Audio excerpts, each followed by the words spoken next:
This young teenager with a massive, flying, spiked mace cannon that can dish out magical damage is our main character, Ban Yu-woo. Right now, he's facing off against a mob of green goblins who are brandishing their weapons and charging at him, looking to draw first blood. Even though there are at least several hundred of them at a glance, Yu-woo doesn't look worried at all. "Are you guys ready?" Yu-woo said in a cold voice. Suddenly, something blurred past and smashed right into the goblins. Anyone hit by it was instantly pulverized. Just like that, without Yu-woo even lifting a finger, the entire swarm of goblins rushing him was completely wiped out. The rest of the goblins didn't dare to attack him recklessly after that. The cause of all this was a certain flying spiked mace which returned to hover behind Yu-woo's back after clearing the first wave. Following its return was a literal rain of gore and remains from the goblins the mace had just dealt with, showering the ground below. The surviving goblins gasped at the sight and hurriedly scrambled back a few steps. Then, in the middle of their panic, an arrow suddenly came whistling in from the distance, cutting through the air. Of course, it was snapped in half by the spiked mace before it could even touch Yu-woo, but it at least managed to grab our protagonist's attention. He wasn't the only one looking. The rest of the goblins turned to the archer with looks that said they were staring at an absolute moron. They were probably cursing that goblin's ancestors for 18 generations in their heads right about now. As if sensing that Yu-woo was about to deal with the archer, the crowd quickly parted to the sides, leaving the green archer standing all alone. He really thought he could just charge in with numbers and start firing off arrows like that. "If you think my abilities, Ban Yu-woo's abilities, are only at that level and I still dared to enter a dungeon, then you've got it all wrong. Bang manga, transformation," Yu-woo shouted. Immediately, a golden magic circle appeared at the base of the spiked mace's handle, and the mace itself began to emit a golden glow as it started to transform. Around him, the goblins seemed to realize that Yu-woo was about to serve them all a beatdown. They decided to take a chance while the weapon was still transforming, letting out a war cry to hype themselves up as they launched a massive assault. However, the transformation didn't even take a second. In an instant, the spiked mace turned into a magic cannon, pointing straight at the crowd with its barrel glowing red as it gathered energy. "Fire," Yu-woo said with a smile, "but to tell the story behind this, we have to go back to when Yu-woo was just a kid. At age 4, he somehow miraculously learned how to read books. 'Light of my life, fire of my loins,'" the little kid stuttered through some words from a book. That alone was enough to make his parents beam with pride.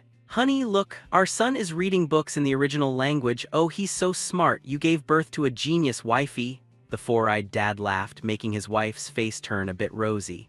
"Oh, stop it, dear, but when did you teach him English?" "I didn't," the dad said casually. After he said that, the atmosphere suddenly turned chilly. "But how does he know languages from countries he's never even seen?" the dad asked worriedly. His wife, who was knitting nearby, froze in place. It wasn't just English. Yu-woo started mumbling in Japanese and Chinese too, making them even more bewildered. As if answering their question, the door suddenly burst open. "Haha, our Yu-woo has truly inherited the bloodline of our ancestors. Finally, our family has produced a child who can fulfill the clan's long-standing wish. This child will find the Tower of Babel for our family," a big old man said excitedly, all while carrying another kid under his arm. Looking at his demeanor, it was clear he was very used to this kind of thing. The couple could only shake their heads. "Oh boy, Dad, starting again. Yumi, come here," the wife said awkwardly. The husband could only sigh. "Dad, you're back. Go wash your hands first, seriously." Turning to the old man, seeing that the couple didn't seem to believe a word he said, he got so annoyed he almost snapped the racket in his hand. "You bunch, the Tower of Babel is real, you know." "Haha, sure, of course it is," the husband replied, eyes never leaving the newspaper. You could tell just by looking at him that he was totally just humoring the old man. "Did you have fun playing with Grandpa today, sweetie?" Yu-woo's mom asked. Back to the old man, knowing he couldn't convince the couple, he turned to his grandson. "Yu-woo, let Grandpa borrow this for a sec," he said, casually taking the sketchbook and crayons from little Yu-woo. He quickly started drawing something and explained as he drew. "A long, long time ago, in a chaotic world, the great ancestor of our Ban family possessed an ability that allowed everyone to communicate. With that power, he led the people and built a tower that would never fall. That tower was the Tower of Babel." Hearing this, little Yu-woo asked back with some interest, "The tower our ancestor built is a tower like a skyscraper, Was our ancestor the owner of that building? As he spoke, the kid's eyes literally turned into dollar signs when he realized his family might not be as poor as he thought. Little Yu Wu then hurriedly grabbed his grandpa's leg and asked, "The skyscraper, where is our skyscraper?" Ignoring the question, the old man just burst out laughing. Our ancestor was a master of languages, someone who could translate and transform any kind of language. We must never forget that we are the descendants of such a great man. I told you to go wash your hands, Dad. The husband complained. "You're asking about the tower? I don't know where it is either," the old man said, shaking his head.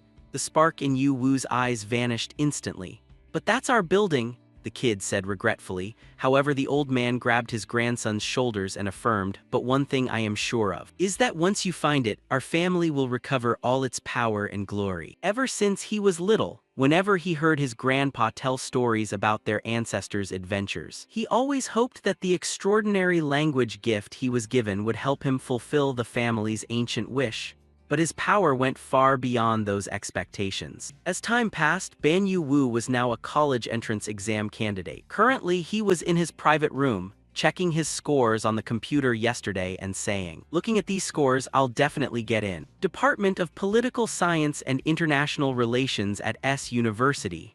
Why is it so late and the results still aren't out?" Yu Wu complained before his eyes began to narrow, staring intently at the screen. That was because his laptop screen suddenly became covered in chaotic static, not displaying any clear image at all. "What's wrong with this thing?" Yu Wu wondered while spamming F5 to try and fix it. However, before the computer could fix itself, a holographic screen suddenly appeared right in front of Yu Wu. It made him stop dead in his tracks. What is this? Why is there a blue window here? And what's up with this squiggly writing I've never seen before? As he spoke, he squinted his eyes to try and read it. "The best academy in all dimensions. Congratulations, you have passed the document review stage." Seeing that, Yu Wu's face filled with panic and he jumped out of his chair. "What the hell? How can I even read this?" he thought frantically as notifications kept popping up. "Student Ban Yu Wu is summoned to the practical evaluation site. If you pass, you will become a cadet, so prepare yourself. Countdown 10, 9, 8. Seeing this, Yu Wu started looking around warily. "Who's playing a prank on me? Ban Yumi, you better get out here right now," the young guy yelled. Right at that moment, his computer finished its self-repair. It simultaneously displayed some good news. Admission letter, college division, major in political science and international relations. Examinee number, blah blah. Name, Ban Yu Wu, date of birth, XXXX2001. We are pleased to inform you that the above candidate has been admitted to our university for the class of 202X February 4th. 202X President of S University. Looking at the computer screen, Yu Wu breathed a sigh of relief. "Haha, I guess I was just too stressed out. I must have been seeing things." He let out a laugh, unaware that the countdown on that blue screen was still ticking down. Teleporting to the exam site in 5, 4, 3, 2, 1, starting summoning practical evaluation. Student Ban Yu Wu, proceed to the practical evaluation site. As soon as the notification finished, Yu Wu's figure suddenly flashed and he vanished instantly from the room. At the same time, his younger sister Yumi opened the door and asked, "Hey, Ban Yu Wu, did you get in yet?" "Hey, Ban Yu Wu," she shouted when she didn't see any sign of her brother, even though she had clearly heard his voice just a moment ago. The scene shifted to a limestone cave somewhere. Strange magic circles suddenly appeared in midair, a flash of light followed, and Yu Wu fell straight onto the ground, making him let out a cry of pain. Ignoring his condition, the system screen continued its prompt. The special practical evaluation exam for candidates from subdimensions has begun. Defeat the blind goblins and destroy the dungeon core. Back to our protagonist. At this point, even if he didn't want to believe it, he had to accept his situation. "This is crazy. This isn't a game, so I really did get summoned. This headache is too real to be an illusion. What the hell is a special practical evaluation anyway? Please just send me back. I didn't sign up for any exam," the guy shouted while holding his head. But this was a testing ground, not a place for crying. Before Yu Wu could even finish complaining to the system, footsteps echoed behind him. It startled the young man into shutting his mouth immediately. It's actually coming," he thought in terror. Right in front of him were two fierce-looking goblins brandishing wooden clubs in their hands. "Human, I hear a human voice. The prey is here." They spoke while scanning the surroundings. On his side, Yu Wu quickly covered his mouth and slowly backed away.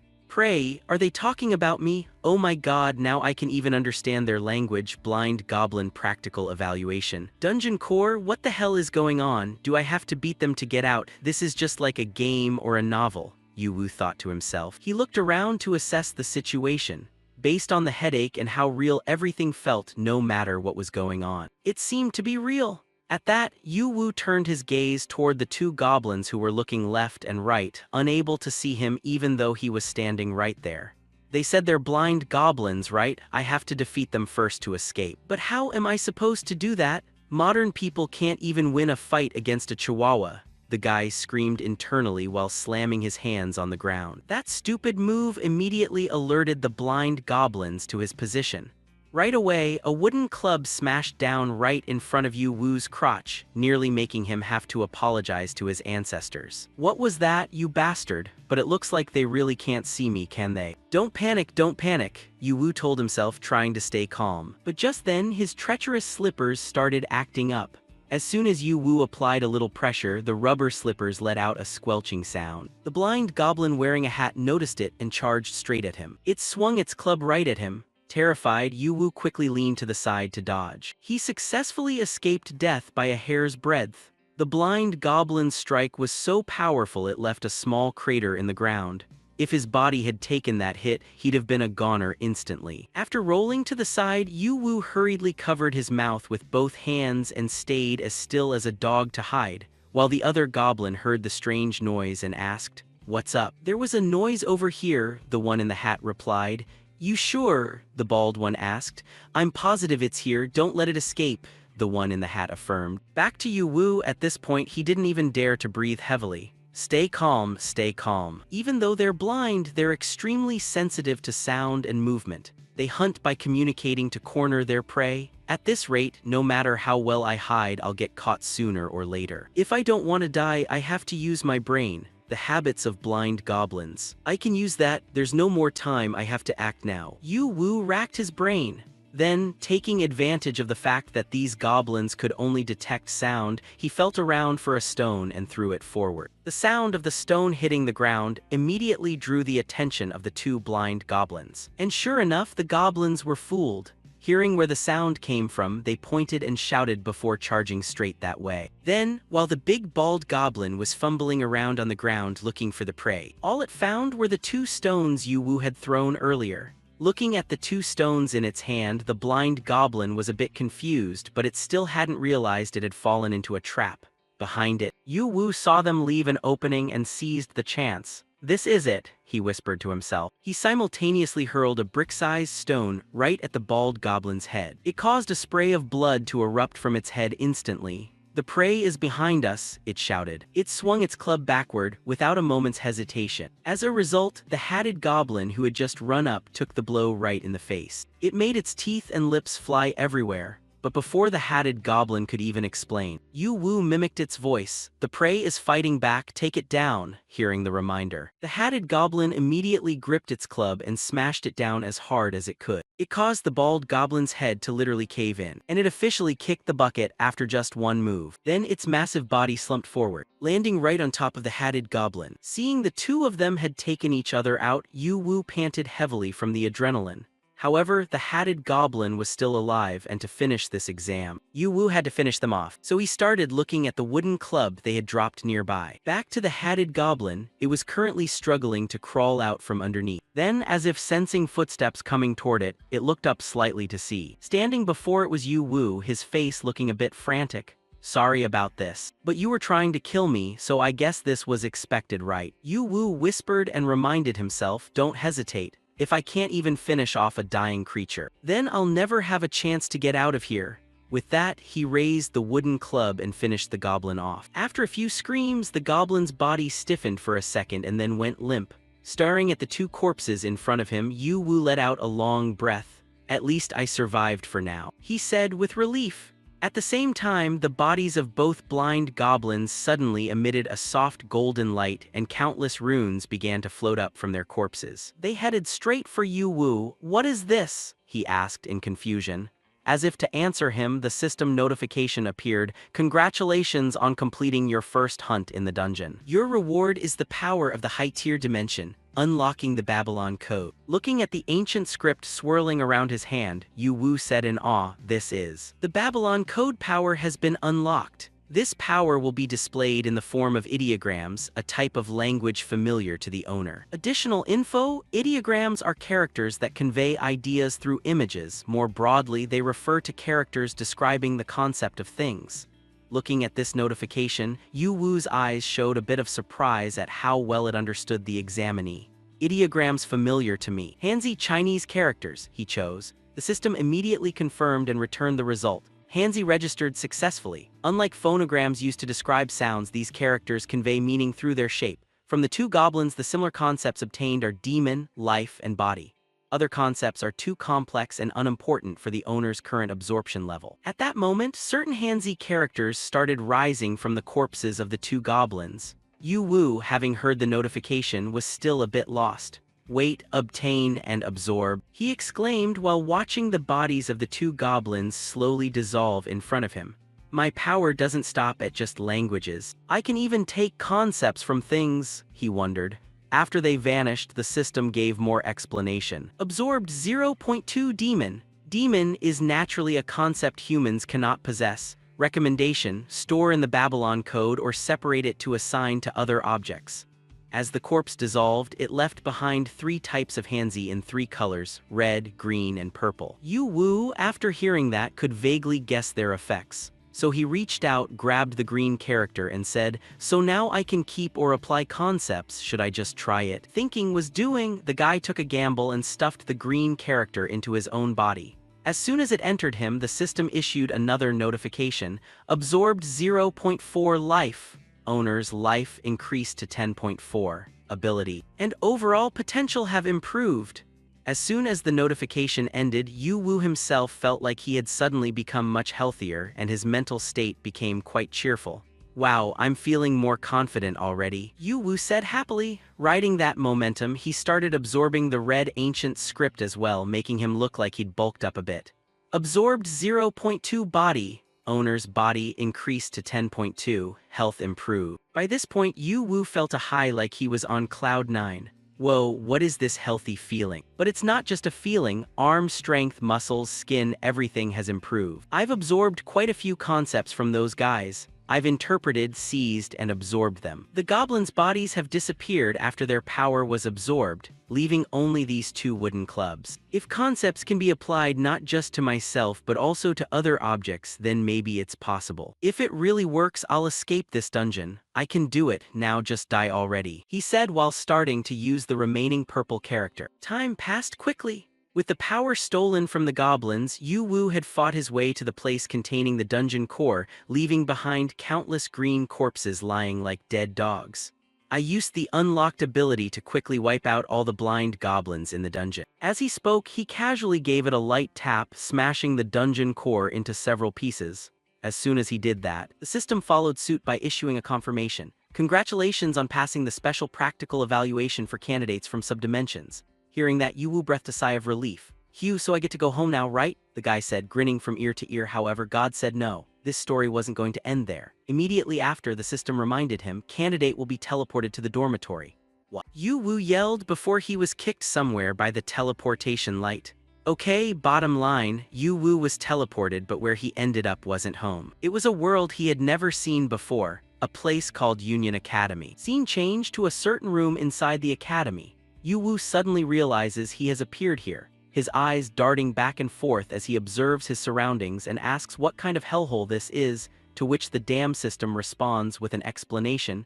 "Congratulations on passing the practical exam and becoming a reserve student. Please tidy up your attire in the dormitory and attend the interview. Please wear the Union Academy uniform, the pride of our school," the announcement concluded. The system then tossed him a set of clothes and a pair of shoes, and seeing himself being forced like this, the protagonist felt his blood boil. "What is this, an interview? But I've already been to college and now I have to wear a uniform again. Give me back my freshman days, I'm gonna die. This is just beyond words." Sending someone into a place where they almost bit the dust, and now they want an interview. "Once I meet the person in charge, I'll show them what manners really look like." Yu Wu said as he quickly threw on the uniform and hurried off to check on the health of the interviewers. And for some damn reason, he seemed to know his way around the place, so he walked straight ahead without stopping once, still fuming as he went. Next, he swung open the door in front of him, but before Yu Wu could even let out a shout. Inside the office, a beautiful girl with long orange hair neatly braided back, adorned with a flower, saw the young master barging in and let out a surprised cry. Oh my. Turning back to our guy, seeing this beauty caused all his previous aggression to vanish completely, and he even froze up like a wooden statue. As expected, no matter how much world-destroying aura one possesses, they all shrink back once they meet a pretty girl. Good lord, why is she so beautiful? Blue skin, is she an alien? She's gorgeous. Back to the girl, looking at the protagonist's flustered chicken with its head cut off look. Ban Yu Wu, I am Yumina, a professor of combat magic at Union Academy. It's a pleasure to meet you. Yes ma'am, Yu Wu said awkwardly. Seeing this, Yumina continued, first of all, congratulations on passing the practical exam and welcome back. Yes, thank you, Professor. Yu Wu scratched his head bashfully. Furthermore, Yu Wu, do you know that your performance during the exam caught the attention of every faculty member? Oh my god. Can you believe it? You are the first student in 500 years to create a completely new item during that evaluation. Over here, hearing about the 500-year thing made Yu Wu's face look like he was suffering from constipation. I mean, 500 years or whatever, I was still brought here without knowing anything and almost died, Professor, the young master screamed internally. However, Professor Yumina didn't seem to notice his expression, so she continued with a bright smile. It was amazing, truly. This is an exceptional case that goes far beyond the special exam. On this side, seeing her cheerful attitude, Yu Wu could only sigh. Maybe because of the world difference, the way of thinking is different too. I'll leave this strange environment as soon as the interview is over, Yu Wu whispered to himself before shifting his focus to the side. And then his eyes widened as he hurriedly asked, Professor, what is that pillar called? Hearing this question, the professor also turned toward the window, the pillar. So it's true that those from secondary dimensions know nothing about Union or that pillar. That pillar is the very reason Union Academy was founded. We nurture students with exceptional abilities from different dimensions and help them reach the top of the tower. That is the aspiration of Union Academy and the shared wish of all dimensions. The Dungeon of Dungeons, the source of all mysteries and dangers in this world, that is the Tower of Babel. Back to Yu Wu, just hearing this made his heart start racing because that was the very tower his grandfather always mentioned. Oh my ancestors, a dungeon. That's the building I always used to hear stories about. What is going on, Grandpa? Everything about our ancestors that Grandpa told me is right here. But why do they call it the Dungeon of Dungeons? Does that mean the tower has been occupied by strange monsters? Well, it doesn't matter anyway. The glory of the clan and everything belonging to our ancestors, I will take it all back, Yu Wu said with a smile. At that moment, I decided to join Union Academy. Afterward, thanks to the professor's grace, I was able to return home, and after a family meeting to explain the whole situation as expected. Grandpa was so happy he practically lost his mind. What, you found the Tower of Babel? Well done, that's my grandson. Dad, calm down, calm down. His uncle hurriedly tried to soothe him to prevent the old man from selling salt dying due to overexcitement. Moving past that, after explaining everything, Yu Wu was able to prepare for enrollment. And now, in a low-level dungeon of Union inside a hobgoblin cave, Yu Wu is preparing for his admission. At this moment, with his infinitamo AK-47, Yu Wu began to teach these goblins what it means to choose the right modern civilization. These goblins didn't even have a chance to rush in and attack him before they were met with a rain of bullets, blowing them to bits in the literal sense, and Yu Wu just calmly walked forward. A single sweep across and no one could block his path. It's coming, it's coming. Before, my abilities were limited to language, but now I have seized from the goblins. Demon 3.4, Vitality 6.8, Physical 3.4, Murder 0.34, Marksmanship 0.57. Now everything is completely different. The Babylon Code, I can verbalize, absorb, and manipulate the concepts of all things. Every time I destroy an enemy, I can obtain the concepts that I comprehend. The more I obtain, the stronger I become. And the concept I gained from the first dungeon, the Blind Goblin Cave, has been transferred to this staff, transforming it into a powerful weapon, and that's this buddy right here. Yu Wu spoke while looking at the spiked mace that was automatically handling a goblin that had just tried to sneak up on him, giving it a smash to the jaw, making it so the creature couldn't even distinguish between teeth and lips. This is the Goblin Mace, the first item Ban Yu Wu created by infusing demonic energy into a staff. This item can automatically reveal its true form at the master's command, and it can transform and act freely. Seeing how useful his merchandise was, Yu Wu couldn't help but stroke this peach. Though I only created it by accident, thanks to it, I performed well on the evaluation exam. Next, after he was done cuddling it, Yu Wu glanced at the scattered remains around him and muttered, "Now, time to clean up the loot. Confirm code." After saying that, he quickly absorbed the concepts from the corpses. Seized from goblins included Vitality 5, Magic 3, Demon 5, Physical 3, Soul 2, Leadership 1, Murder 1.7, Family 0.05. Looking through these notifications, one line caught Yu Wu's attention. Among the concepts I collected from the monsters, there's something I've never seen before. What is soul? As he said this, the mace Bang Manga excitedly rushed over in a very hurried manner. "What is it? Do you want it?" Yu Wu asked. And Bang Manga nodded vigorously, seeing that the guy didn't regret giving this single line to it at all. "Of course it's for you. Wait a moment, I'll give you more vitality, love, and even demon." After saying that, Yu Wu concentrated his mind, controlling several hieroglyphs to float around his palm and compressed them into a sphere. This is what I've learned so far, taking the scraps of concepts I've collected and infusing them into the staff. While thinking, he quickly stuffed the sphere into Bang Manga. And very quickly, this iron mace emitted a brilliant light, as if undergoing an evolution process. The concepts are combined with strange harmony, helping the item evolve. Love 2.5 and Beast 4 have automatically combined. A perfect fusion, creating an item that far exceeds existing depth. Hearing this announcement, Yu Wu's eyes flashed with shock. "Beast, so one of the concepts I separated automatically evolved," Yu Wu cried out. Next, the sphere of light quickly cracked into many pieces, to reveal inside a small snake. Thanks to the superior fusion process, Demon Beast 10 has been completed. A Demon Beast, combining the characters for Demon and Beast, creates a Demon Beast. That's just too magical. "I wonder if I can touch it," Yu Wu said, as he cautiously moved his hand forward, feeling a bit fearful. But fortunately, this snake still remembered its master, so it proactively poked its head out and rubbed gently against Yu Wu's arm.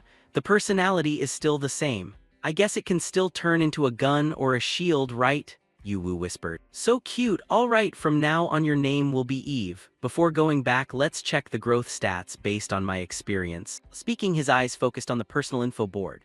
Ban Yu Wu, Vitality 45.1, Physical 32, Soul 324.5, Magic Power 38.7, Swordsmanship 14.2, Leadership 1, Eye of Myriad Poisons 105, Ear of Myriad Hearings 100, God of Myriad Tongues 100. Let's see, vitality is pretty much like levels in a game. Physical describes the physical state, but why is my soul stat so high? The ones like Eye of Myriad Poisons or Ear of Myriad Hearings must be related to my language skills. I'll just temporarily ignore the ones I don't understand. Saying that, Yu Wu turned to look at the little snake and asked, "What do you think, Eve? Now we can integrate with the other classmates, right?" Hearing this, Eve hurriedly shook its head repeatedly in an extremely embarrassed way. "It's okay. The most important thing is the growth stats, right?" Yu Wu advised. At the same time, because Yu Wu had finished the dungeon, the system prompted, "The dungeon core has been destroyed. You may leave this dungeon." "Do you wish to leave? All right, let's head out. It's time for the Union Academy entrance ceremony," he said as he pressed the button on the screen, and very quickly, his body was carried away by the teleportation magic circle. Scene changed to the Union Academy Hall reserved for the entrance ceremony. At this moment, the atmosphere was incredibly lively, with all kinds of races present, and in some miraculous way, I even saw an Adidas knockoff brand on the billboard next to a smiley face. At the same time, inside the Great Hall, the people who had just entered also hurried to find a seat for themselves, and in a cool way. Yu Wu was also teleported right into the center of this Great Hall, giving a few people nearby quite a start. While the young master observed everyone around him, he was no less shocked. Wow, so many people, but as he spoke, he began to activate the Eye of Myriad Poisons. The Eye of Myriad Poisons is an eye that can read everything. Depending on proficiency, it helps the user better understand the target's aura and spirit. At this moment, in Yu Wu's vision, very quickly, the attribute stats of others also appeared before his eyes. Like this Lava Man guy who had a stat like BBC, while some handsome blonde guy had a rather fierce stat of SAA.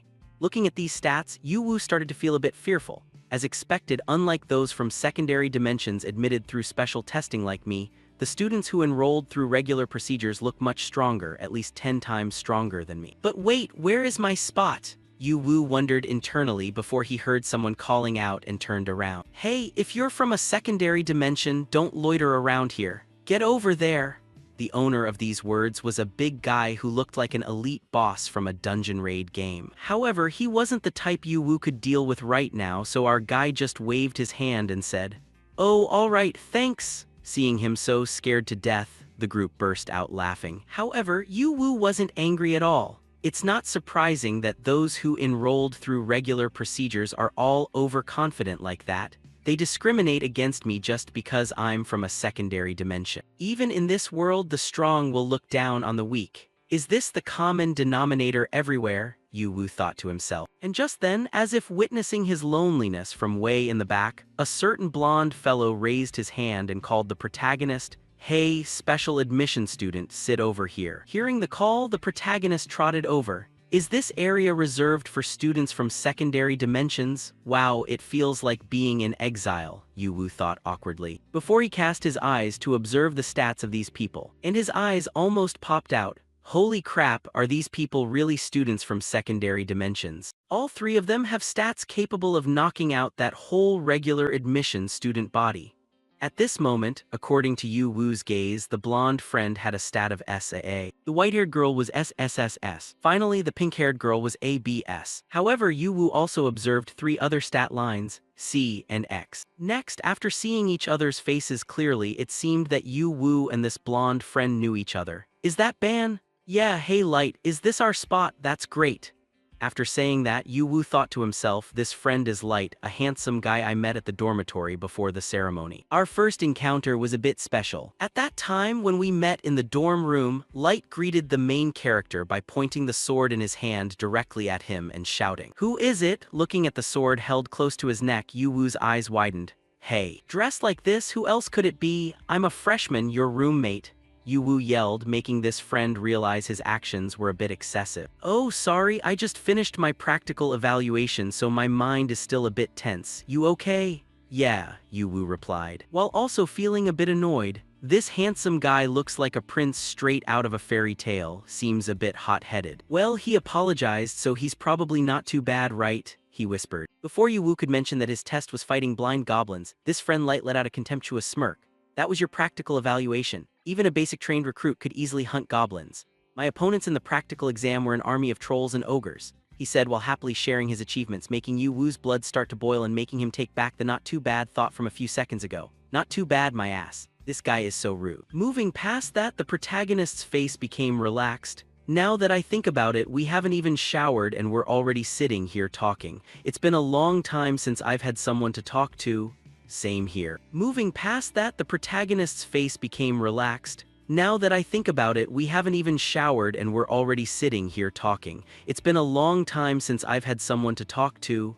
Same here. Right, let's shower and keep talking, he said casually, while Light's face turned as red as a ripe gak fruit for some reason. You go shower first, Yu. Huh. Yu turned back, puzzled, but by now Light was so embarrassed he didn't even dare face him. I'll shower later, Light said awkwardly, making Yu look at the blonde youth with an extremely strange gaze. Back to reality, time will erase this awkwardness, right? Besides, since this is a place specifically for special selection students, the two of them must be. Thinking this, Yu also turned to greet them. Hello, hi there, the pink-haired girl replied. And when he caught a glimpse of her cute, innocent look, Yu almost had his blood pressure drop and fainted. So cute, great to meet you. The young master repeated once more and began turning to the white-haired girl. Oh right, and you too. Hello. On the opposite side, the white-haired girl with those distinct black eyes also turned to stare intently at Yu, making him a bit uneasy. What's wrong? Yu asked. That thing wrapped around your arm is interesting, she said calmly. And Yu immediately guessed what she was talking about, so he didn't hide it and began to call out the little snake Eve. Do you mean Eve? So you all see it, huh? Looking at its cute appearance, the faces of all three of these people began to melt away. Even the white-haired girl who seemed cold had her face turn red with excitement when she saw the little snake. So adorable, isn't this that item from before? It's changed so much in just a few days, Light asked. Hey, can I touch it? It looks so cute, the pink-haired girl said longingly. And then the white-haired girl introduced herself. I am Dak Goyon, daughter of a martial artist. What is your name? I am Ban Yu Wu, the protagonist replied, and then he also turned to ask, but what does martial artist mean? Do you have some kind of martial arts? Like shooting energy blasts? Hearing Yu Wu say this, the other three suddenly burst into giggles, leaving him completely confused. Even Dak Goyon was shaking so much she had to cover her mouth. Your understanding isn't entirely wrong. Really? Actually, since it's a fantasy world, having a martial arts world isn't that strange, Yu Wu said with a laugh. Regarding the pink-haired girl, she also gave her name. Yeah, I'm Rachel. Glad to meet you. I'm a Slight, you guys can call me Light. Nice to meet you, Light said with a smile. But as soon as he finished speaking, Dak Goyon immediately turned her face away as if she looked down on talking to this youth, making his eyes bulge. Seeing this, Yu Wu could only offer an awkward smile and say to both of them, looks like the ceremony is about to start. At this point, he noticed that on the stage, the beautiful Professor Yumina was also sitting there. Oh, it's Professor Yumina, he exclaimed, which made Light curious as well. Was it Professor Yumina who advised Yu Wu? Yeah, was it the same for Light? No sooner had the words been spoken, and before they could say another word, suddenly the lights inside the hall changed. Next, the roof of the hall slowly opened to both sides, revealing the sky above. The ceiling of the hall is opening. What's going on? The group said in confusion. Then a cold voice suddenly rang out. Everyone focus here. At that moment, along with the voice, the entire group of students felt a terrifying source of pressure weighing down on their shoulders, making the whole group terrified. What is this? What's with this heavy pressure? Yu Wu thought in fear, but afterward, he clenched his teeth and raised his head to look up. In high above, that voice continued to ring out. Well then, the entrance ceremony for the 2557th class of Union Academy officially begins. This voice was emitted from the phantom of a giant eye. It was an entity so vast it was of a high level. Time passed quickly. By now, Professor Yumina was welcoming Yu Wu's group of friends. Super impressive, right? The headmaster's speech, she said with a smile. But unfortunately, none of these students responded. Perhaps the after-effects of that presence were still too great. However, Yu Wu remained calm, sipping a cup of tea and nodding. Very impressive. Was that giant eyeball the headmaster? Hearing him say this, the whole group suddenly started and turned to ask, Yu Wu, you saw that eye? You dared to look up? Because the aura was so overwhelming, almost no one dared to look up at all.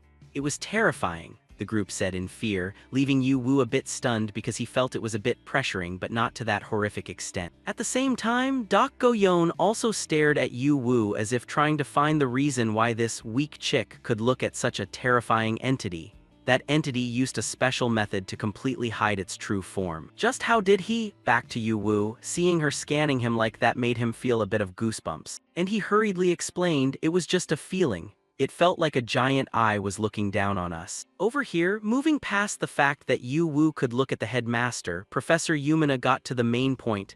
Anyway, that was indeed the headmaster. From now on, unless you achieve some special feat or cause an incident, you won't have the chance to meet him again. But it looks like Yu Wu will get to meet him privately, she said while turning to look at the guy with an amused gaze. Only our main character, hearing that he had to go meet a big boss like that, turned pale. Why does it sound like the professor is cursing me? Responding to this, Yumina covered her mouth and laughed. Haha, as the teacher in charge, your achievements are my achievements too. From now on, you all must put in your best effort. Hearing this, Light's eyes flashed with shock as he turned to ask, so Professor Yumina will be in charge of us? Exactly, she said while treating herself to a cup of tea. But this information still left Light stunned. One of the 9 official professors of the academy is our person in charge, he cried out internally.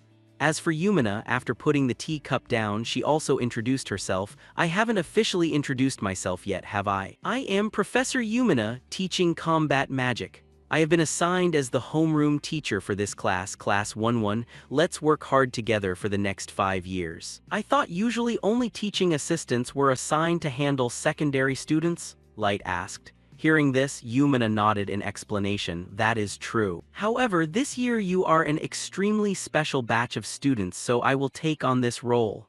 Saying this, she herself felt a bit of admiration internally. Truly so special that I wonder how only people like you were chosen. Thinking this, as if remembering something, she turned with a serious face and said, "While everyone is here, let me give you a piece of advice. Beware of the interference and malice of the regular students." Hearing this, Yu Wu was first surprised, but very quickly he understood the meaning of this statement. The interference and malice the professor spoke of wasn't just mere academic competition, but physical violence and disputes between students. If problems arise outside the framework of internal competition protected by school rules, then even the professors cannot intervene. To grow in the process of competing with other students, one must be strong enough to ignore interference and malice otherwise. From now on, the four of you will act as a group. You are unique special students and you will be teammates climbing to the top of the tower together from now until graduation. Well, that's enough talking. The Academy has prepared a small gift for you. The rules and details will be explained after you receive the items.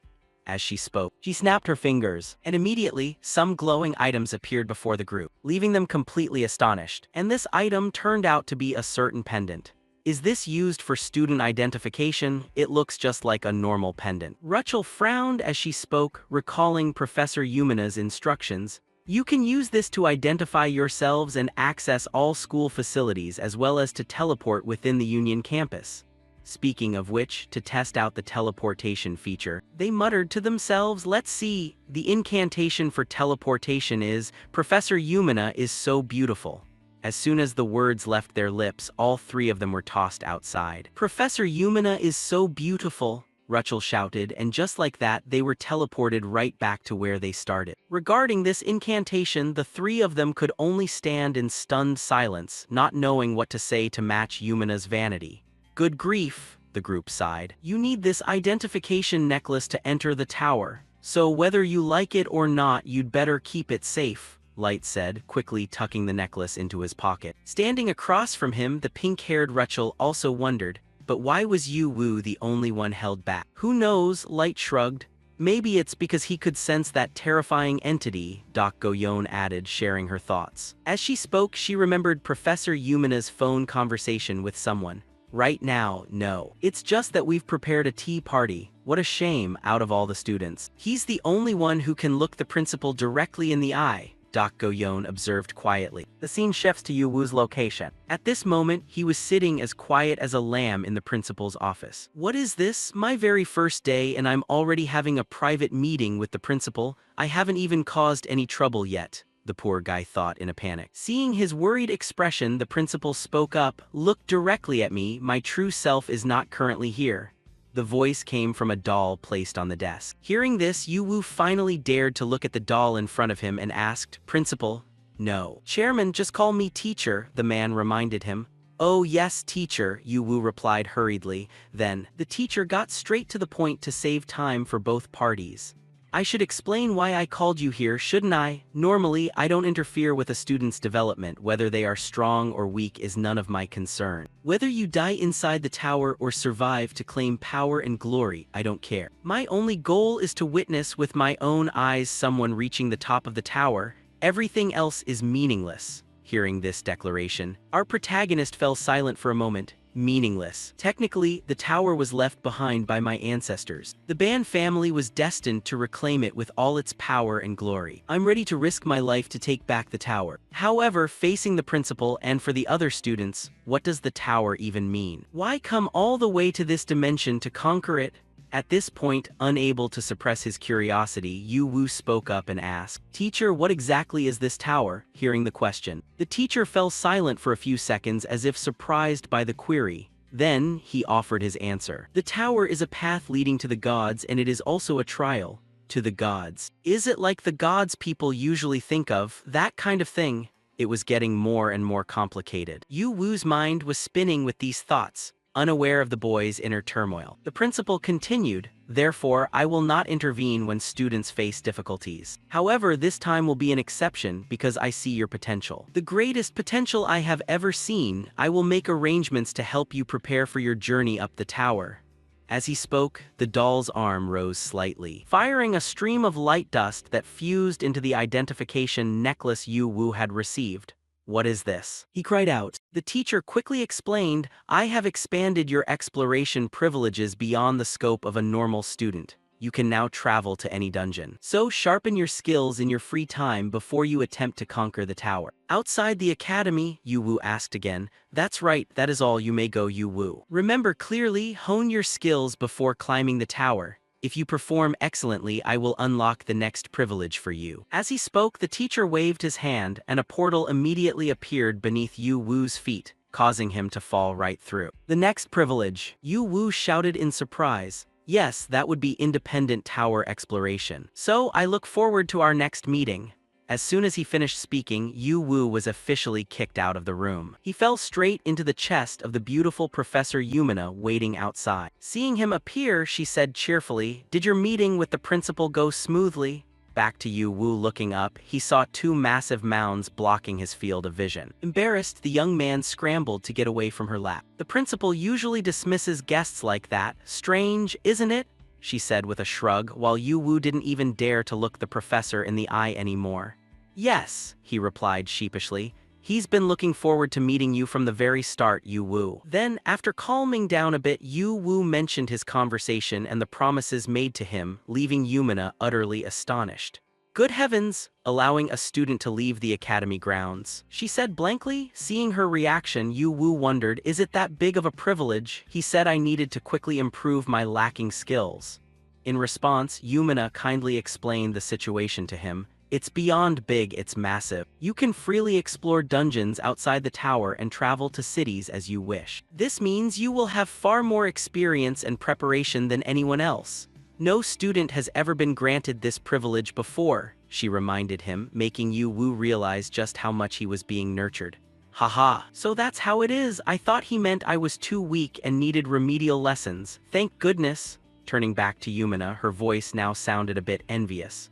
You're so lucky, Yu Wu, I'm so jealous. Usually, teachers are too busy to go outside at a time like this. Is that so? Yu Wu asked. Yes, because Union is an academy, everything revolves around the students. So it's quite inconvenient for professors. With this privilege, you can explore dungeons, visit cities in your spare time, and go shopping too. You can even eat whatever snacks you want. I'm so jealous. The more she spoke, the closer her face got to Yu Wu, her behavior becoming quite strange and making the young man break out in a cold sweat. Then, finally, Yumina revealed her true motive. There's this one beautiful city you should visit called Ronica. The spring temple there is truly... Before she could finish, the young man, fearing the teacher might eat him alive, interrupted. Professor, let me buy a gift for you. Time passed quickly. The scene shifts to somewhere outside the academy. At this moment, Yu Wu was carrying out the task Yumina had assigned to him. Recalling her previous advice, the honeymoon wine brewed by the monks is wonderful. It's famous for its sweet fruit aroma, thick bubbles, and lingering aftertaste. Buy me one, no, 2 bottles. The wine-loving professor had spoken with eyes shining like car headlights as she handed this heavy responsibility to her new student.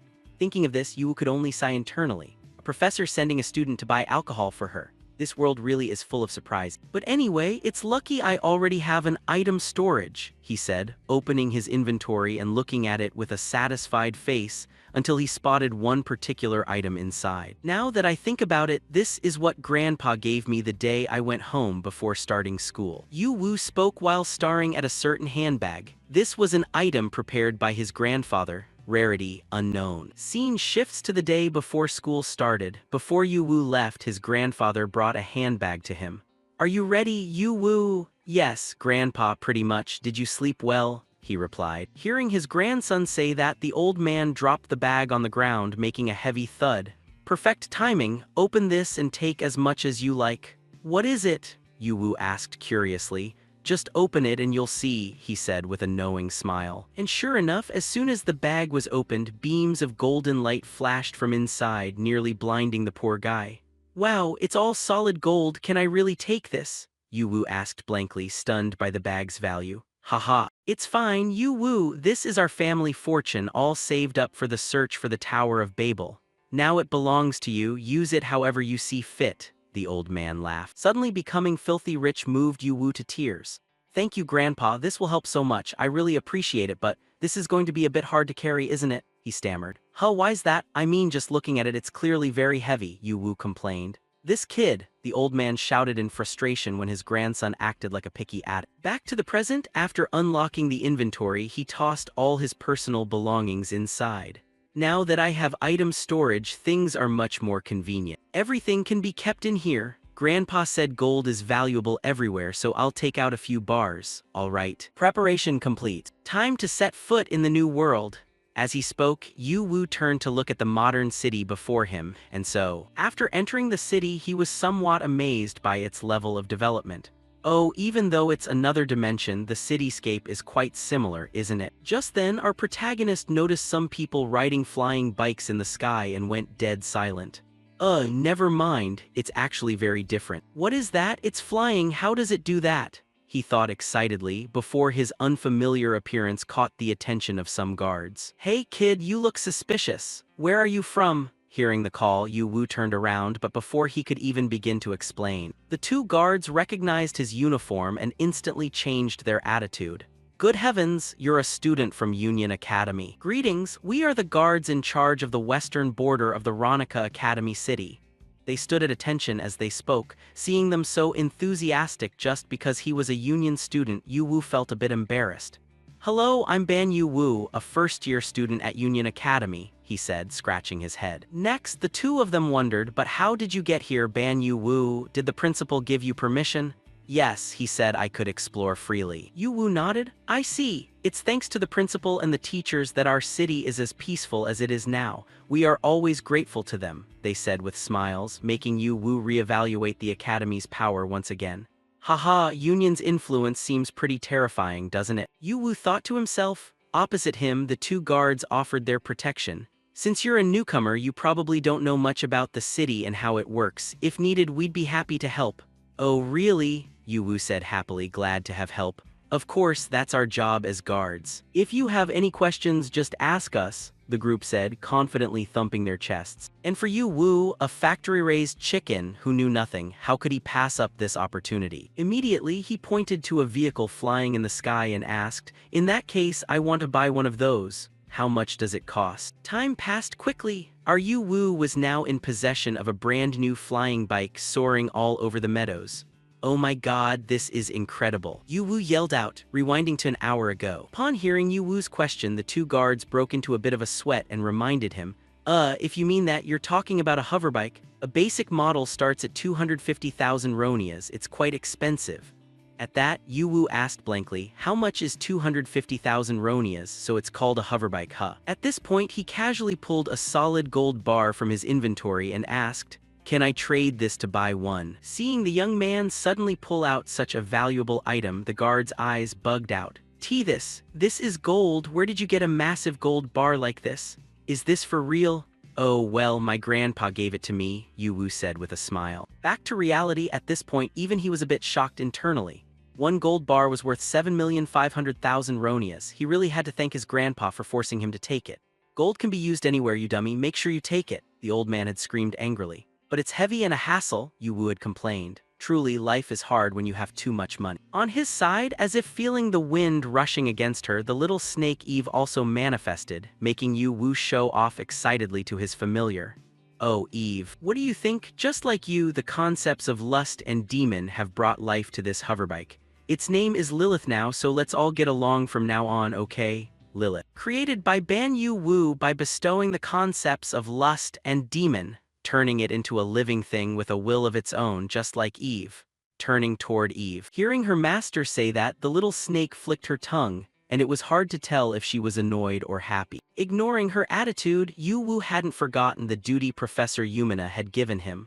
All right, I've bought the wine for Professor Yumina and created a little sister for Eve. Everything that needed to be done is done. Time to head back to school, Yu Wu said with a smile. However, a short while later, the poor guy was slumped over the desk in agony, his head spinning as if there wasn't enough blood reaching his brain. Oh, my head, the protagonist moaned like a thirsty puppy. And then, Light walked over, irritably placed a glass of water in front of him and shook his head.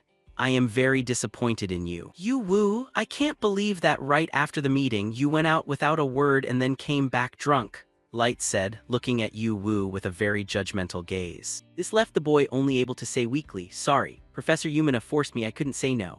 At this point, Yu Wu recalled the image of the professor grabbing his collar and refusing to let him run away. Bottoms up, drink another one, until his face was as red as a sunset. This was also the first time in my life I've ever had alcohol, he said, quickly grabbing the glass of water and chugging it down. Sniff, sniff. Yu Wu smells like flowers, Rachel spoke up. If you had said so earlier, I wouldn't have had to wait and worry, Light said crossly. Meanwhile, the cold Dak Goyon noticed the flower-shaped badge on Yu Wu's chest and said, "So, is that pin supposed to represent you becoming the professor's drinking buddy in exchange for the class representative position?" At that, Yu Wu leaned back and asked, "Class representative? If you mean class president, then I guess so. Since Professor Lortel is in charge of the four of us, we just have to accept it." Light spoke up. But just then, Dak Goyon said something that startled them both. "If someone has to represent the four of us, it should be me, because I am the strongest one here." "You think so too, don't you?" Dak Goyon said, staring intently at Yu Wu. However, Light objected to her statement. "That's a bit uncalled for, Dak Goyon. Even though we are teammates and equals, I have to set the record straight on what you just said. Your arrogant attitude isn't good for our future tower climbing. Plus, I don't agree that you're the strongest either," Light said, pointing directly at Yu Wu and shouting. But to these accusations, Dak Goyon only gave a contemptuous smile and shook her head. "Haha, you just said we're equal teammates, that's hilarious. Yesterday, you were the one who asked the professor if it was possible to climb the tower alone. Where's the equality in that?" she said with a shrug, making Light turn red with shame. That thing," the young man stammered, lost for words. At this point, Yu Wu and Rachel were also staring at him with scrutinizing eyes. "Oh, that's right, you did say that." Seeing their gazes, Light's face became incredibly awkward. "No, I only asked out of curiosity, it's not that I don't want to party with everyone." Back to Yu Wu, ignoring the young man's words, he slumped onto the table again and thought, "Honestly, I thought there might be discrimination right from the start of the lesson, so I planned to suggest we all coordinate together. But it seems my team is already falling apart. I wasn't even that keen on being class president, but now I understand why the professor chose me." Light, he lacks soft skills, but his pride is very high. As for Dak Goyon, she is super bossy. Even though she's very strong, she'll definitely cause resentment in others. Finally, there's Rachel. She's extremely passive. Her personality isn't suited for leading or taking care of anyone. Haha man, these specially selected students. At this point, to prevent the team from collapsing before they'd even bonded, Yu Wu had to speak up. "Wait a second, everyone, calm down and listen to me. The class president doesn't need to be the strongest. No, they shouldn't be the strongest." He offered his opinion. Hearing Yu Wu say this, Dak Goyon's eyes narrowed and she asked, "Why?" "Because if the strongest person is the president, that person will end up making all the decisions for the class by themselves. While a president needs to maintain class unity, they can't do that, right? After all, the president should be the person in the middle who provides fair and optimal solutions for everyone. Therefore, I think someone easygoing like me should be the president." "Easygoing? You?" Dak Goyon said, almost laughing out loud. "Fine, the professor has the right to appoint the president anyway, so I'll go along with what you say." Dak Goyon laughed, and seeing that the most dangerous person had agreed, Yu Wu breathed a sigh of relief. "Thanks a lot, phew." On this side, Dak Goyon continued, "From the beginning, the only person I truly wanted to stay here with was you. Well, even though I don't like it much, to get what I want, I suppose I have to accept these redundant things too." As she spoke, she glanced over at Light and Rachel. "Anyway, see you later." Having spoken, the white-haired girl coldly walked away, leaving behind Light, who was shaking with rage. "What? Redundant?" Light hissed through gritted teeth, while Yu Wu had to make an effort to calm him down. "Easy, easy now, Light." Next, after temporarily soothing Light, Yu Wu felt like he had no strength left. Man, this morning felt more like a battlefield than a school. "Issues related to pride are hard to resolve. Just take it slow, Ban Yu Wu," the protagonist tiredly reminded himself. However, before he could rest for even a few seconds, the busty Rachel stood up and said, "Hey, Yu Wu, you didn't bring that cute snake from before. I want to try touching it," she said, her eyes sparkling. "Oh my god, this place is a total minefield." The protagonist groaned internally, and so time passed quickly. The first lesson for Ban Yu Wu as the class president of Class 11, a gathering of unique individuals, had begun, but its start wasn't exactly smooth. the scene shifts to a dueling arena. This magma man for some reason suddenly went crazy and stood up shouting, "Professor, I really want to know just how good these special exam qualifiers actually are." Hearing his shout, everyone simultaneously turned to look at Yu Wu's group with eyes full of interest and judgment. Seeing this, the referee wearing a prisoner's uniform nodded and said, "For our first lesson, let's warm up with a sparring match, shall we? What do you all think?" Hearing this, several students couldn't contain themselves and started clamoring, "Professor, let me fight them." "No, let me." "Back off." "Let me go first." "Hey you, are you going to take that pin off or what?" Irritated and provocative shouts began to ring out, leaving both Yu Wu and Light speechless. Next, Light's expression grew anxious. "So Union Academy divides classes based on student ability. No wonder Class 1 is the special class. They seem to really hate our Class 11. "Well, it might be because the thing I'm wearing is a bit of a provocation," Yu Wu said awkwardly. And while the crowd was still barking wildly, the lava man stared intently. He glared at Yu Wu's badge and thought, "That weakling actually dares to wear the pin given by the flower goddess, Professor Yumina, and he has the nerve to wear it right in front of me. This is absolutely unacceptable." The more he thought about it, the more a fire of rage rose within the lava man's heart. He roared so loudly that the students next to him almost had their eardrums burst. "Professor, let me verify that guy's strength myself. Please let me fight him." On this side, seeing that, the professor agreed immediately. "Fine, step up Ban. You will fight Erecto." This puppy made the decision on his own, without even bothering to see if Yu Wu agreed or not. Back to Professor Yumina, at this moment, she was silently observing Yu Wu's first class. After witnessing that this was a joint session between Class 1 and Class 11, she began to smell something fishy. "What is this? Why did they schedule my class with the special class for the very first lesson? And it's a general combat practice right in the first period too. How can a special admission student straight from a secondary dimension stand a chance against a high-level student? They must have thought exactly that, which is why they arranged the schedule this way. I don't know who's behind this, but I can feel their malice." Back to Yu Wu, he wasn't stupid enough to fight the hulking lava man opposite him, so he immediately raised his hand to decline. "Sorry, Professor, but my combat skills are still very poor. I don't think I'll gain anything from this match." "Oh, is that so? Then that's -3 points," the professor in the prison uniform said nonchalantly, leaving Yu Wu stunned. "Step up, Yu Wu, stop making excuses," he said while adjusting his glasses with an extremely arrogant attitude. At this point, Yu Wu realized that this guy was intentionally targeting him. "What the? Why is he like this? Does he want to force me onto the field just to humiliate me in front of everyone?" The more he thought, the darker the protagonist's face became as he said, "I'm not making excuses, it's the truth. I was admitted because of a special ability, not combat skills.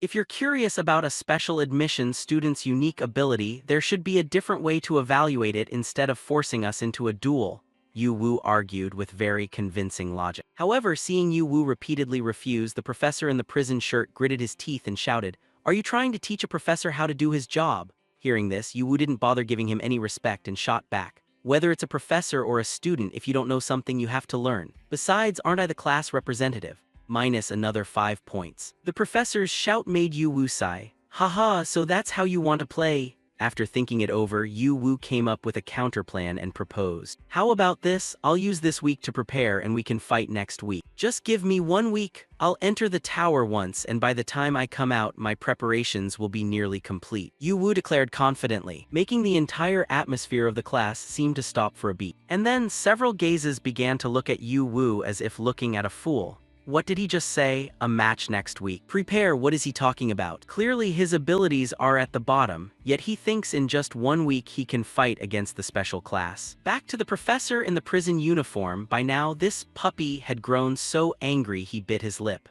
"Now you're even ignoring my words and setting a schedule according to your own whims. Fine, fine then." On this side, seeing him grit his teeth like that, Yu Wu showed his contempt openly. "So what if I ignore you? You're not even an official professor anyway," he muttered a sentence that made Light behind him jump in fright. Back to the professor in the prison uniform, after suppressing his anger, he announced, "Ban Yu Wu and Erecto next Tuesday. The two of you will officially have a duel. It will be a public format and the entire academy will be able to watch the live broadcast. Everyone remember to tune in." he said with a smirk, as if looking forward to seeing Yu Wu humiliated next week. So he doesn't just want to humiliate me, he wants to make it a huge event? Yu Wu frowned in thought before the professor in the prison shirt turned to give him further instructions. And Ban Yu Wu, since you requested time to prepare, you'd better show off your abilities well. If you can't do it then...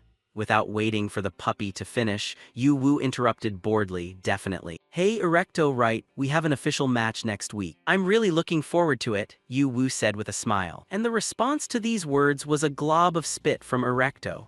HMPH, you weakling, he said contemptuously, a comment that made Yu Wu feel embarrassed for him. He couldn't understand why he had bothered to act friendly toward this lava man. Tusk, I didn't expect a polite reply anyway because what I wanted to probe wasn't his attitude.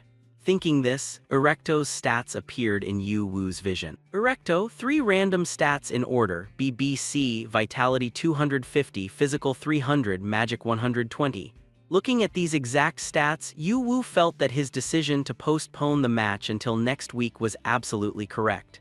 As expected of the special class, his vitality and physical stats are incredible. His vitality is 5 times mine and his physical is 10 times higher, but even so, compared to them, it's still nothing. Yu Wu thought while looking at Light and Rachel to climb the tower with them. I have to exceed Erecto's level. Yu Wu thought to himself and then laughed. Haha, why do you two look so gloomy? Are you worried about me? Ignoring his words. The cold Dak Go-yeon began to warm up in the back. What's this? Is no one stepping up? Unlike the class rep, fighting is my specialty. Weren't you all curious about the skills of a special admission student? Does anyone dare to come up here? If it's a duel, I'm ready anytime, Dak Go-yeon said confidently, while her stats even began to overflow from the hexagonal frame. Turning toward the group of extras, after hearing the provocation from Dak Go-yeon, they were frozen for a few seconds. Even the professor in the prison shirt was flustered and shut his mouth, unable to say a word. The reason was very simple. Even a weak chick like Yu Wu could sense the power coming from Dak Go-yeon.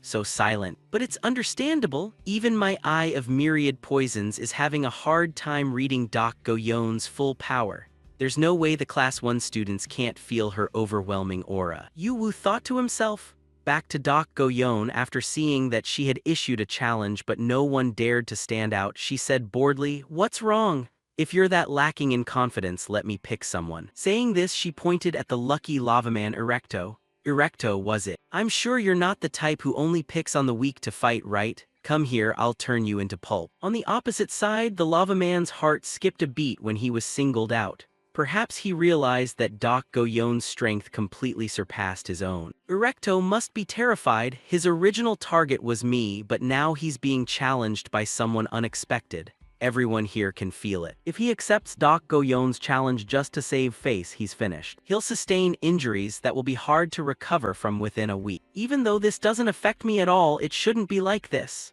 Thinking this, the saint personality in Yu Wu's heart began to surface, forcing him to step up and intervene. Wait, Dak Go-yeon. Sorry, but Erecto has a match with me next week. If you want to fight him, you'll have to wait your turn.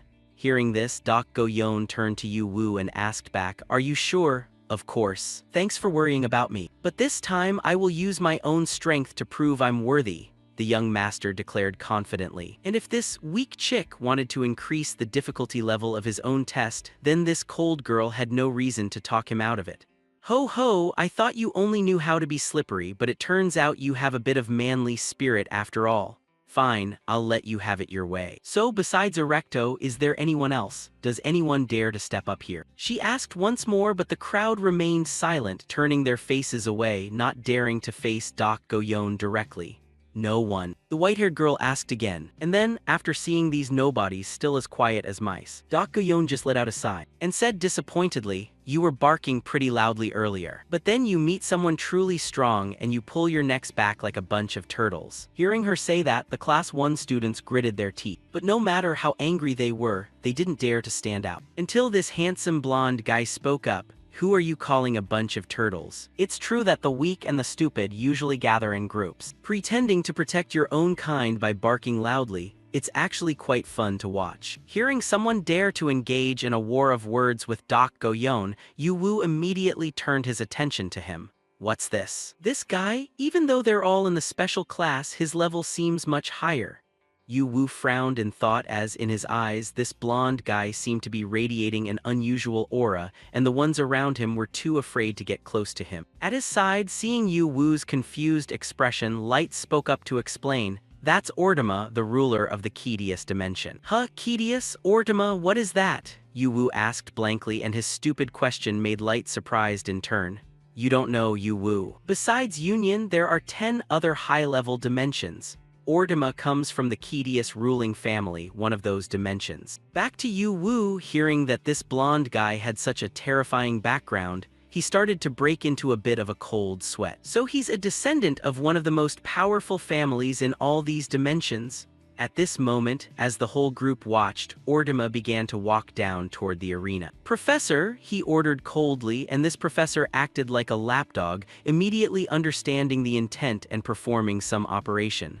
"Ah, yes. Sure." As he spoke, he hurriedly took out some electronic device, making Rachel a bit curious. "What is that?" "It's a recording device. He's probably planning to make a public video," Light speculated. "So what happens after it's recorded?" Yu Wu asked curiously. "They say they'll share everything on the internet, but I'm not sure what that is either," Light said, shaking his head. It seemed Light came from a dimension without modern technology, so he didn't understand these things very well. However, coming from a modern civilization like Yu Wu, he immediately understood the teacher's intention. "So that's it. Turns out it's the same here too." Seeing that Yu Wu seemed to know about this, Light turned to ask, "Yu Wu, do you know what the internet is?" In response to the question, Yu Wu explained while connecting to the Union Net, "It's simply an internal network established by companies or educational organizations to exchange information." Back to Light, hearing this, he was even more amazed. "Your dimension is so low that you didn't even know about Union, so how do you know this?" "Oh, well, in my dimension, this is the general direction of development for everything. Now, where is the internet of this school?" Yu Wu said while constantly swiping his phone. And the big-chested Rachel had to run over and point it out to him. "Here, there's a live broadcast channel here. It's for the class we're in right now." "Yeah, thanks Rachel, you're really good at finding things." After saying that, the young master quickly clicked on the live stream. And very quickly, images of Doc Goyon and Ordima appeared on their screens. "What? This is a live broadcast. The professor is really trying to humiliate us. But it looks like things won't go exactly the way he hopes," Yu Wu muttered. Back to the arena, by now, both Doc Goyon and Ordima were radiating an intense aura. And after staring at each other for a while, Ordima spoke up, "Make your move." In response to his words, Doc Goyon flashed a confident smile.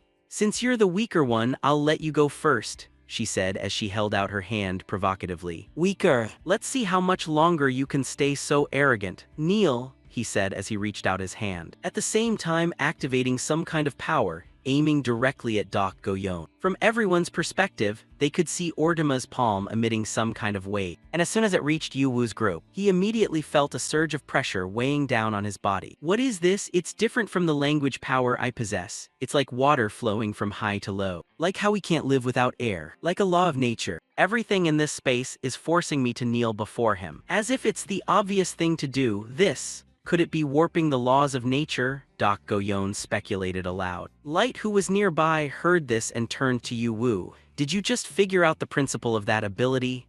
Yeah." Yu Wu replied, but before he could explain further, Rachel was already trembling and clinging tightly to his body, her eyes filled with fear as she looked forward. Back to Doc Goyon, when Ordima's power hit her, it was like a clay ox entering the sea. It didn't even create a ripple. Next, from her palm, a surge of blackish-blue energy began to pour out. And with just a flick of her hand, she completely dispelled the pressure, leaving the entire group jaw-dropped. Even Yu Wu couldn't believe his eyes. Incredible! She just increased the pressure herself and managed to extinguish the opponent's pressure. Yu Wu thought. Back to the blonde Ordima, seeing Doc Goyon easily break his technique, a bit of interest appeared in his eyes. "Haha, you've got some skills, don't you?" On the opposite side, Doc Goyon shook her head. "And your ability is as ridiculous as those horns on your head. If this is all you've got, then it's truly disappointing." "Not at all," Ordima replied, while waving his hand as if to use that technique again, but this movement didn't escape Doc Goyon's eyes. Immediately, she channeled power into her feet and rushed forward, giving the guy a kick right in the stomach. causing his technique to be interrupted before it could even be released. Did you think I was just going to stand still and get hit a second time? Was the attack stronger at close range? Dak Goyon said with a voice full of mockery. On the opposite side, Orduma had managed to block her kick with a layer of energy shield. However, having to defend seemed to have slightly damaged his vain sense of honor. "Tusk, I didn't expect to have to use both hands for a match like this," he said irritably. "Well, naturally, since you're all brawn and no brains." Dak Goyon's voice suddenly rang right in his ear, making the guy startle and swing his arm back. "You arrogant brat!" Orduma shouted, unaware that he was the one who had been uttering the most arrogant words all along. Back to Dak Goyon. Before Ortima's attack could even arrive, she had already ducked to avoid it. Next, she used her left arm to shove Ortima's left arm aside, while her right hand tightly gripped his collar. Finally, she performed a knee strike, kicking straight into the arrogant guy's chin, and with this series of movements, Dak Goyon was able to confirm her thoughts. "As I thought, your movements are incredibly clumsy. Don't tell me you still need someone to spoon-feed you," Dak Goyon mocked. But her attack was still blocked by Orduma just in time with another layer of shield. However, being overwhelmed by Dak Goyon like that made this fool's blood boil. "You bitch!" He gritted his teeth and gathered power into his fist, then unleashed a high-speed punch at Dak Goyon. However, his strike still hit nothing but air as the cold girl easily hopped to the side to avoid it. Back to light, seeing Dak Goyon playing with Orduma like a cat with a mouse. He was completely dazed. Unbelievable, Ortuma, the ruler of Ketios, is actually being overwhelmed by Dak Goyon. Hearing these words, Yu Wu, who was standing still observing them both, spoke his thoughts.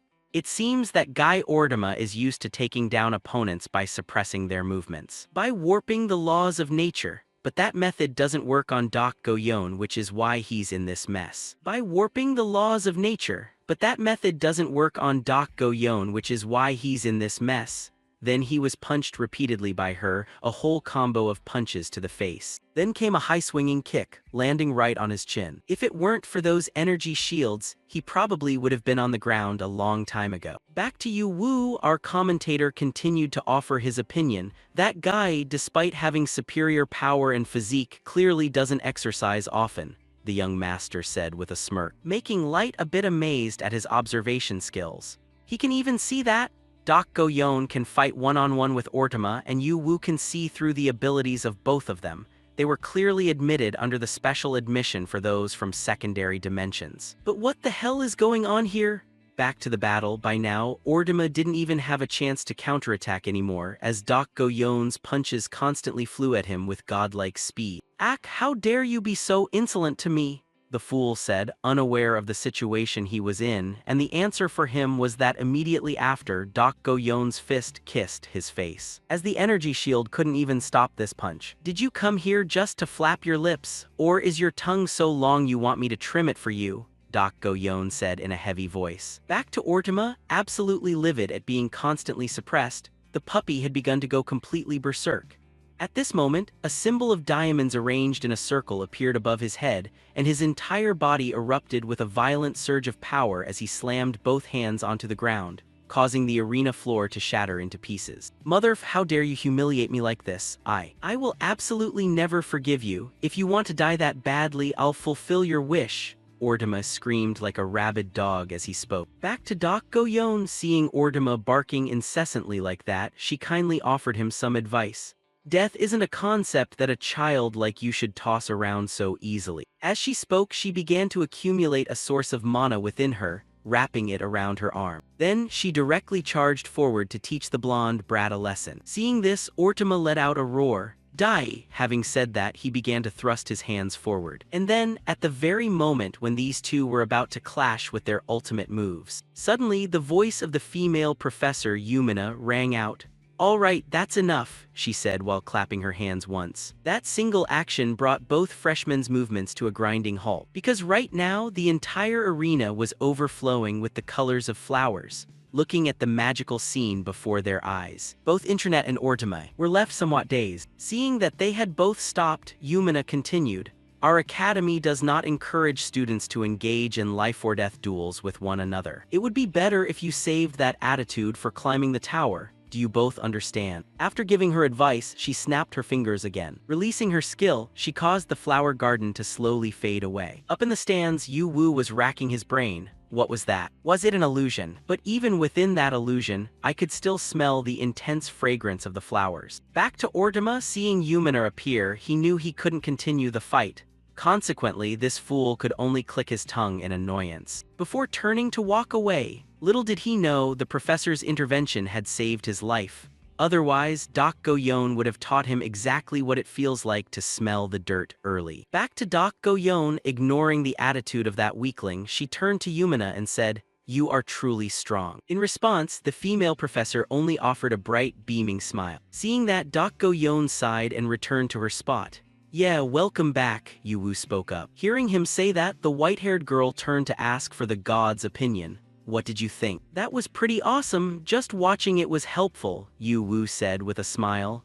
As a factory-raised chicken, this was his first time witnessing such a heated battle. However, before our protagonist could finish his sentence, suddenly Rachel rushed over and clung tightly to his back from behind, leaving the group a bit puzzled.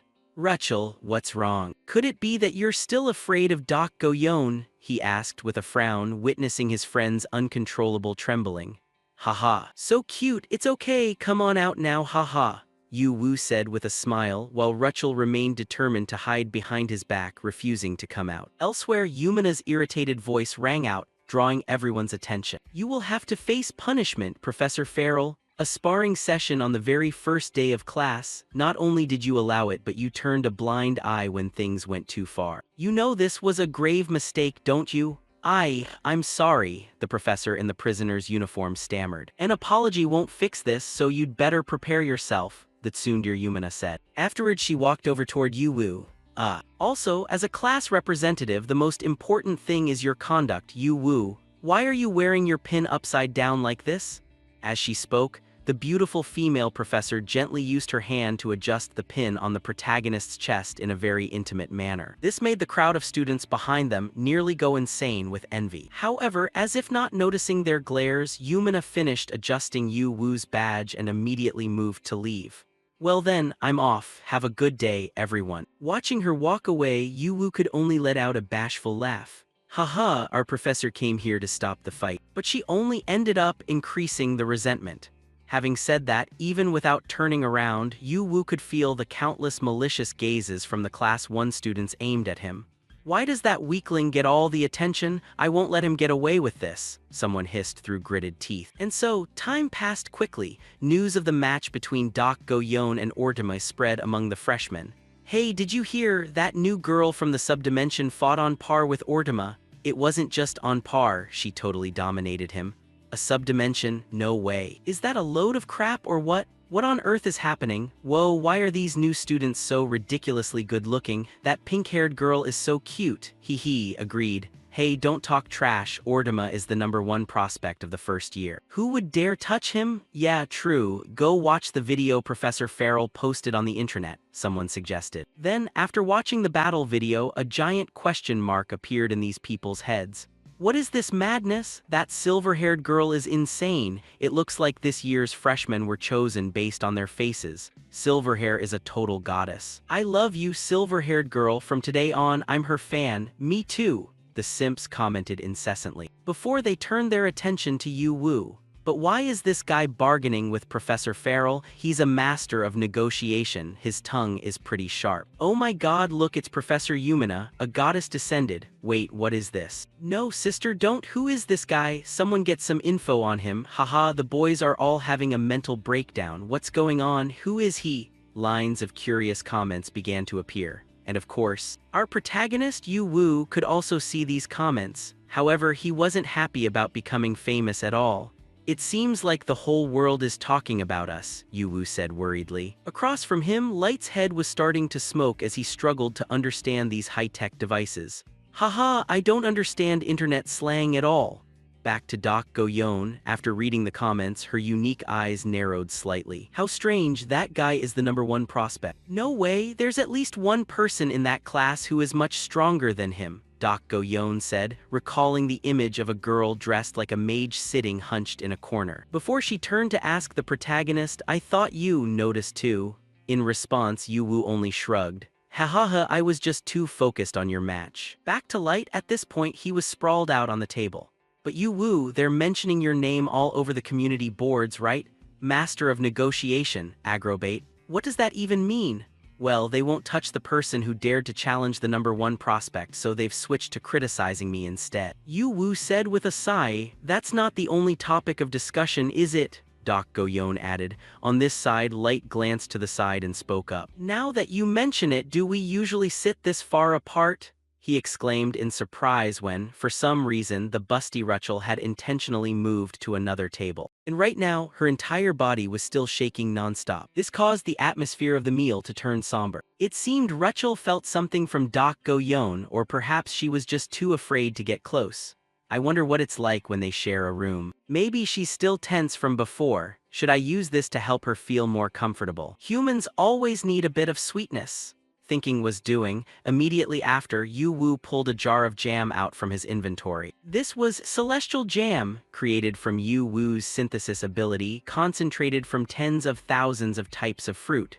Special effect, though mild, it promotes the overall growth of all stats. Hey guys, look at this, the god spoke up, making everyone look at the jar with curiosity. This is. Seeing their curious looks, the gun user didn't keep them waiting long. Haha, surprised, right? Give me your bread, Yu Wu said as he twisted the lid of the jam jar. As soon as the lid was opened, a sweet, gentle fragrance wafted into the surroundings. As soon as this scent passed Rachel's nose, her eyes widened and she immediately turned to look at the group. At this time, Yu Wu had just finished spreading the jam on some slices of bread. Here, try some, he said as he pushed the plate toward Light and Doc Goyon. Across from him, though they saw Yu Wu spreading something strange on the bread, they both quickly opened their mouths to take a bite. And with the very first bite, a taste explosion occurred in both of their minds.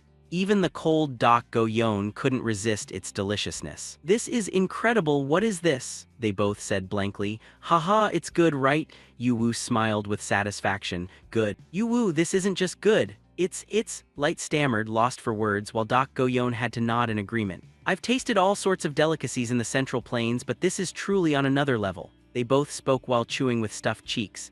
As for Yu Wu, looking at these two starving ghosts, he felt a bit awkward. Haha, I'm glad you like it. Afterward, Yu Wu turned to invite Rachel. Rachel, come over and eat with us. On this side, the pink-haired girl was already salivating. Then, unable to resist the alluring aroma, she swallowed hard and hurriedly pulled her chair close to Yu Wu. Can I have one too? She asked in a small voice. No problem, Yu Wu replied. After experiencing the flavor of the jam-covered bread, Rachel felt as if her entire being was starting to melt. The sweetness of the fruit. The best fruit flavor in the world, she said with satisfaction. Yu Wu, did you create this with your ability? Light asked. Can I have more? Doc Goyon asked greedily. Of course, here, eat as much as you want, Yu Wu said happily. It feels like I'm eating something very precious, Doc Goyon said while licking her fingertip. Not really, it's not expensive. Friends should share with each other. Consider it a return for your kindness earlier. Even so, this is a bit much. All right, I've decided to repay you for this celestial medicine. I will personally teach you martial arts, Doc Goyon said, leaning her face close to the protagonists. Next, after finishing the meal, Doc Goyon pulled Yu Wu along as they teleported inside a house built in an ancient Oriental style. It seemed it was Doc Goyon's first time there as well, so she looked around with some surprise. Let's see, as long as there's enough room to move around, it's fine. I didn't know a place like this existed. It feels strangely peaceful, she said while curiously looking around, while our protagonist quickly guessed why the training room looked like this. This training room must reflect your psychological environment, as expected of union standards, he remarked. Before turning to ask curiously, but we left right after eating. What were you planning on teaching me? Without answering, Doc Goyon picked up a wooden sword and muttered, this length is just right. Don't move around recklessly, she said while swinging the wooden sword, making Yu Wu a bit fearful. First, let's start with this. Having said that, she went into a thrusting stance, holding the sword across her chest, her right hand gripping the hilt firmly while her left hand was gently placed at the base of the hilt. Next, Doc Goyon exerted a bit of force from her left hand and immediately lunged forward with her sword, thrusting it straight at Yu Wu. Just as the sword was about to hit his face, she abruptly stopped her movement. This sent a blast of air pressure slamming into Yu Wu's face. This is the thrust, Doc Goyon said simply. A movement without a shred of hesitation, a man-made attack so miraculous it was hard to believe. However, in that brief moment, Ban Yu Wu discovered a new concept. It was pierce as in penetrate. But why pierce? She was just showing me swordsmanship, Yu Wu thought in a daze, witnessing his blank expression. Doc Goyon called out to him, "Hey Yu Wu, are you listening to me?" Hearing her voice, the protagonist snapped back to reality.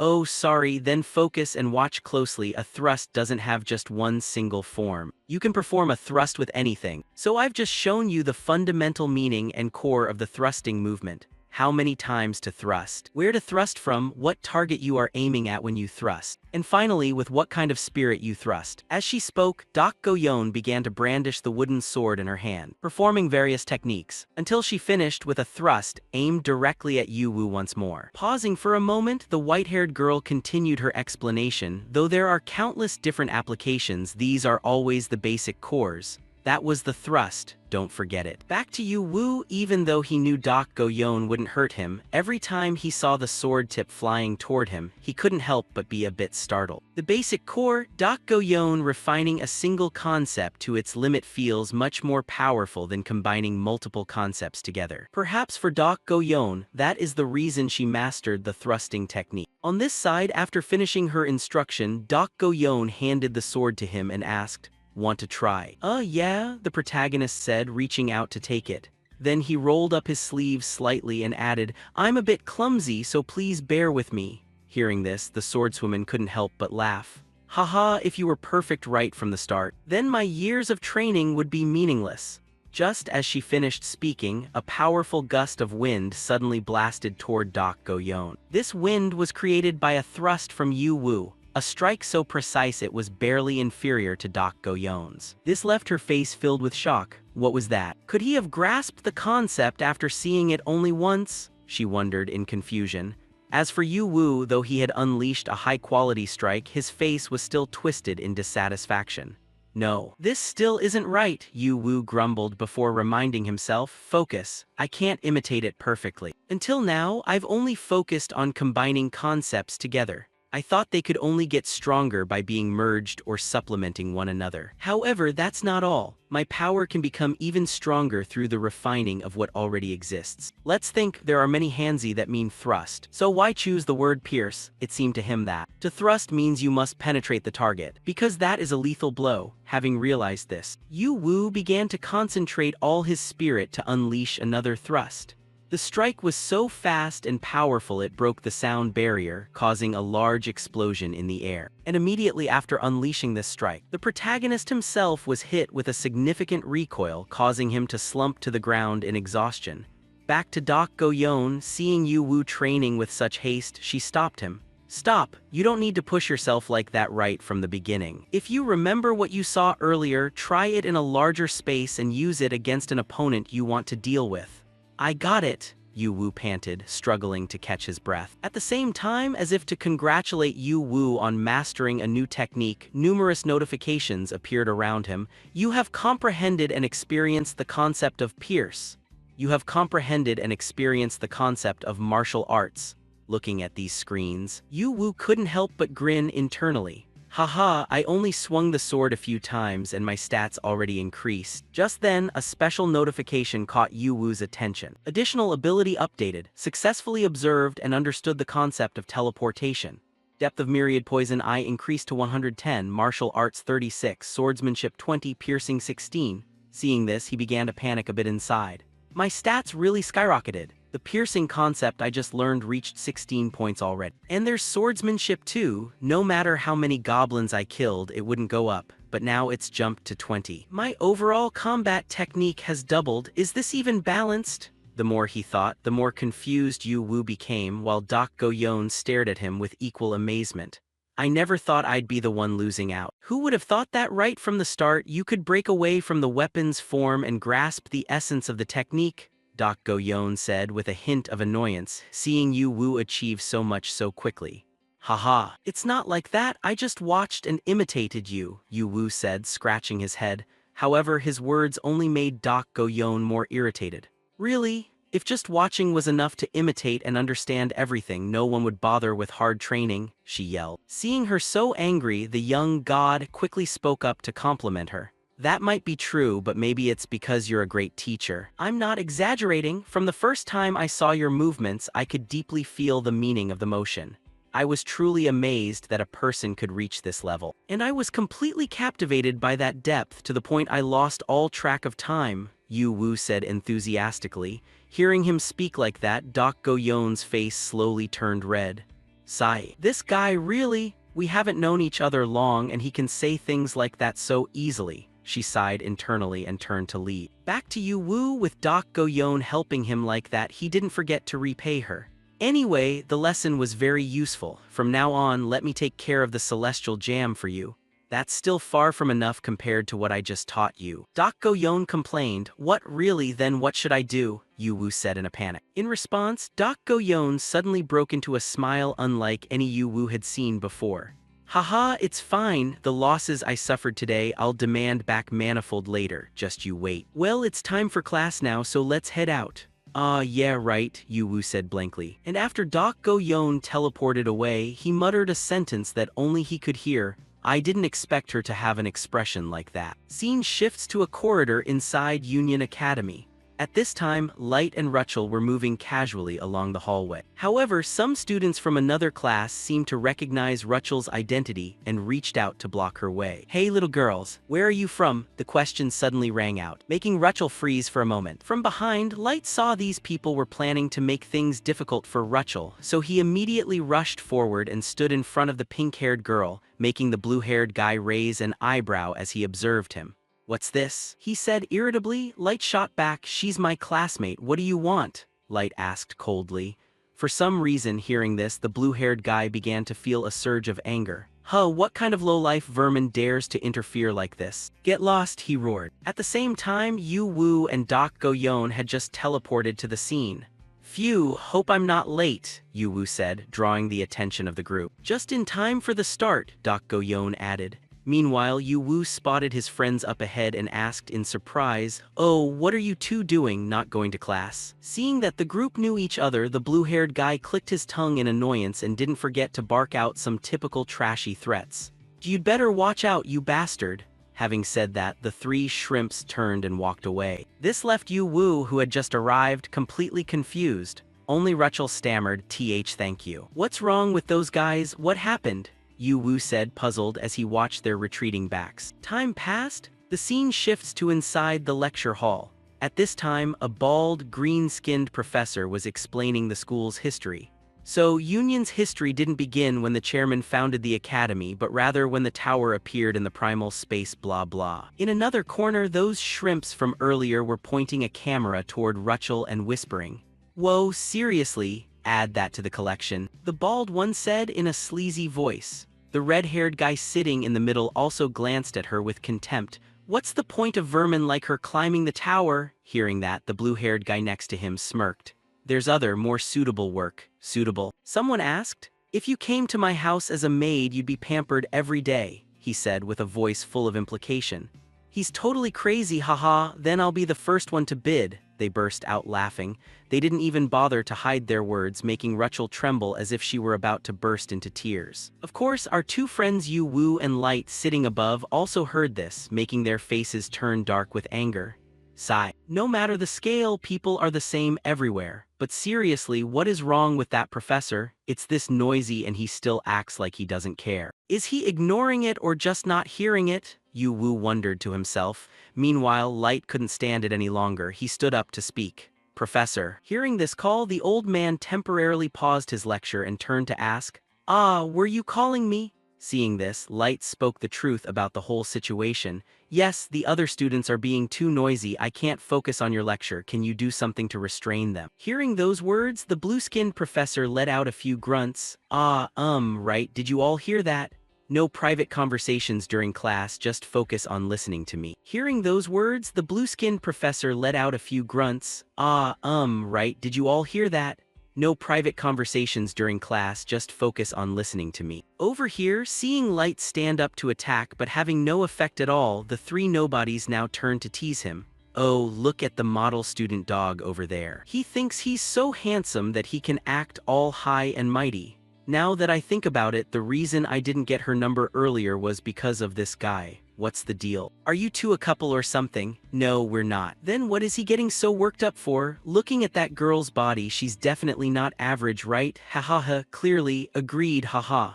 They laughed and talked freely, making Rachel's tears well up, while Light gritted his teeth and snapped the pen in his hand out of pure rage. But before he could lose his mind, Yu Wu reached out to pat the young man's shoulder and reassure him, just stay calm. Hearing that, Light glanced over and asked Yu Wu, are you telling me to endure this, even after hearing those things said about our classmate? In response, Yu Wu maintained a calm face and said, if you don't endure it, what do you plan to do? Fight. Doing those meaningless actions isn't much better. Making a scene in class only pushes things further. Just stay calm and watch this, Yu Wu said as he started pulling out his phone, and showed Light a recording screen of Union History Lecture number 1. It was Unitube on the internet. What do you mean? Light asked in confusion, and at this point, Yu Wu displayed a very crafty smile and said, there are many ways to solve a problem, Light. To deal with cowards who talk trash behind people's backs, the best way is to give them a taste of their own medicine. Hearing this, Light seemed to guess something and shouted, wait, Yu Wu, don't tell me. Not responding to those words, our protagonist immediately operated something on his phone. Haha, keep laughing, you idiots. All the filthy things coming out of their mouths in class are being broadcast live right now. At this moment, according to their gaze, there was a camera angle from above, pointing straight at these three nobodies. Unaware that they were being secretly recorded, they continued to spew contemptuous remarks. What's the point of vermin like her climbing to the top of the tower? If you come to my house and work as a maid, you'll be pampered every day, you crazy girl, haha. This angle was thanks to the little snake Eve carrying a camera in its mouth and filming from above. And naturally, after hearing these words of theirs, the netizens began to flood in with insults. What the hell, vermin? What class are these lunatics in? They look like freshmen from class 7. Are you guys insane? Where's the professor? This year's freshmen are truly crazy. This is too much. That blonde girl is quite something. I want to express my respect to the female student who kept studying diligently despite having to hear such language. This is why some people are called space trash. What's wrong with Union Academy lately? Row after row of comments appeared, making Yu Wu laugh like he'd struck gold. Oh, the reaction is exploding. They're getting slammed, Light said in awe. Sure enough, Doc Go-yeon shook her head. Next, she also turned to look at Yu Wu and praised him. You're pretty smart, aren't you? Did you name it Union History to subtly guide public opinion? Hee hee, there's no way I'd let those who hurt Rachel off the hook. I have to make them truly miserable. The young master laughed in an extremely devious way. And very quickly, those people realized they were becoming the focus of attention online. Hey, what the hell is this? A live broadcast? Damn it, who's filming this? Find the camera quickly. They shouted and hurriedly looked around to find the camera angle. And very quickly, the blue-haired guy realized the little snake Eve was holding the camera from above. Hey, over there, he spoke up to his two accomplices. However, before they could catch the little snake, Eve immediately disappeared before their eyes, driving all three of them crazy. What? It vanished? That damn snake, it's you, isn't it, you blonde guy over there? The blue-haired guy turned back in frustration and yelled, but there was one thing they didn't realize. Those brazen actions of theirs in class had also reached the limit of this bald professor. Students, your attitude toward learning is terrible. The ones making noise earlier were also you, right? State your names in class and get out right now. The professor spoke while radiating an extremely dangerous aura, making this red dog shrink back. No, professor, someone uploaded a video of us on the internet, he hurriedly explained. But the professor indicated he didn't give a damn, so before they could explain any further, they were kicked out by him. I said get out. After saying that, he irritably warned the others. I'll give those kids an F for the entire year, and the rest of the students sitting here don't bother anyone else, just focus on the lesson. Back to Yu Wu, seeing the professor so irritated, he gave him a like in his heart. Wow, even the auxiliary professors are no joke, huh? Tusk, even so, getting an F after commenting about Rachel like that is way too lenient, Yu Wu said with annoyance, and Light agreed, true, but their student lives are pretty much ruined anyway. Back to Rachel, seeing the two of them stand up to retaliate against those guys for her, the pink-haired girl flashed a satisfied smile and said, it's okay, that's enough, I'm fine now. Thank you both for standing up for me. Looking at her cute face, Yu Wu turned away bashfully. No, I didn't really do anything. In terms of brute force, I'm not your equal just now, my method just happened to work. No need to thank me. He spoke modestly yet. Since you're the class rep, I feel more at ease. You woo, Light said with a laugh. Time passed quickly, scene changed to the previous arena. At this moment, the trio of scum found Light to take revenge. Hey you, the pretty boy over there. Hearing the voice, Light turned his head slightly toward the back. Yeah, that's right, it's you. Come over here, did you really not hear us? They said while aggressively walking toward Light. So, what's the problem? What do you want this time? The blonde youth asked in a cold voice while the expressions of the three guys in front looked like they wanted to devour him at any moment. On the other side, the blue-haired guy snarled, "Explain what happened yesterday." You vermin? Behind him, the red-haired guy also gnashed his teeth. Because of that damn broadcast yesterday, my grades for the start of the semester are already trashed. We've even been blacklisted by the seniors. And our classmates are ostracizing us. Do you have any idea what that's like? The bald one shouted in extreme frustration as if they were the actual victims here. Yu Wu paid no mind to their words. As soon as these guys started their provocation, Yu Wu turned to look at the professor who was sitting leisurely to the side, wanting to see how he would react. As expected, the man just watched with interest, showing no intention of stepping in to stop them. Despite seeing three students facing us with sharp weapons, he didn't plan on intervening at all. It seemed both the professors and students here looked down on those from subdimensions. It made sense. Who really cares about the plight of chickens and pigs? Yu Wu thought to himself while Rachel hurriedly ducked behind his back. Back to the argument, the blue-haired and red-haired guys gripped their weapons tightly and spat toward Light's face. What the hell did you just say, you bastard? Say it one more time, he yelled at the top of his lungs as if afraid someone might not hear. As if worried they were deaf, Light reminded them once more. It seems you guys still don't get it, so let me repeat myself. If you want an explanation, ask politely. You savages, the blonde guy said in a biting tone. Faced with such an insult from someone from a subdimension, the three idiots were so enraged their bodies shook as if they were having a seizure. What? Savages? A low-life creature from a subdimension like you dares to speak to us like that? Savages? He spoke while pressing his sword against Light's neck. But before the puppy could say another word, a sword flash suddenly swept past. It snapped the blue-haired guy's sword tip clean in two, right before the shocked eyes of everyone around. What was that just now? Yu Wu thought to himself. With just a glance, he had suddenly discovered a brand new concept. Back to Light, he was now holding a sword that emitted a brilliant, dazzling light. Didn't I already tell you? If you ask politely, I'll be happy to answer. As he spoke, Light pressed his light sword against the blue-haired guy's neck. This terrified the guy so much he immediately dropped to his knees. As for Yu Wu, looking at the aura that Light was currently projecting, the god was absolutely stunned. How strange! The air around him suddenly changed. How is that possible? Is it because of that sword? What kind of glorious concepts could be overflowing like that? He wondered internally. Unaware of Yu Wu's thoughts, Light saw the blue-haired guy on his knees and continued, staying quiet like this is good. Now give a proper greeting and get lost. On the opposite side, the blue-haired guy's entire body was stiff, suppressed by the sheer pressure coming from Light. I can't move my legs because the pressure is too great, he thought frantically. Meanwhile, the other two idiots still didn't seem to fear death and were still running their mouths. You vermin, how dare you? Ignoring the weaklings' bickering, Light turned toward the professor and asked, Professor, how would the academy evaluate a group that suddenly attacks a classmate with swords during class? Hearing the question, the professor smirked. Why are you asking me all of a sudden? Well, Our academy encourages practical sparring, so from a certain perspective. He tried to be vague to brush it off, but how could he fool Light? But I never agreed to a spar. Isn't that right? He asked coldly. Well, that's true, but even if you didn't agree, you still drew your personal weapon, didn't you? The man said, gesturing with his hands.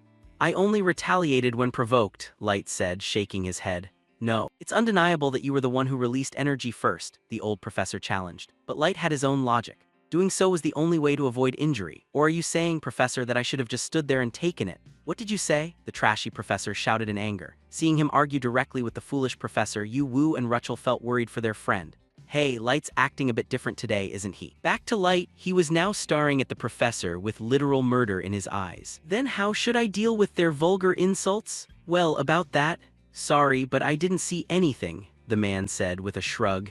This blatant lie was the final straw for the blonde-haired boy's rage. What did you just say? What did you just say, teacher? Light growled, while his sword emitted an even more terrifying surge of energy. This startled the entire group, but fortunately at that moment, Dak Go-yeon stepped up and flicked his forehead to stop the young man from doing something stupid.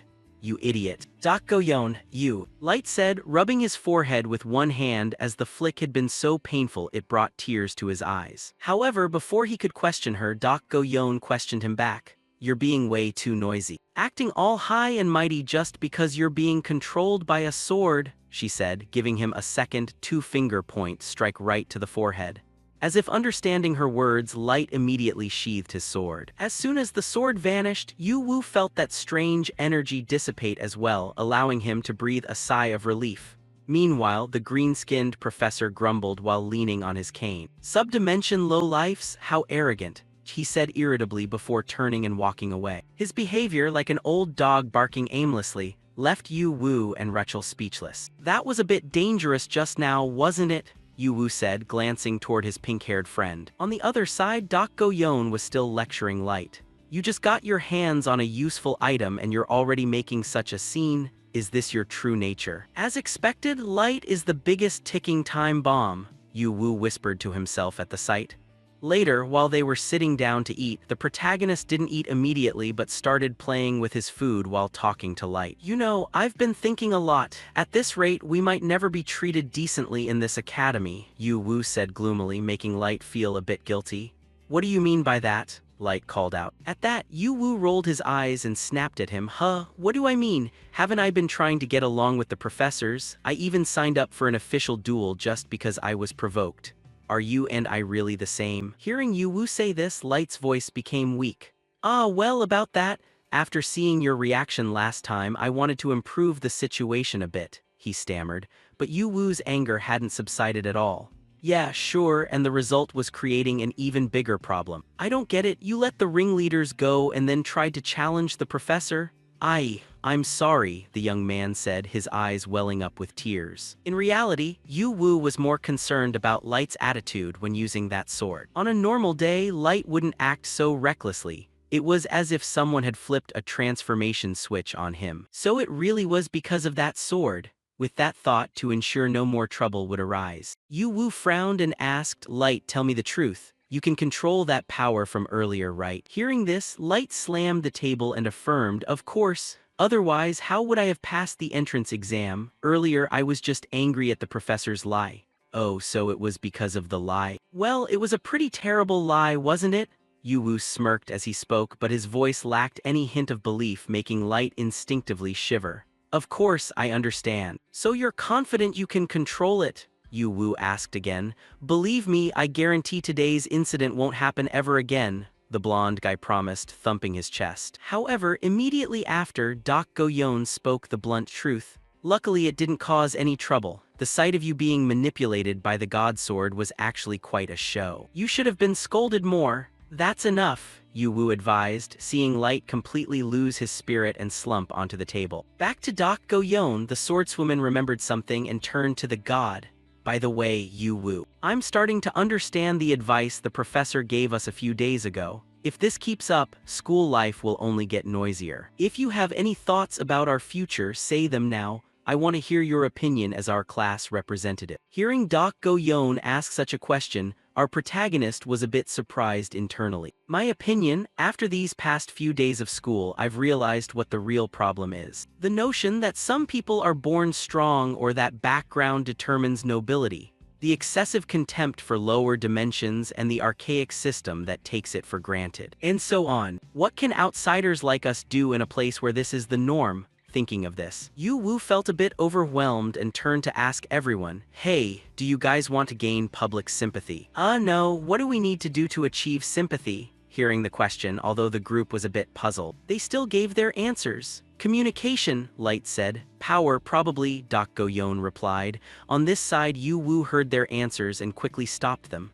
No, something you guys already have. And that is your looks." Yu Wu spoke while intently observing this squad of handsome guys and beautiful girls. Next, he briefly outlined his plan to the others. "So you're planning to create a channel broadcasting our daily lives?" Yu Wu asked in surprise, and the protagonist nodded in confirmation.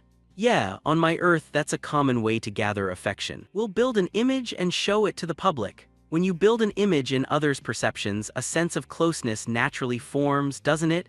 That can develop into respect or even admiration for the subjects. Yu Wu said while adjusting the camera angle and the light-blocking screen. Back to Light. After hearing the gist, he understood the plan, but he still had a question. But Yu Wu, if it's to gain respect and admiration, why do we have to fake fight each other? It's not fake, it's a real fight. Take it seriously, Light, Yu Wu reminded him at the same time. Dak Goyon charged in with a series of continuous attacks. However, Light still wasn't taking it very seriously. But suddenly telling me to fight for real, he thought with difficulty. He simultaneously threw a right hook, but the punch was immediately caught by Dak Goyon as she ducked to evade. Yu Wu, you don't need to worry. Usually in a match, getting hit a few times makes someone serious right away. As she spoke, Dak Goyon reached out and gripped Light's collar tightly and performed a shoulder throw. The impact was so strong that a small crater immediately appeared in the floor and Light's head was spinning. Seeing this, Dak Goyon began to tease him. Oh my, is that all you've got? I see. It's understandable since last time you were just being controlled by an item. What's the use of drawing that sword anyway? I bet even if you did, you still wouldn't be on my level. Dak Goyon spoke with contempt, making Light grit his teeth in frustration. On the other side, Light seemingly couldn't bear the humiliation any longer, so he let out a shout and charged into brawl with Dak Goyon once again. Meanwhile, Yu Wu, seeing the two of them fighting with such fierce momentum, praised them enthusiastically. That's it, Light, great job. As he spoke, the god started finding the most photogenic camera angles to record. Turning to Rachel, seeing Yu Wu so excited, she asked with some concern, Hey, Yu Wu, is this really going to make our school life easier? I still don't quite get it. In response, Yu Wu didn't know exactly how to explain it, so he could only let out a few laughs. Well, things won't change instantly, but I guarantee it'll be effective. With that thought, to enlighten the busty girl, Yu Wu gave an example. Just think about it, if those guys who have been bothering us lately knew how top tier you guys are, they probably wouldn't dare touch us anymore. Oh right, that makes sense, Rachel said with a nod. Right, haha, look at them, it's like the ground is made of tofu. The protagonist laughed, looking at the floor shattered by the fists of these two monsters. Anyway, we won't know the results until we post it, so don't worry too much, Rachel. Your beauty is far too noble to be wasted on such concerns. Don't you know that beautiful people look even better when they smile? That line was meant for you, Rachel. You have a face that would be loved anywhere. It would be a shame to keep frowning like that. Isn't that right? So just put aside your worries and enjoy the moment, the god advised. As if hit by a love spell right after listening, Rachel's mind seemed to calm down and she instinctively broke into a smile. It's truly magical. Every time I hear Yu Wu speak, I feel like everything will happen exactly as he says. Back to the battle, despite the high spirits, basically Light was being pinned down and pummeled by Dak Goyon. Where are you going? I've only just warmed up, the swordswoman said, cracking her knuckles. Meanwhile, Light turned to Yu Wu, crying for help. Oh my god, Yu Wu, save me, she's not human anymore. Time passed quickly. Scene shifts to mealtime. Currently, Rachel was crying over her bowl of beef noodles with extra vegetables. I can't eat this. It tastes like soap, Rachel said tearfully. However, for the sake of the YouTube channel's greater good, Yu Wu gave her a wink and advised, It's okay, Rachel, you'll get used to it once you eat it. But why do we have to film this? Rachel lamented, and so time passed. Following their class representative's suggestion, the Class 1-1 students began uploading videos of their daily lives to their channel, the group Rebellion. And exactly as Yu Wu had predicted, they received an explosive reaction, especially the battle video between Light and Dak Goyon. Just looking at the level of destruction they caused was enough to make people's scalps tingle. Whoa, is this for real? Aren't they from a subdimension? They're freshmen. Silver-haired sister, I love you. This is fake, right? It's hard to believe. He looks so fragile, yet he fights pretty well. Pretty well? Haha, is this a squad of monsters or what? The crowd commented in awe. Before they moved on to a video of the four-person squad playing a game. What's this? Someone asked. It's called a board game. It's a traditional game from where the master of negotiation comes from. Before they moved on to a video of the four-person squad playing a game. What's this? Someone asked. It's called a board game. It's a traditional game from where the master of negotiation comes from. Before they moved on to a video of the four-person squad playing a game. What's this? Someone asked. It's called a board game. It's a traditional game from where the master of negotiation comes from. Scene shifts to a frame featuring Professor Yumina. As soon as she appeared, the simp army flooded the comments. Well, Professor Yumina always looks like an angel. I wish I was in that group. I bet the air there smells great. Haha, you pervert. It looks like a gathering of elite families. What brand is that car? Probably Ronica. You can buy it at the Flower Temple. Just looking at it feels healing. That bargaining guy, I'm so jealous, the crowd said, longing. Scene shifts to a frame featuring Professor Yumina. As soon as she appeared, the simp army flooded the comments. Well, Professor Yumina always looks like an angel. I wish I was in that group. I bet the air there smells great. Haha, you pervert. It looks like a gathering of elite families. What brand is that car? Probably Ronica. You can buy it at the Flower Temple. Just looking at it feels healing. That bargaining guy, I'm so jealous, the crowd said, longing. Watch the next one. On to the next video. Wait, the next video is a live stream? Really? That's awesome. Wait, but the broadcast date is tomorrow. Yeah, early tomorrow morning. Wait, isn't tomorrow the day for climbing the tower? Someone shouted. According to their eyes, this was a pre-scheduled broadcast. Back to Yu Wu's group. At this point, even he hadn't expected the videos he posted to be so enthusiastically received. No way, I can't believe it. Why are there so many people? Rachel asked. Yu Wu didn't care about the fame, he only cared about the results. Our channel gained 1,000 subscribers in just one day. We're famous, Yu Wu said with a smile. Light, however, was a bit annoyed. Why is the video of me getting beaten up the featured one? He lamented. At the same time, the beautiful Professor Yumina saw the group so excited and approached to praise them. That's wonderful. Union is a top-tier space full of wonders. In a place where we are taken for granted, no student ever thought of creating content. But the channel you created has cleverly slipped through that. Hee, creating entertainment and connecting with people. I never thought of that either. Hearing her say that, Yu Wu bragged, the first battle video we filmed is very popular. Hey, take it down, Yu Wu, Light cried out. Ignoring that, the professor clapped her hands. Moving on. Today we enter the tower. You all know that by now, right? Are you all ready? Hearing this, the group nodded confidently. Meanwhile, the protagonist looked around at the group and was suddenly startled. Wait a second, I just noticed. Am I the only one wearing a uniform? Why is everyone all dressed up? In response, the group looked at Yu Wu with strange gazes. Since we'll be fighting constantly in the tower, we just chose clothes that are comfortable for movement. That's right. If I have to fight, this outfit makes me feel safest, Rachel agreed with a nod. I see, Yu Wu whispered. Is what you're wearing okay, Yu Wu? Light asked. Hearing this, Yu Wu pondered to himself, I get it. Since I lived in a peaceful place, I don't have clothes specifically for combat. But I chose this life myself if I have to join a life-or-death battle. At that thought, he adjusted his tie and spoke confidently. For me, this is already enough. Turning back to the professor, seeing that the group was fully ready, she nodded. So you're all ready then? Let's go. With that, she snapped her fingers, creating a magic circle beneath the group's feet. And after a flash of light, they were teleported to the front of the Tower of Babel. Countless other students were there waiting to enter. Seeing them appear, the crowd quickly recognized them. Are those guys the rebellion group? For real, they're here too, a brown-haired guy shouted. Meanwhile, Rachel, seeing herself suddenly appear here, looked around blankly like a lost child. Wait, this is the tower entrance. The tower opens at dawn, but we have to line up according to class rank. We're in the year 2 line, Yumina explained. This made Yu Wu's face go a bit pale. We're the only year 1 class entering? Well, you can just think of it as your skill levels being high, she said with a shrug. Turning to Light while waiting around, he spotted the 3 shrimps who had teased him before. They were also standing inside. Oh, is it those guys? I feel like the way they look at us is different from before, isn't it?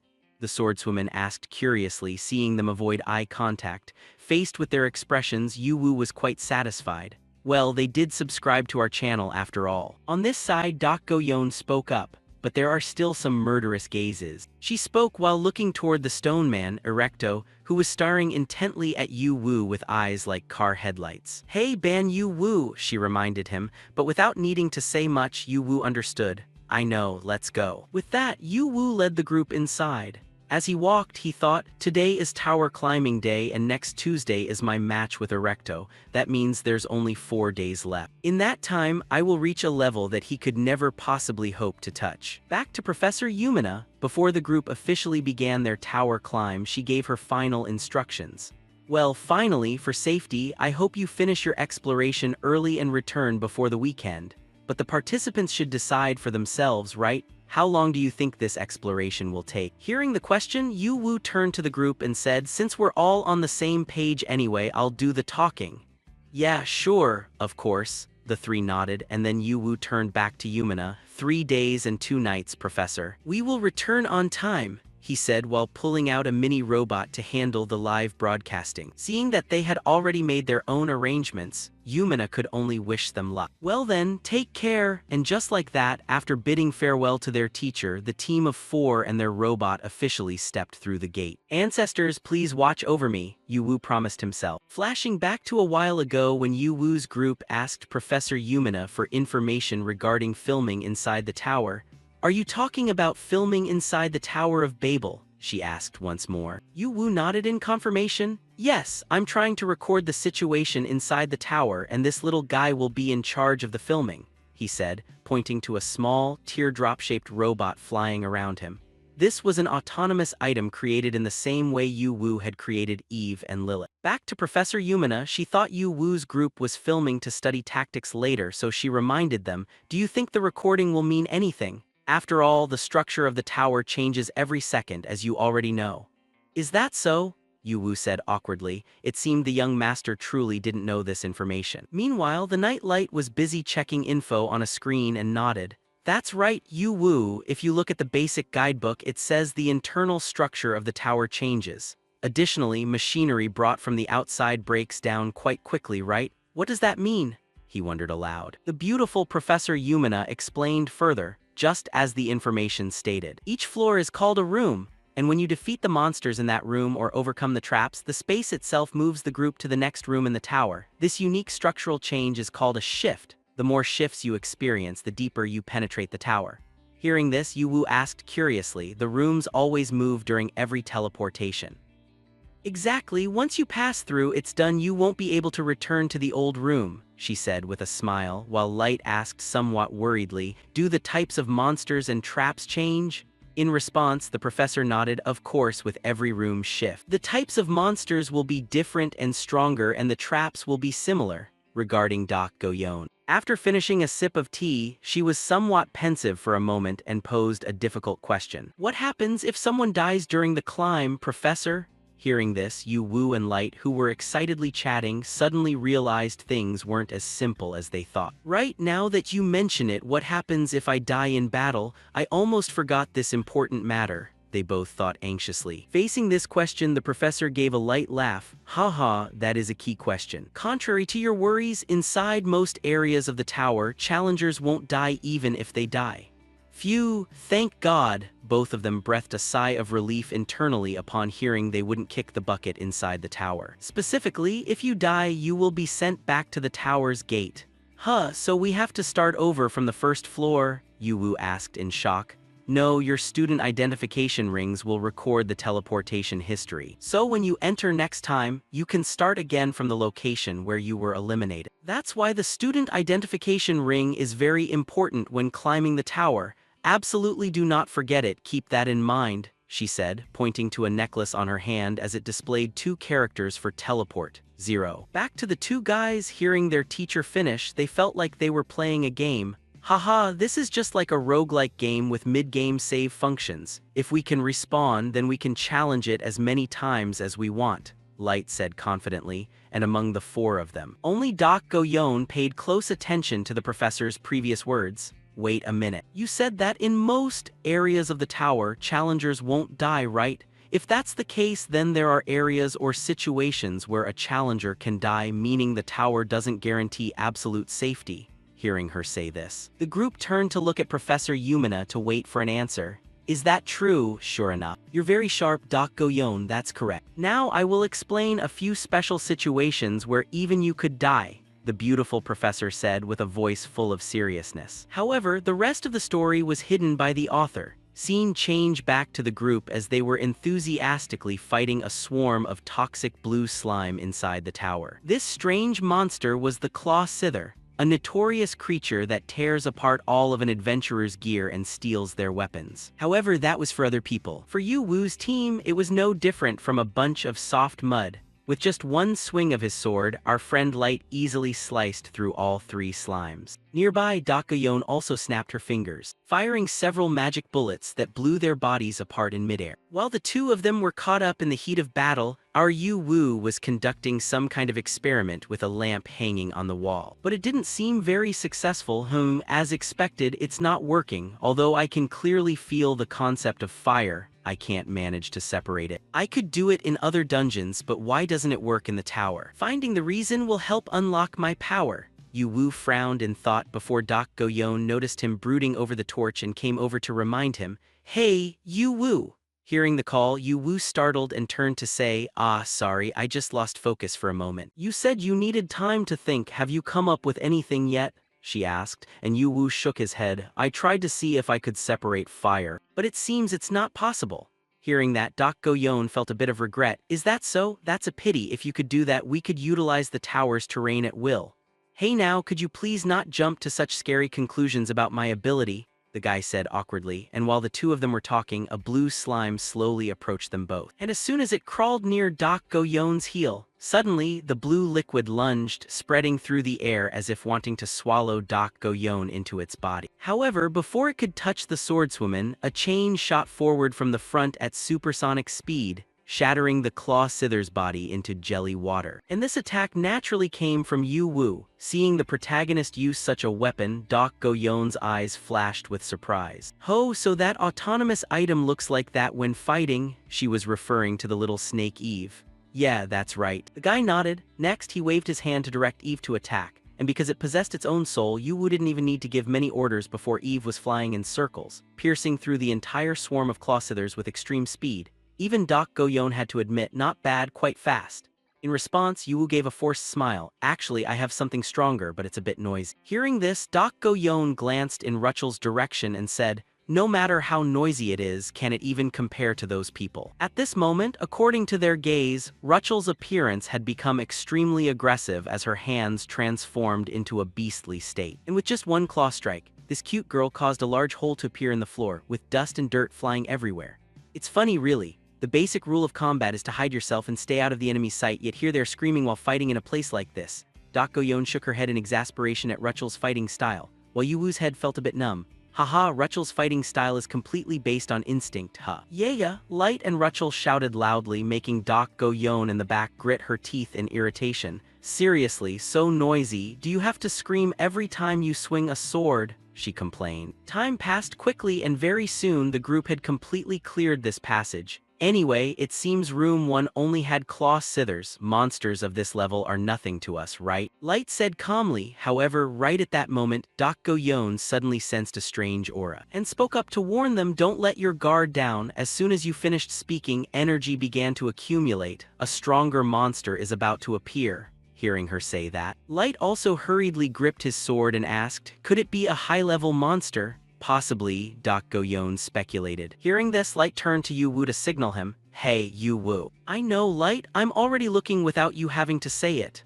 our protagonist said as he began using the Eye of Myriad Poisons to observe. And very quickly, he detected some strange energy radiating from a stone tablet in front of him. Hey Ruchel, it's that stone tablet up ahead, smash it. Hearing this, Ruchel let out a loud, crazed shout and rushed forward to punch the stone tablet with all her might, causing the monster to die prematurely before it could even be born. The punch was so strong the entire corridor seemed to shake for a beat. Oh my god, we destroyed a high-level monster before it even appeared. It even dropped an enhancement magic core. Is it really that easy to drop? Light said blankly. While he had been preparing his stance for a big battle, not noticing this, Ruchel quickly picked up the magic core that had just fallen out. However, at the very moment she touched the core, Ruchel's pink hair suddenly turned a deep reddish brown. At the same time, Yu Wu discovered a concept above her head that read Heart Furnace. Hey Ruchel, your hair got darker, the young master reminded her, while simultaneously paying attention to the character above the shy girl's head. Heart Furnace?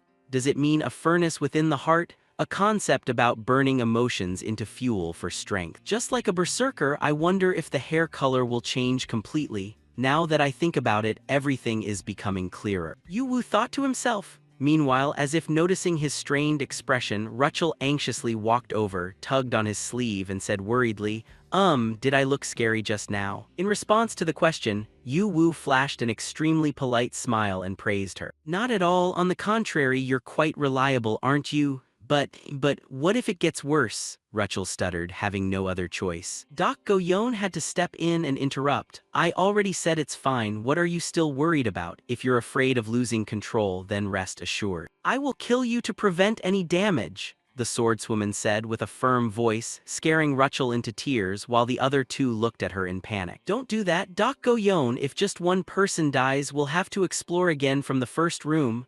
The protagonist hurriedly reached out to stop her. However, Doc Goyon had her own logic. But if this keeps up, maybe only 3 of us can continue climbing. Saying this, Doc Goyon seemed to think of something and shook her head again. No, I think it's even better if just the 2 of us climb, she said sternly, and now it was Light's turn to be teary-eyed. Hey, hold on, what about me? He shouted upon seeing himself seemingly being discarded.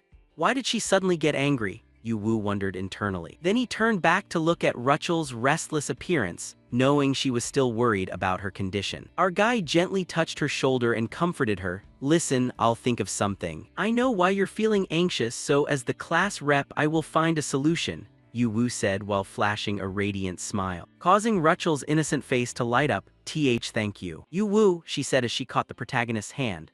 On the opposite side, seeing this, Yu Wu's face blushed as he scratched his head and said, It's nothing, that's what a class rep is for. Nearby, the 2 third wheels Light and Doc Goyon, seeing themselves being fed dog food, forced to watch romance, looked at Yu Wu with irritation.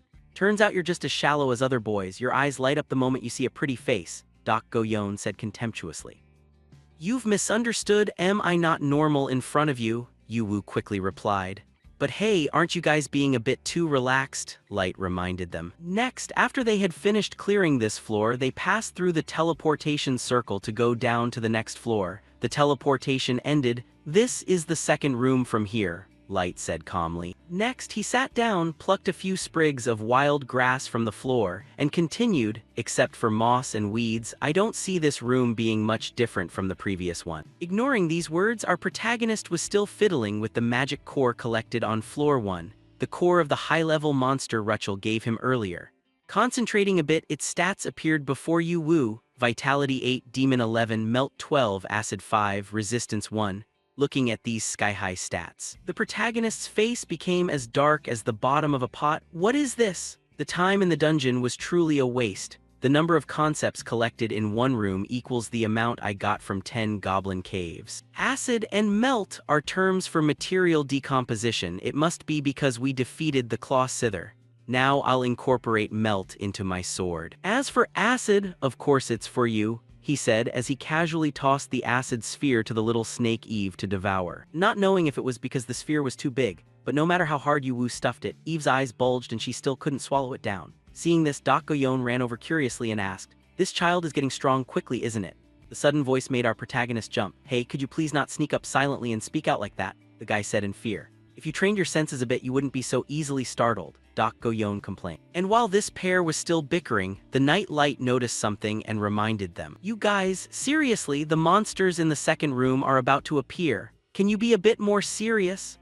At this moment, according to their gaze, countless magic circles suddenly appeared on the path ahead as if they were preparing to summon a horde of monsters to greet the team. Then, before Light could finish his complaint, Doc Goyon fired another magic bullet, completely dispelling a plume of black smoke in front of her. Serious, I'm being serious, but this second room doesn't seem any different from room 1, does it?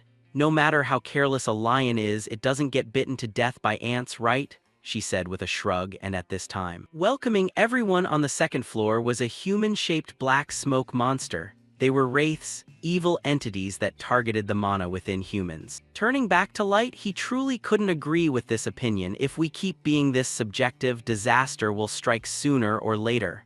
Then let me propose something. How about we let Ban Yu Wu handle the fighting in the second room? She suggested, making our protagonist in the back startle and naturally. Everyone else knew how weak Yu Wu was and immediately refused. Why are you suddenly saying that? That's too dangerous. Hearing this, Doc Go-yeon still continued with a smile. I think it's a great idea. After all, there's a duel next week. He needs to quickly improve his abilities, doesn't he? It's logical. Right? As she spoke, Doc Go-yeon looked at Yu Woo as if to tease him. And in the face of her words, the sun god guy could only laugh a bit bitterly. Haha, you really are. No wonder you've been acting strangely. Fine then, let me try to handle things here myself, Yu Woo said as he began rotating his arms to warm up. It seemed the young master himself was also eager for a fight. Only Light was still worried and advised him, "Hey, Yu Woo, that's dangerous. If you don't listen to her then..." Without waiting for the night to finish, our protagonist consciously knew he needed to improve his combat abilities, so he held out a hand to stop him. It's okay. Just as Doc Go-yeon said, I need to get strong quickly. It's a waste for you guys to spend energy here. You two will help me progress as fast as possible, right? Yeah, if Yu Woo said so, then I believe you. Rachel nodded like a little squirrel. All right, but the moment anything gets slightly dangerous, I'm stepping in immediately, Light agreed. Then thank you very much, Yu Woo said with a smile before turning to Doc Go-yeon in the back. Listen, Doc Go-yeon. Save your strength for now. I believe you'll help me wholeheartedly later. Right? In response, the swordswoman flashed an extremely confident smile. At least I promise you won't die of overexertion right now. Hearing the big boss's guarantee, Yu Woo no longer had any worries. Good then. Eve, let's go. The protagonist let out a shout, and with their minds in sync. Immediately after, Eve transformed into an AK-47 state and then unleashed a rain of bullets forward, starting to distribute equality to these monsters. And sure enough, these monsters didn't even have a chance to take another step before being blown to pieces. Meanwhile, Light and Rachel, witnessing the guy's firepower, almost fainted. What the hell is that? Is that a characteristic weapon from Yu Woo's world? I don't know how powerful it is, but its speed in destroying monsters is incredibly astonishing. If only my country's soldiers were equipped with that weapon, Light wished internally. While Doc Go-yeon silently observed Yu Woo's weapon and evaluated it. Is that chi manipulation? No, it constantly fires iron pellets. It could handle second-class assassins and even touch the threshold of first class. It would be useful in the martial world. However, the attack method is only in a straight line. It's fine for long-range combat. But in a tight space like this, there will always be unpredictable incidents. For example, if an enemy attacks a blind spot, Doc Go-yeon thought to herself, and just as she finished that thought, a wraith hiding in a corner waited for Yu Woo to pass by, and then lunged to ambush him from behind. Seeing this, Light and Rachel shouted in panic, Yu Woo, hearing the call. Yu Woo calmly turned back, but our protagonist's reaction was extremely fast. Immediately after, he pulled a longsword out from his inventory, and with just one cut, he easily sliced this wraith in two. Before it could bite him, having done so, Yu Woo let out a breath. Ha, that gave me a scare. In the back, the other two saw that he was safe and breathed a sigh of relief. Phew, what was that, Yu Woo? That sword? Light asked. This was Yu Woo's longsword with stats. Magic Sword 12, Murder 19, Poison Blood 9, and Melt 12. You're that good with a sword? I didn't even know. Light and Rachel praised him, and while they were standing there talking, a pack of wraiths from behind took the opportunity to rush forward in a swarm like a flood. Back to Yu Woo, hearing everyone's praise, he didn't get arrogant but only said modestly, it's nothing, compared to Light and Doc Go-yeon, I'm still far behind. As he spoke, he gripped his sword tightly to prepare to handle the rest. Meanwhile, Doc Go-yeon saw Yu Woo's attitude and nodded as she observed. And so, by combining both the gun and the sword, our protagonist no longer had any concerns about the wraiths ambushing him, and it didn't take many rounds. This second floor was almost entirely cleared by our protagonist, leaving only one wraith standing awkwardly and alone. I don't see any more wraiths, so this must be the last one, right? After finishing this guy, we'll teleport again, so let's rest for a bit now. As he spoke, he ordered his little snake to transform into a chained state, tightly binding this wraith to prevent it from escaping. While the others in the group took advantage of the monster being chained up to take a break. Regarding Doc Go-yeon, she knelt down to examine the remains of the wraiths, and inspected them carefully. The blade melted and decomposed them. He already used the ability gained from the previous room. Based on past events and his sword stance just now, he clearly hasn't been on a battlefield before. So how can he progress this quickly? Doc Go-yeon wondered internally, and not thinking as much as she did, Light and Rachel were over here praising the protagonist. Coming up with a teleport coordination method like this, Yu Woo truly is exceptionally brilliant. Only a student who has experienced it could come up with this way, haha. Really? Yu-Wu bashfully scratched his head upon seeing himself praised for such a minor thing. However, even Doc Go-yeon stood up to acknowledge it. Well done, that last slash was excellent. Oh really? Then thank you, the protagonist replied excitedly. However, she then shook her head in critique. Except for the fact that you focus too much on execution speed, it's still much better than a fool who only knows how to swing his sword wildly. As she spoke, Doc Go-yeon stroked her chin and sarcastically jabbed at Light, making the knight fly into a rage. What was that? Why am I a fool? I fought with everything I had just now. Hearing this, Doc Go-yeon played innocent. I didn't say anyone was a fool, how would you know? Slashing at shadows while screaming, if that's not a fool then what is? She complained. Meanwhile, the knight next to her continued to argue at the top of his lungs. That's how I was taught swordsmanship, regardless of whether it's in the dark or not. Back to Yu-Wu ignoring their bickering. He casually pulled a carbonated drink out of his inventory and said with a chuckle, haha, you guys are truly one of a kind. Even though it's break time, don't you feel tired at all? As he spoke, the protagonist's voice grew weaker when he realized the other three were staring at him with very strange looks. Then the swordswoman Doc Go-yeon's face darkened as she turned to question him. Hey Yu-Wu, what are you eating all by yourself? Beside her, Rachel also looked at the protagonist with greedy eyes. I heard a PSSH sound earlier and then a sweet aroma wafted out. In response, Yu-Wu hurriedly pointed at the can in his hand and explained, they sell this outside. The young man tried to smooth things over. However, it only made things more complicated. That's because you can go outside but we can't. Yu-Wu, Light said coldly. Calm down, I'm sorry for drinking alone. I wanted to share with you guys, but I don't have many. Plus, this is only effective when you're exhausted. It's useless for you to drink it now. Having said that, Yu-Wu quickly tossed the can back into his inventory. Of course, those last words were just him talking nonsense. There was no such thing as a carbonated drink that could only be consumed during exhaustion. Unfortunately, Doc Go-yeon and the others didn't know this, so they believed him completely. When exhausted, All right then, I'll take charge of the third room, the swordswoman said, cracking her knuckles to warm up. Seeing this, Yu-Wu started to wonder, Didn't you say I should handle it myself to improve? Why the change of heart now? Hearing this, Doc Go-yeon puffed out her cheeks and ignored him. I've never tasted that drink before and I can't let you drink it all by yourself. Hey, that drink belongs to Yu-Wu, Doc Go-yeon, Light reminded her with a glance. Moving past this. Next, after they had finished resting, Yu-Wu finished off the unfortunate evil spirit to prevent it from being further mentally tortured by the group. As soon as it perished, a teleportation circle appeared beneath the group to throw them to the next floor. Teleportation is starting, Light reminded them. Back to our protagonist. While waiting for the teleportation, he took the opportunity to check the results of his grinding on the previous floor. This is his current status board, Ban Yu-Wu. Life 129, Body 72.8, Departed Souls 350, Mana 101, Martial Arts 62, Swordsmanship 36, Piercing 26, Leadership 7, Driving 15, Resistance 2, Myriad Poison Eye 115, Myriad Hearing Ear 105, Myriad Language Body Lips 107. Looking at his current status board compared to when he first joined the academy, it had truly increased at a dizzying pace. This is incredible. This level is already at the academy average. And I've only swung my sword a few times here. Even the swordsmanship and piercing skills I recently learned have improved. With this efficiency, I should focus on developing my swordsmanship. The match next Tuesday seems like it will depend on the development level of my martial arts skills. The physical stats between me and Erecto differ by over 200 points.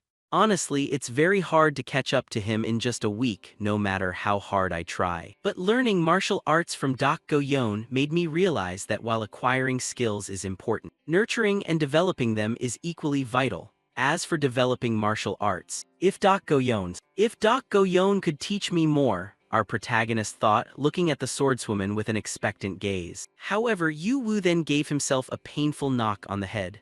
What on earth am I thinking? No matter how strong Doc Go-yeon is, relying on her isn't good at all. I can't let the relationship become unbalanced. Think carefully, I still have time, he thought while rubbing his forehead.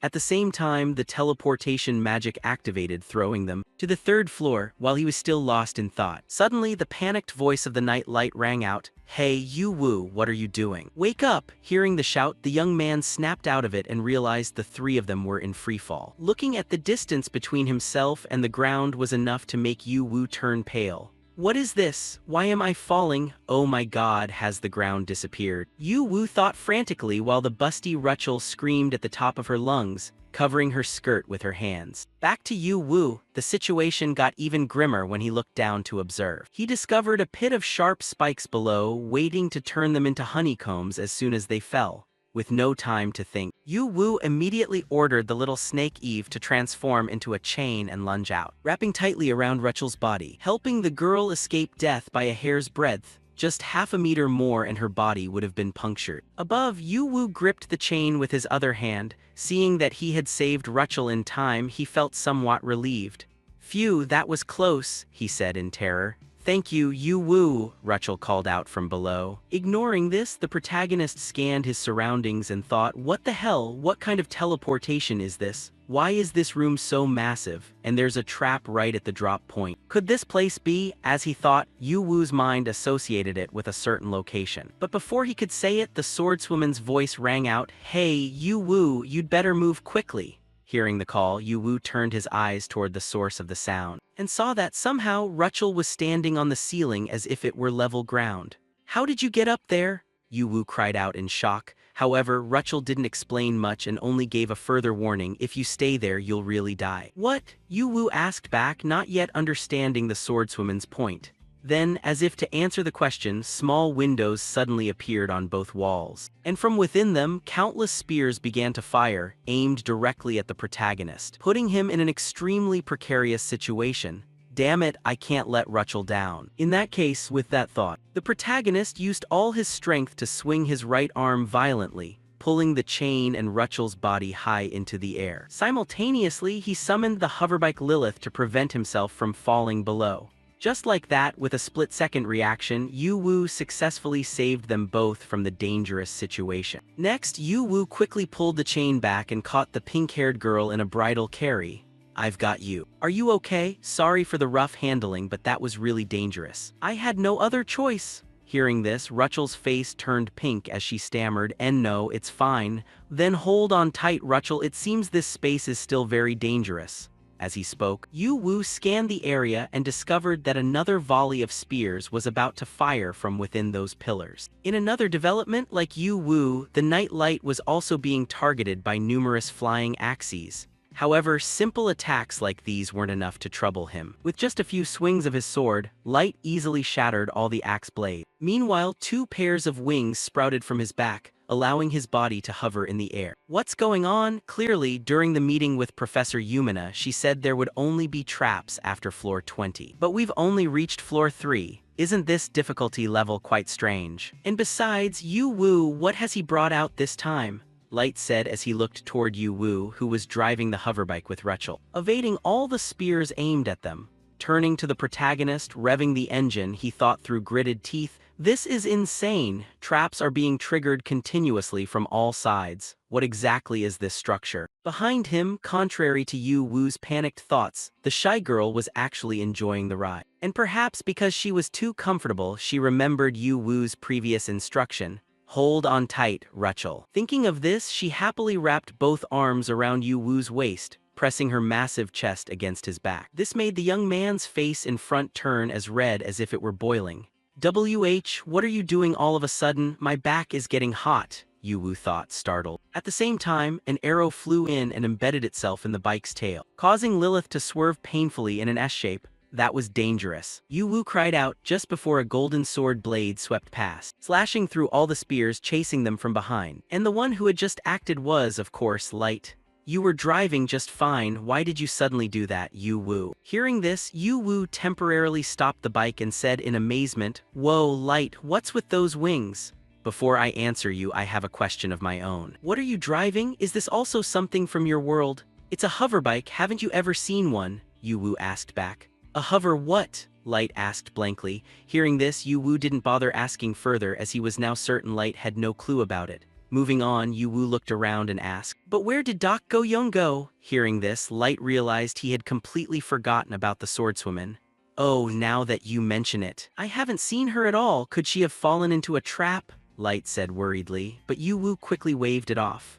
"No, there's no way she'd fall into a trap that easily. I'm sure she's somewhere keeping an eye on everything," Yu Wu speculated. Then while the two were moving, Light asked about the plan. So what should we do? How do we stop these traps? Hearing the question, Yu thought for a few seconds and replied, according to the guidebooks, the way to survive is to hold out for a certain amount of time. I don't know exactly how long or how it works. But for now, run over there, Light. I'll try to analyze them. As he spoke, Yu pointed to his left. Got it, the knight nodded and nimbly flew in that direction. Next, Yu hurriedly observed all the windows firing spears and analyzed the direction the traps were triggering.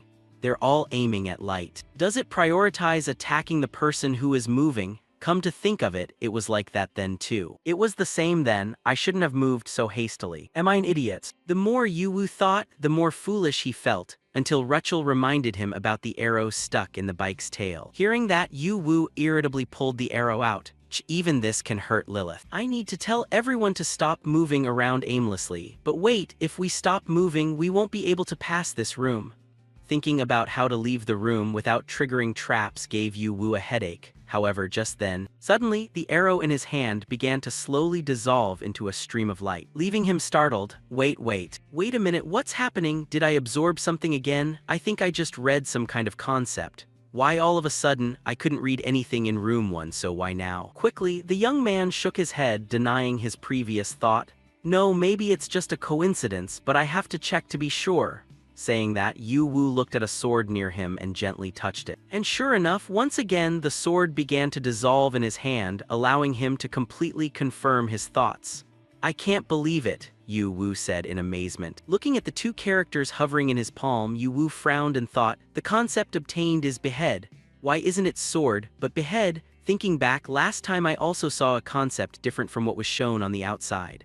Thinking of this, before he could find the reason, Rachel said in alarm, Hey, Yu over there. Hearing that, Yu hurriedly looked to the side and discovered that, for some reason, Light was being swept away by a wave of water. What? Light, you idiot! Yu shouted. Back to the knight, at this moment, he had to use all the strength in his feet to temporarily keep his body from being swept away. Damn it, I let my guard down. I thought only weapons were dangerous. Who knew water would burst out of a trap too? There's definitely something in this water. I'm feeling numb and my vision is blurring. At this rate, I won't be able to deal with the next trap. Looking at the numerous spears aimed at him, Light had no confidence that he would be able to dodge them all in his current debuff state. In the distance, realizing the knight was in trouble, Yu revved the bike's engine and rushed to the rescue. Watching the protagonist speed away, Rachel remembered his words from earlier. Sorry, Rachel. I'm about to take a gamble, so I can't involve you. Wait here for a moment. Having thought that, she whispered, Good luck, Yu. Back to Yu while driving, he reached out and touched the water pouring from the trap.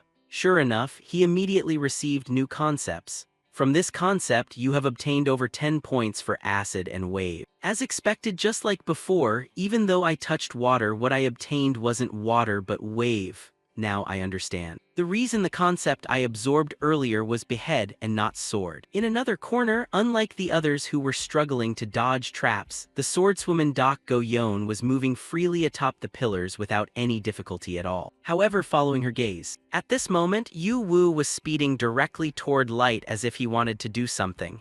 Yu, what are you planning? She said with a frown. Back to Yu while driving, he took the chance to review his lessons. The state of the matter when it appears determines what concept I can obtain. Earlier, those hidden weapons were aimed at my neck, so their concept was behead and not sword. With that thought, as if he had found a way to deal with these damn traps, Yu shouted to Light ahead, Let me handle this, Light. Having said that, he accelerated, proactively rushing to intercept the weapons. While revving the engine, the protagonist prayed silently, if the depth of myriad poison eye expands further and allows me to see the essence or more, then I can read even the intent of the hidden weapons fired from the traps. While thinking, Yu began to activate his myriad poison eye, causing all these weapons to display their concepts in his sight. Below, the Night Light, unaware of Yu's intention, saw his friend diving into the weapons and his eyes widened in disbelief. What? Is he rushing straight into the traps? Ignoring the young man, back to Yu as he rushed toward death, he already had a plan. I don't need to absorb them all. I just need to mix them all together and destroy their form, that's enough. Thinking this, a certain sphere of concept accumulated in Yu's palm. And this sphere was attracting all the other concepts around it into Yu's palm, causing the form of the weapons to slowly vanish. After seeing this, our protagonist knew his gamble had paid off. "All right," he shouted. On this side, as soon as Yu Wu stopped the bike, Light rushed over to check on him. "Hey Yu Wu, are you okay?" Yeah, Light. "I'm glad you're safe, haha, we really did escape death by a hair's breadth," Yu Wu said with a laugh. "So what was that earlier?" he asked back. At this point, Yu Wu took out the concept sphere to show him and explained, "I don't know, it seems like everything combined into this mass. Looks like I've harvested something amazing." Seeing this, Light could only admire Yu Wu. "It seems you've just awakened a new ability. Man, you faced the traps head-on, you're a real beast." Just as he finished speaking, before they could exchange another word, numerous whistling sounds filled the air as more spears flew toward them from the distance. Faced with this wave of attacks without Yu Wu or Light needing to act, Dak Go-yeon and Rachel rushed in and swatted all the weapons aside. Having done so, Dak Go-yeon didn't forget to grumble, "If you guys don't drop that reckless habit, you're going to get into serious trouble sooner or later." "Ha ha ha. Thanks you too, I almost bit the dust," Yu Wu said with a sigh of relief. Meanwhile, Dak Go-yeon glanced at Light and smirked. "You almost got seriously injured and you're still being so careless. What did you say?" Light gnashed his teeth. After they had cleared the traps, a teleportation circle appeared beneath the group, signaling that they had completed this damn floor.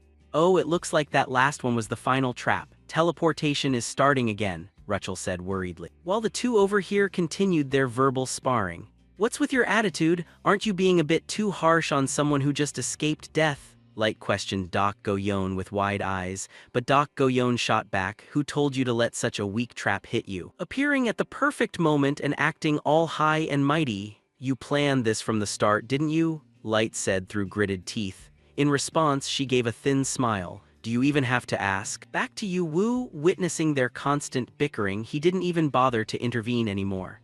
"Haha, these two are quite something, but no matter what they say, whenever there's danger we all rush to save each other. What's there to argue about? This just proves our group is functioning well, doesn't it?" Yu Wu thought to himself just before Dak Go-yeon shattered his illusion. "Of course, I waited for the crucial moment. Because once you're in my debt, I'll make sure to collect with interest," the swordswoman said triumphantly, leaving the group staring at her in a daze. Yu Wu hoped that feeling of closeness earlier wasn't an illusion. Scene shifts to the 4th floor. Currently, Yu Wu's group was surrounded by a ruined architectural space. After scanning the area, Yu Wu spoke up, "The ceiling in this room is lower, huh? At least we won't be attacked from above like last time." "All right, that's good then."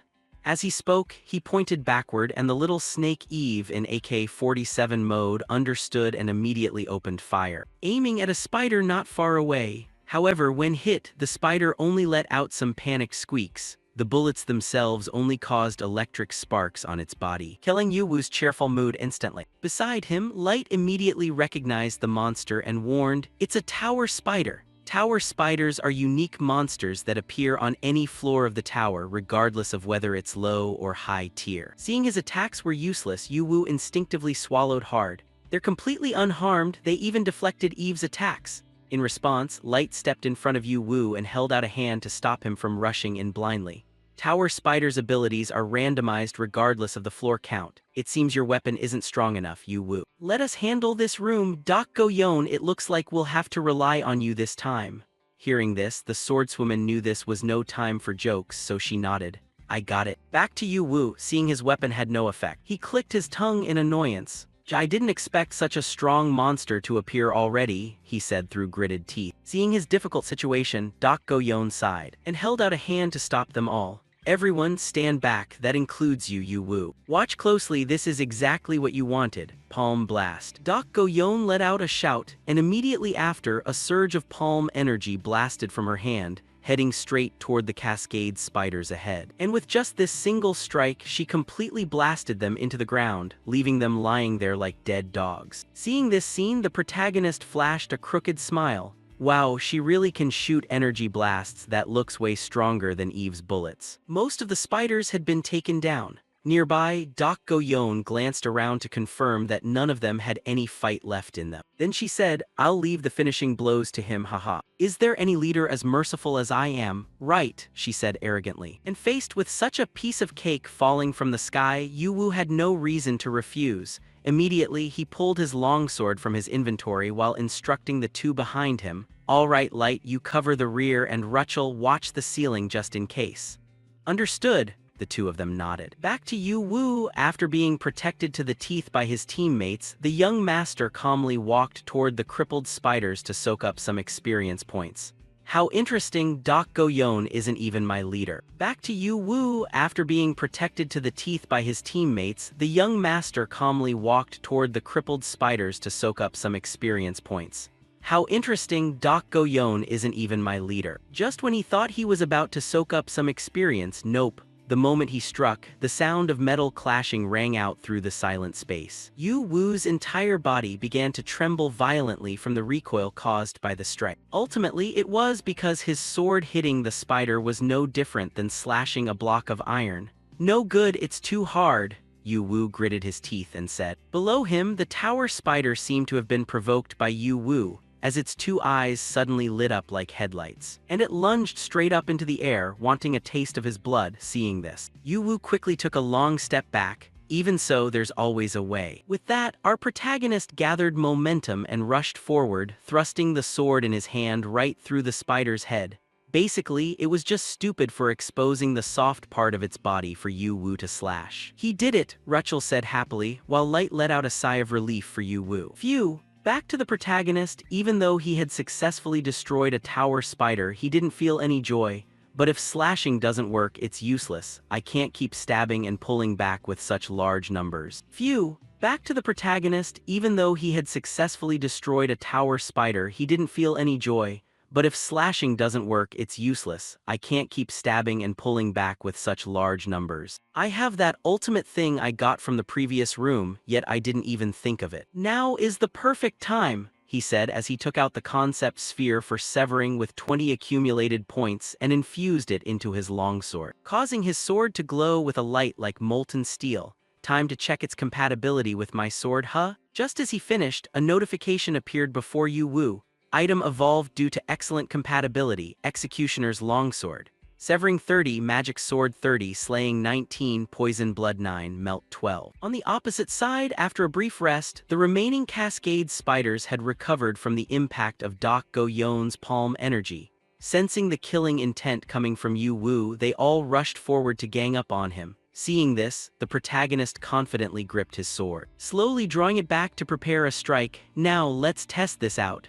With that, Yu Wu swung the sword forward with great force, and with just one single blow, he easily sliced through the bodies of 3 tower spiders that he couldn't even scratch earlier. Behind him, Light's group was astonished, wondering what on earth Yu Wu had eaten to become so strong. How did he suddenly... Light said blankly, while Doc Goyon watched Yu Wu intently, as if trying to see exactly what trick the protagonist had used. Back to our main character. At this moment, his face showed a bit of surprise. Wait a minute, although the cut was very smooth. Something feels off, it feels so awkward. It's like I swung the sword harder than necessary. Let's try again, this time I have to do it right.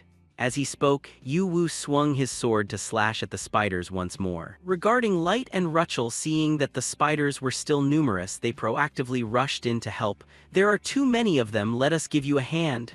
Right, Light nodded in agreement. And as they rushed forward, Doc Goyon had already realized something. He definitely did something to that sword just now. In just that brief moment, he was able to slice through enemies he couldn't slash before. How can someone have such intuitive and overwhelming ability? Furthermore, he is developing skills without relying on innate abilities. Normally, when a sword is enhanced or one receives a stronger weapon, people would just swing it around wildly like idiots, but he doesn't even have that weakness. Although it might not be immediate, one day he will grasp the true essence of the slash. Though I have no reason to interfere in that process, it would be a waste to just leave it as is. After overcoming the triple calamities, I pride myself as the greatest prodigy of the martial arts world. It would be a waste to just leave it as is. After overcoming the triple calamities, I pride myself as the greatest prodigy of the martial arts world.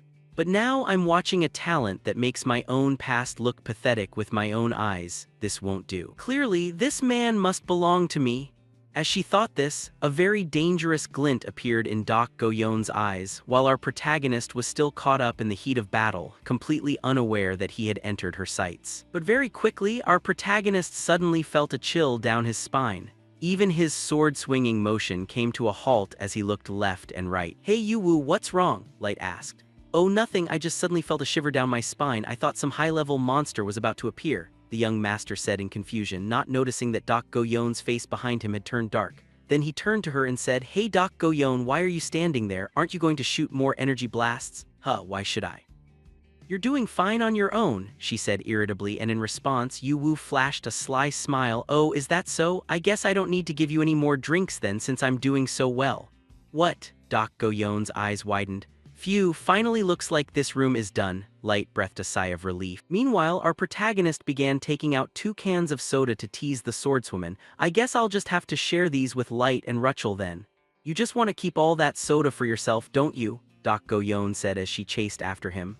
Back to Light, suddenly, he received a notification message. A message from the outside. At the same time, not only him, but both Yu Wu and Doc Goyon also received a message. Even Rachel was the same. Seeing this, both of them temporarily stopped their joking and thought, a message from the outside, but why now? Did everyone get it? Reading through the message, a look of anxiety appeared in Light's eyes. The message is ordering everyone to exit the tower. What? Why so suddenly? This is even a direct message from the headmaster. That means it applies to the whole school. Right? I don't want to leave at all. This hasn't even counted as a warm-up for me yet, and I haven't even had my soda.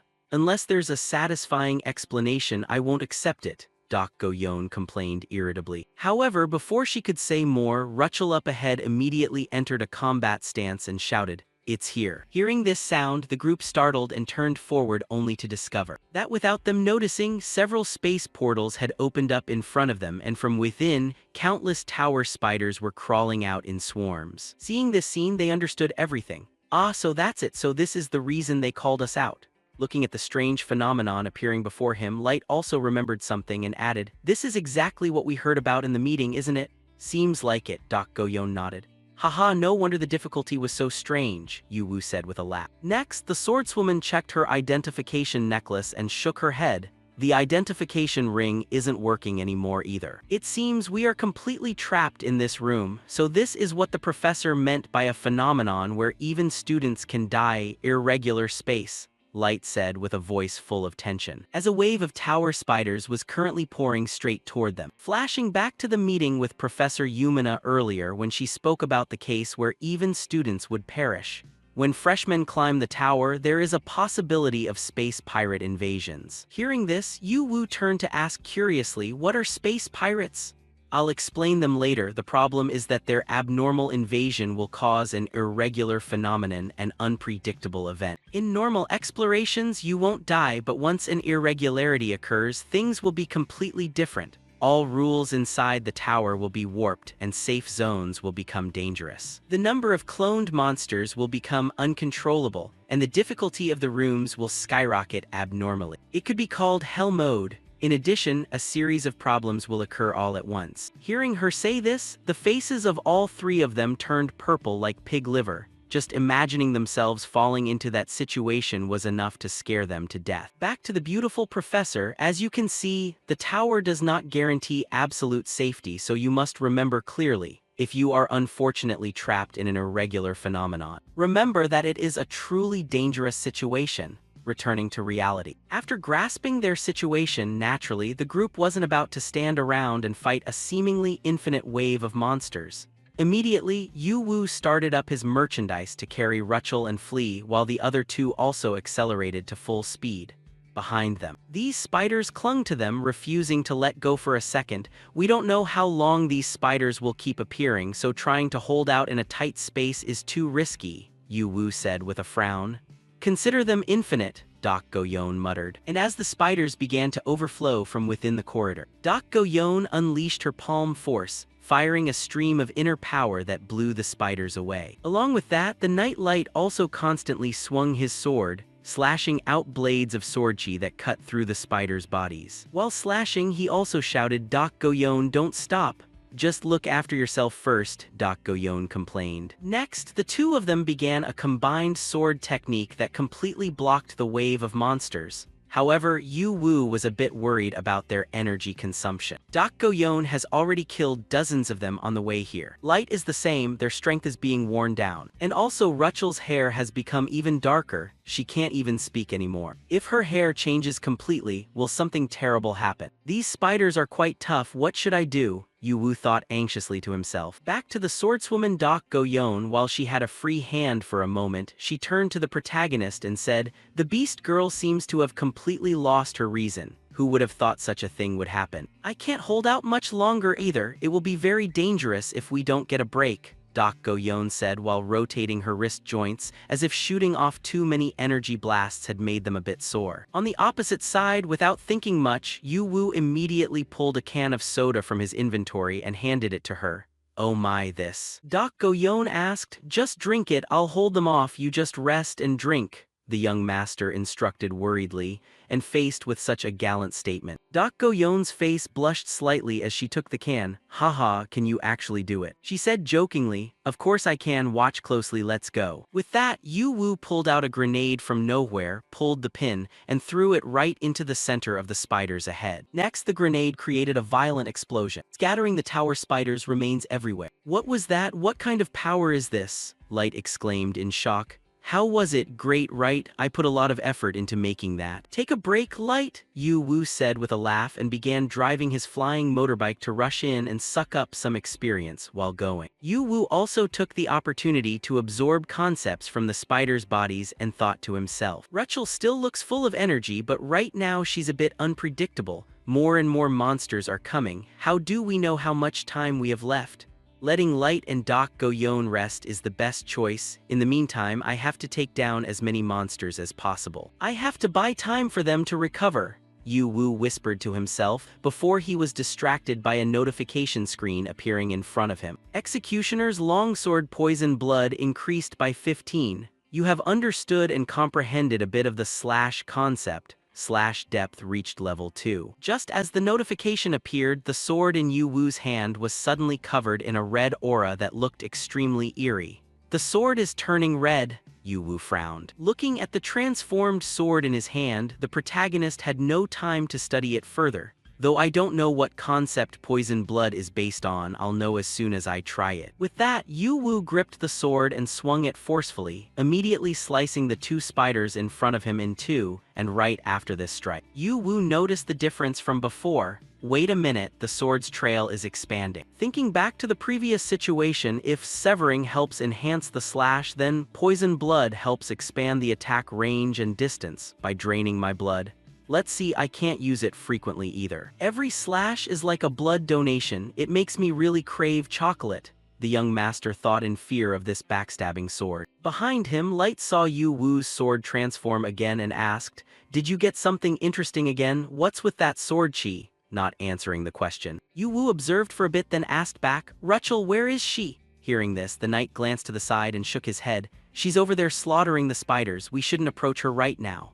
Hearing those words, Yu Wu looked toward Ruchel, where she was screaming like a wild beast and punching the life out of anything that dared get close to her. Seeing this scene, he let out another sigh and advised, "You two don't be in a hurry to join in, just rest a bit more." "No need, Yu Wu, thanks to you, I've had enough rest, you should look around." "The spider swarm has decreased significantly," Light said softly, making Yu Wu startle and observe, only to realize that the number of monsters had indeed dropped. "I only noticed because you mentioned it," turning toward Dak Goyon. At this moment, she also observed the surroundings for a bit and said, "The momentum has settled down completely. Usually when monsters stop attacking, it means the battle is ending or something stronger is about to appear." Light stroked his chin and said, and sure enough, very quickly Ruchel, who was still in a bloodlust on this side, also noticed something strange and stopped her movement, turning her face toward one direction, where a space portal was slowly forming. And from within it, a massive spider crawled out, looking at the monster's building-sized body. Light also said blankly, "It's too late."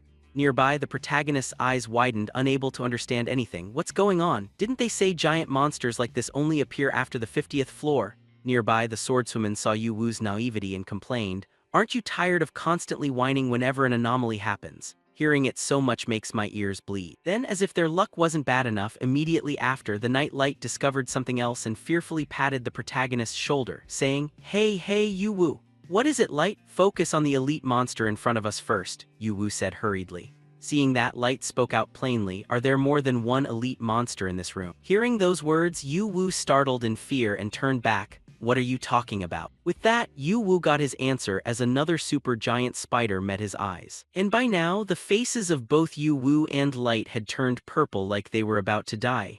Oh crap, this is bad. There are two high-level monsters right in front and behind us. Looking at this scene, Light's teeth chattered and he trembled violently. What do we do? Does our school's textbook record any similar cases? He asked fearfully, and while the group hadn't found a way to respond nearby. As if sensing a fierce threat from the giant spiders, Rachel gritted her teeth and proactively rushed in to attack, leaving Yu and Light at a loss for words. Oh my god, she's attacking without any control, Light complained, but having her is still better than nothing. Yu replied and quickly came up with a response plan. Light, you look after Rachel. Each pair will take down one in the front and back. In the back it's me and Doc Goyon will do our best. All right, I got it. With that, the knight gripped his sword and rushed to support the shy girl. Back to Yu when standing face to face with this spider, he realized how terrifying it was. Well, it's easier said than done. I was so confident when I said we should split up, but now what do I do? The ones earlier could only be handled with severing and poison blood, but with one this big, I don't know if my current attacks will even be effective. The more he thought, the less confident Yu felt, and as if sensing his anxious look, the swordswoman took a step forward. Didn't you just say it was you and me? Knowing you can't win but still refusing to ask for my help. Is that called pride or stubbornness? She whispered into Yu ear, making his face blush a bit. What? Yu said instinctively. You like this kind, right? The taste is quite unique but not bad. Now pay the price for that sweetness. The price might be a bit high, but don't consider this a debt. As she spoke, Doc Goyon slowly drew the sword at her hip. And this was the first time Yu had seen her use a weapon. Doc Goyon. A sword. She can fight barehanded, so why? Is she intentionally showing me something? The young master thought expectantly, and not knowing if she possessed mind-reading abilities. Immediately after, she turned back to explain, I just don't want to get my hands dirty, don't think too much into it. Hearing her say this, our protagonist's face turned betrayed. Oh, sorry. He spoke in a tiny voice and his embarrassed look made Doc Goyon chuckle. You're only missing one more thing, I'll show it to you just once. And if it's you, one sword strike should be enough to get the answer. Thinking this, Doc Goyon's entire body began to overflow with an intense aura. And she sternly reminded the protagonist, Ban Yu, watch closely. As she spoke, she slowly drew her sword back and the atmosphere around her became more serious than ever. But right then, Yu suddenly heard a commotion coming from Light's position. Hey Rachel. You idiot, don't hunt me, go hunt the monsters, Light said with difficulty as he struggled to use his sword to block the big-chested girl. Because she had lost her reason and turned to attack her own teammate. And while the two were scuffling, the giant spider in the back seized the opportunity and shot out giant silk threads aimed at both of them. Then during the struggle, only Rachel managed to react in time and hop to the side, while Light was pinned straight to the wall by the silk. Seeing this bitch spider dare to interfere in her battle, Rachel opened her mouth and growled at it threateningly. Seeing this scene, the protagonist's forehead broke into a cold sweat. Oh my god, what a mess! Just as he finished speaking, Doc Goyon's warning voice rang out. Hey Yu, where are you looking? Focus on me. Hearing her say that, Yu turned back. I am looking, but the spider on the other side. I already said it's fine. Because now there's only one spider over there, Doc Goyon said calmly, because as Yu turned back, she had simultaneously swung her sword to attack. And with just one single strike, she sliced the bitch spider in two before it could even react. Through Yu's eyes, Doc Goyon's movement became crystal clear. That arm swinging up from below, a motion so deceptively simple. Yet from that single basic action, I saw death itself splitting the world apart, he thought to himself. Immediately after, witnessing such peak-level skill left Yu's head spinning as if his mind were struggling to process the massive influx of data. At that same moment, countless system notifications began to pop up around him. High-level skill comprehended instantly. Power control capability enhanced. Depth of myriad poison eye, myriad hearing ear, and myriad language body increased by 5 points. Successfully comprehended a portion of a powerful and complex martial arts concept. Depth of departed soul is 390. Depth of martial arts is 97. Depth of swordsmanship is 52. You have observed the essence of slash. Depth reached 15. Back to Yu Wu, he had no time to pay attention to the notifications. Right now, his head throbbed with a pain so intense it felt like his skull was splitting in two. There were no words to describe it. Just by catching a glimpse of her martial arts, his stats had skyrocketed. That power was just like when she shattered Ordima's energy field. It must be an upgraded version of the lethal slash he had seen before. Good grief, how can a person channel such an intense will into a single blade? The concept of death, he discovered, was so vivid and clear that it sent shivers down his spine. At that thought, the protagonist instinctively trembled at the idea of ever having to face such an attack. It wasn't until Dak Go-yeon noticed him standing there dazed after her strike that she called out, "Hey, Ban Yu Wu, were you watching closely? Don't expect to see that a second time."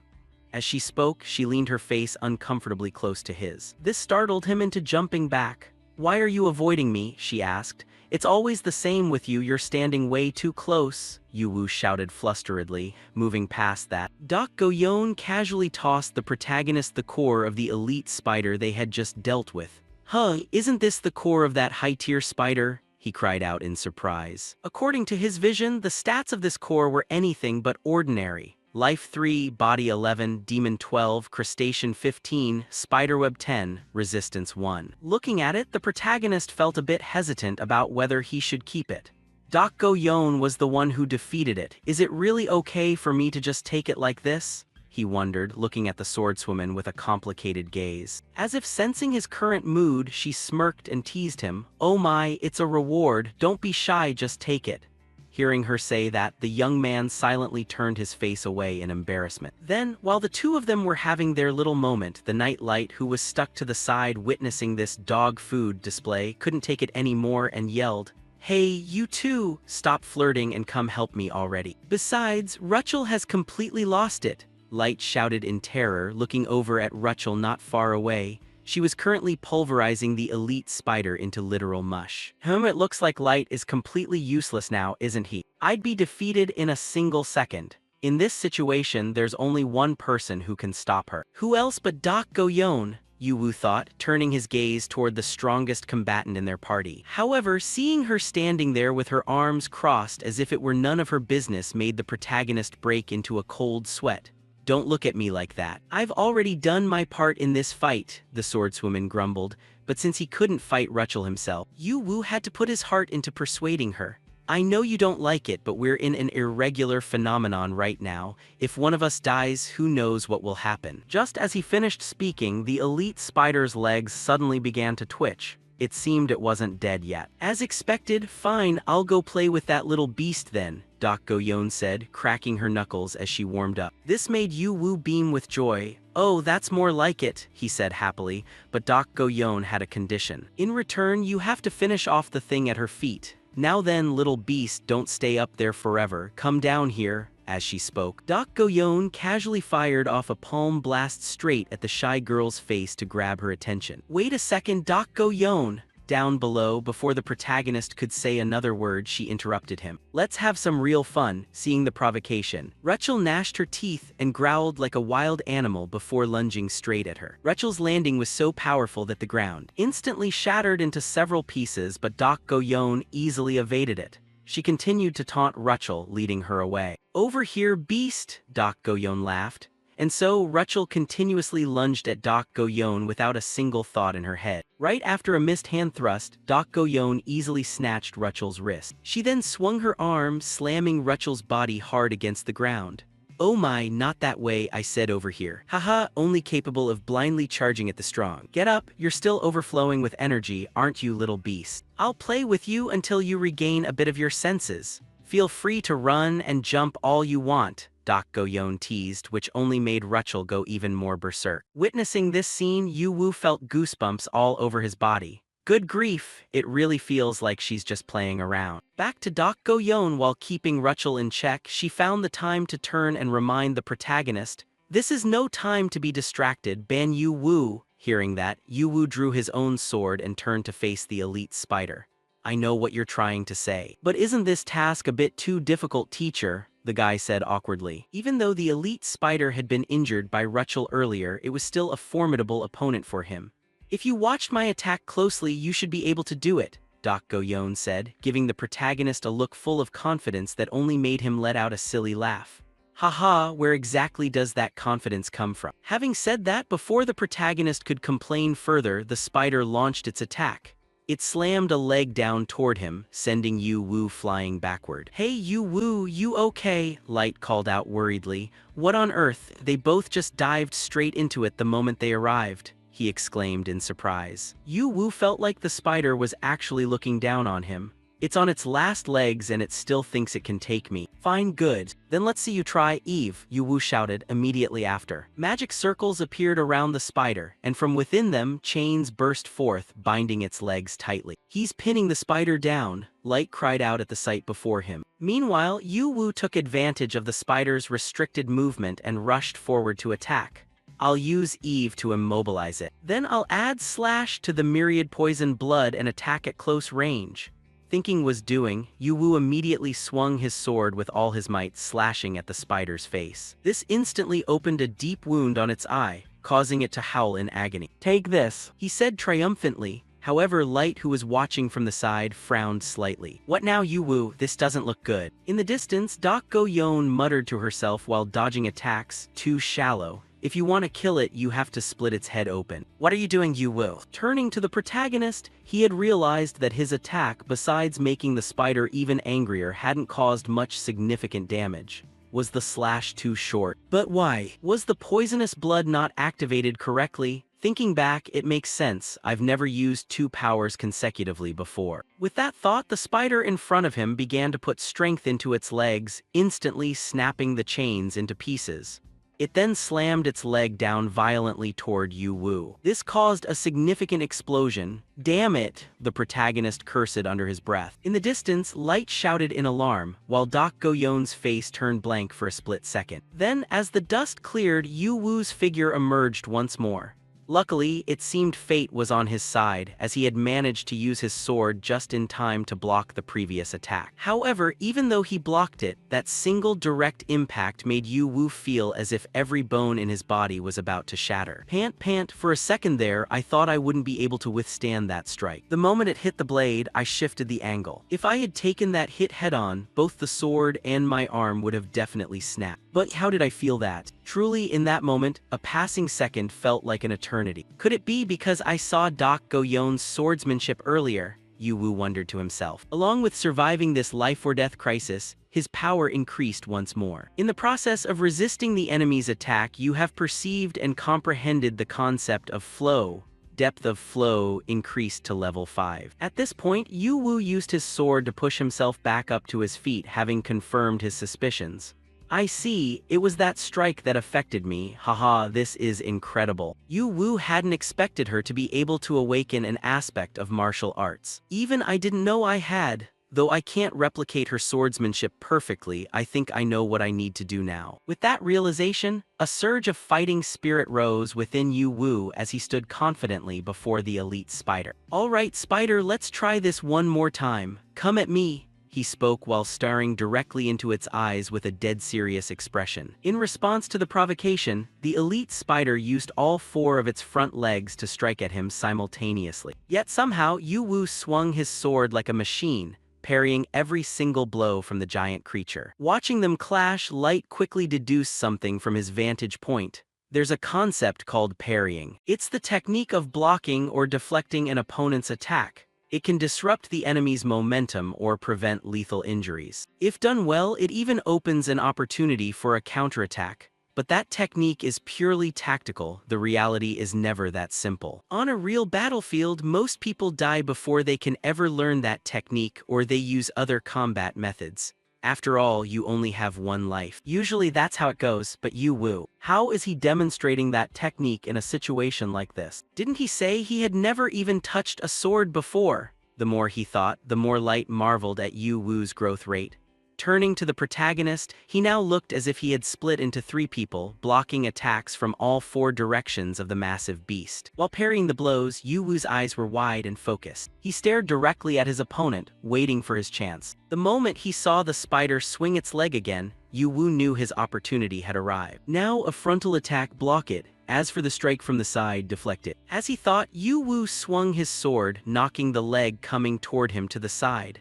Immediately after, the spider swung another leg at him from a different angle. Faced with this, Yu Wu placed his sword on his shoulder, letting the leg slide off the blade and miss. Having done that, Yu Wu breathed a sigh of relief. Good, bit by bit. It's becoming clearer now, come a little closer. Back to the battle between Dak Go-yeon and Rachel, it was a one-sided fight in the literal sense.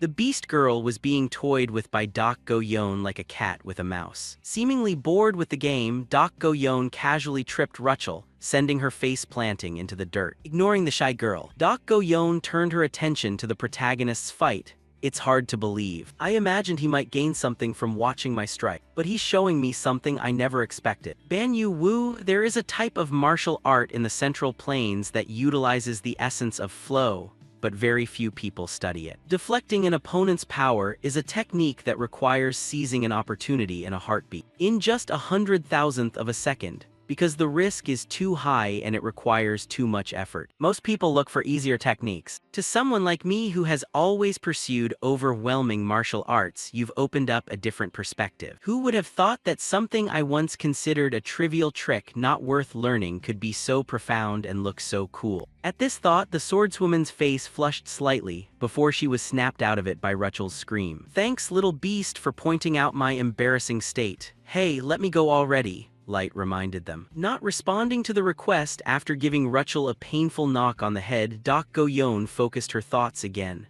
But just deflecting it isn't enough to end the fight. To win, you have to look at the bigger picture. Since it's come to this, show me, Yu Wu. If you've mastered the flow skill to deflect an opponent's strength, then naturally you can utilize that same strength to counterattack. Back to Yu Wu, just as Dak Go-yeon had thought, our protagonist understood this perfectly. He remained focused, looking for his chance. Then, the moment the elite spider thrust its leg at Yu Wu once more, he proactively rushed in to block. Now use the enemy's piercing power. Rotate, combine the two severing skills. As he thought, Yu Wu used his sword to parry the spider's leg to the side. Simultaneously, he utilized its momentum to perform a spin, increasing the force of his own slash. On top of that, he infused the strike with both myriad poison blood and severing properties. He swung his blade directly at the spider's face. This instantly left a massive gash across its face, causing the spider to howl as if the world were ending. Behind him, Dak Go-yeon clenched her fists in excitement at the sight. Yes, that's it, great job, she cheered internally. Back to Yu Wu, after seeing the spider finally collapse, he slumped to the ground, panting heavily from exhaustion.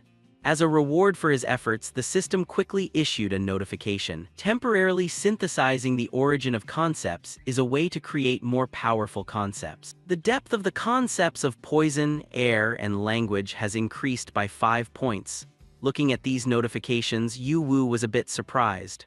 Oh, I did it, it increased that much, he wondered to himself. However, before he could check his status, Light and Dak Go-yeon called out for help. Hey Yu Wu, help me out with this, will you? Light said, still hopelessly stuck in the spiderwebs. Meanwhile, Rachel was still lunging at Dak Go-yeon. And this too, Dak Go-yeon reminded him. Back to Yu Wu, hearing this, he could only offer a wry smile. Everyone asking me for everything just because I beat one elite monster, huh? Light, you're an all-around genius, aren't you? In response, Light's eyes filled with tears. I'm sorry, I'm stuck and I can't use my magic. At this, even Dak Go-yeon had to nod in agreement. This monster has incredible durability and strength. I wish I was stuck like that idiot over there, the swordswoman lamented, which made Yu Wu's eyes light up as an idea struck him. That sounds like a good idea, he muttered. He immediately began to implement his plan. Understanding the concept of the spider silk binding Light and feeding it to Eve, he just needed a monster-catching net. As he spoke, he absorbed the concept of the spider silk and fed it to the little snake, Eve. You have obtained the concept of spiderweb. Eve's concept depth is 25, which is greater than the level 16 spiderweb. After absorbing the concept, Eve's body transformed into a cage made of chains. Next, Yuwu threw the chain net directly toward Rachel. It caught her by surprise and she couldn't react in time.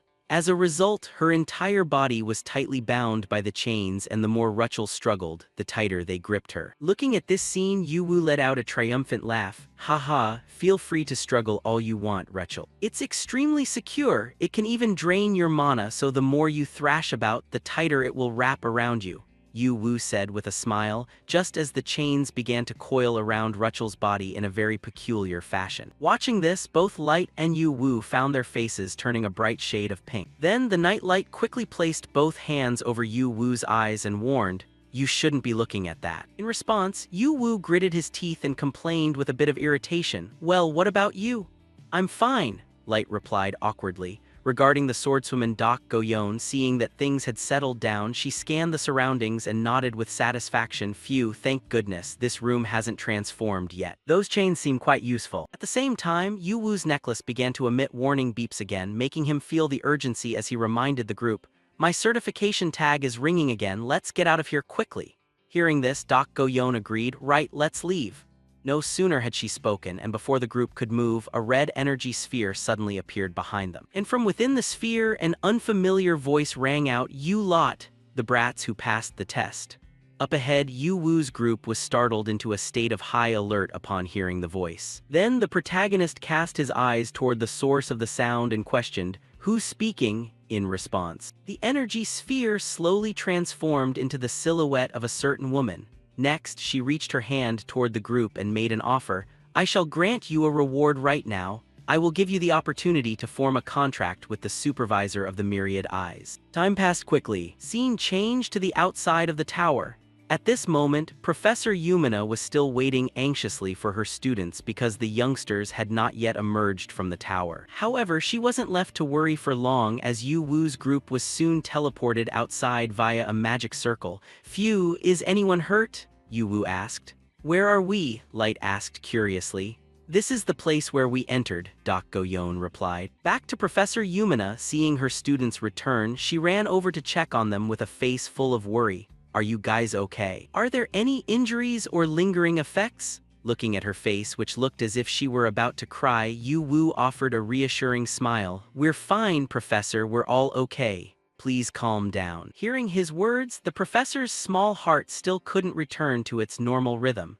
"Even though the emergency evacuation notice malfunctioned, I was so worried since no one was coming out, but thank goodness you are safe." "So what happened in there, can you tell me?" The professor's question made the whole group startle. Then Yuwu scratched his head and said hesitantly, "Well, regarding that, let's go inside and sit down first." Time passed quickly, scene changed to a deserted area with no passers-by. Only now did our protagonist have the time to ask in detail about the incident in the tower. "So what happened here? We were swept into a very strange place after the fourth room transformed, not long after we entered. During the time we were there, what on earth happened out here?" In response to Yu Wu's words, the professor's face turned somber as she answered. "Actually, a student was murdered by an intruder from the outside. The academy is trying to handle this, but that student's teammates are in deep pain. Perhaps that was also the cause of the previous abnormal phenomena. We mentioned the intruders before, didn't we?" On the opposite side, Yumina's previous warnings flashed through his mind. The space pirates target freshmen, murdering them and stealing their certification tag. They won't be able to respawn and will be imprisoned there forever.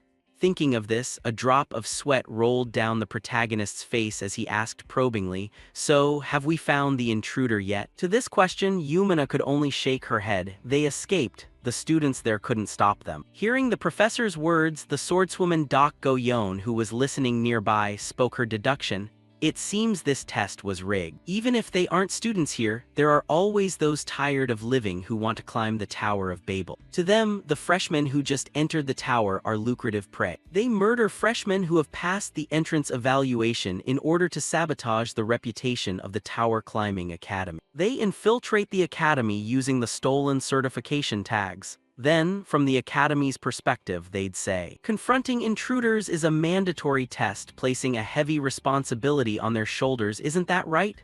As she spoke, Dak Go-yeon looked at Yumina with a slightly mocking gaze. And her words seemed to be entirely accurate, so Yumina couldn't offer a single rebuttal. Back to Dak Go-yeon, looking at Yumina's flustered face as she struggled to explain, she sighed again and said sarcastically, "Honestly, this place really is wonderful, isn't it? Intruders blatantly break into the tower, which is within the Academy's territory, and the Academy can't even stop them from slaughtering its own students, making the title of the best academy in the multiverse highly questionable." Behind her, Yuwoo's group fell silent upon hearing this, as if they were deep in thought. Only Professor Yumina could not agree with this view. "You've misunderstood something, Dak Go-yeon. Protecting students is the Academy's responsibility, but once they enter the tower, they must rely on themselves. Furthermore, the fact that the tower allows intruders to enter is unchangeable. That's because it is the tower's will." As she spoke these words, Yumina lowered her head slightly, as if she didn't dare face the students in front of her. The swordswoman gritted her teeth in irritation upon hearing this. "The tower's will? If that's how it is, then I have no reason to be here anymore." With that, she used her necklace to teleport away to some unknown location,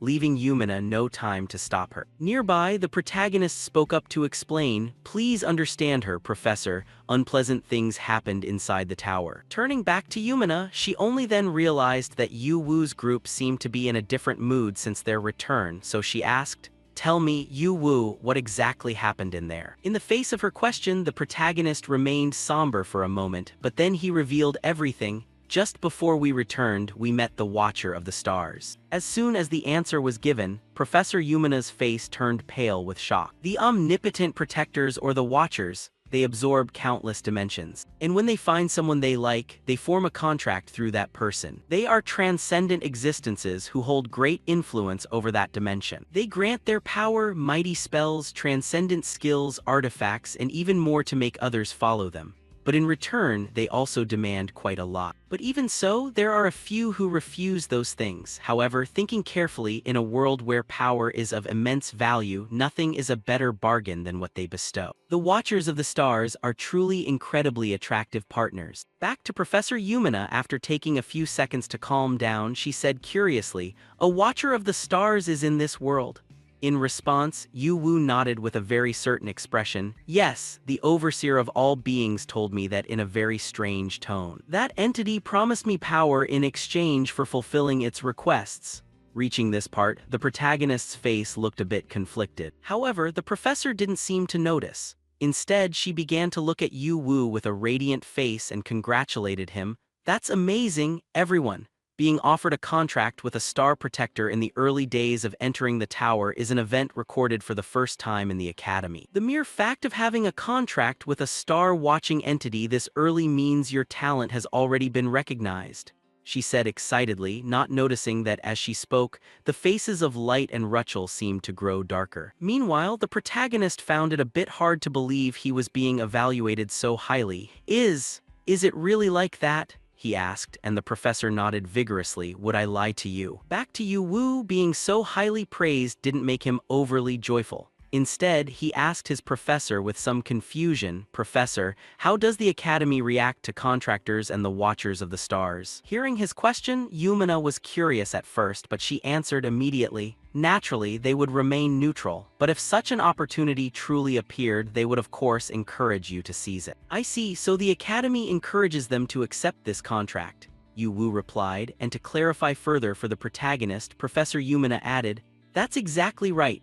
Among the dimensions, the tower is where the Star Watchers focus most of their attention. No one is more suited to climb the tower than someone contracted with the stars." Back to the protagonist's train of thought, the more he heard, the more the suspicion in his heart grew. It's hard to believe a place like the Academy has zero defenses against an intruder like that. Sure, they're friendly and non-harmful, but there's too little information about them to be this certain.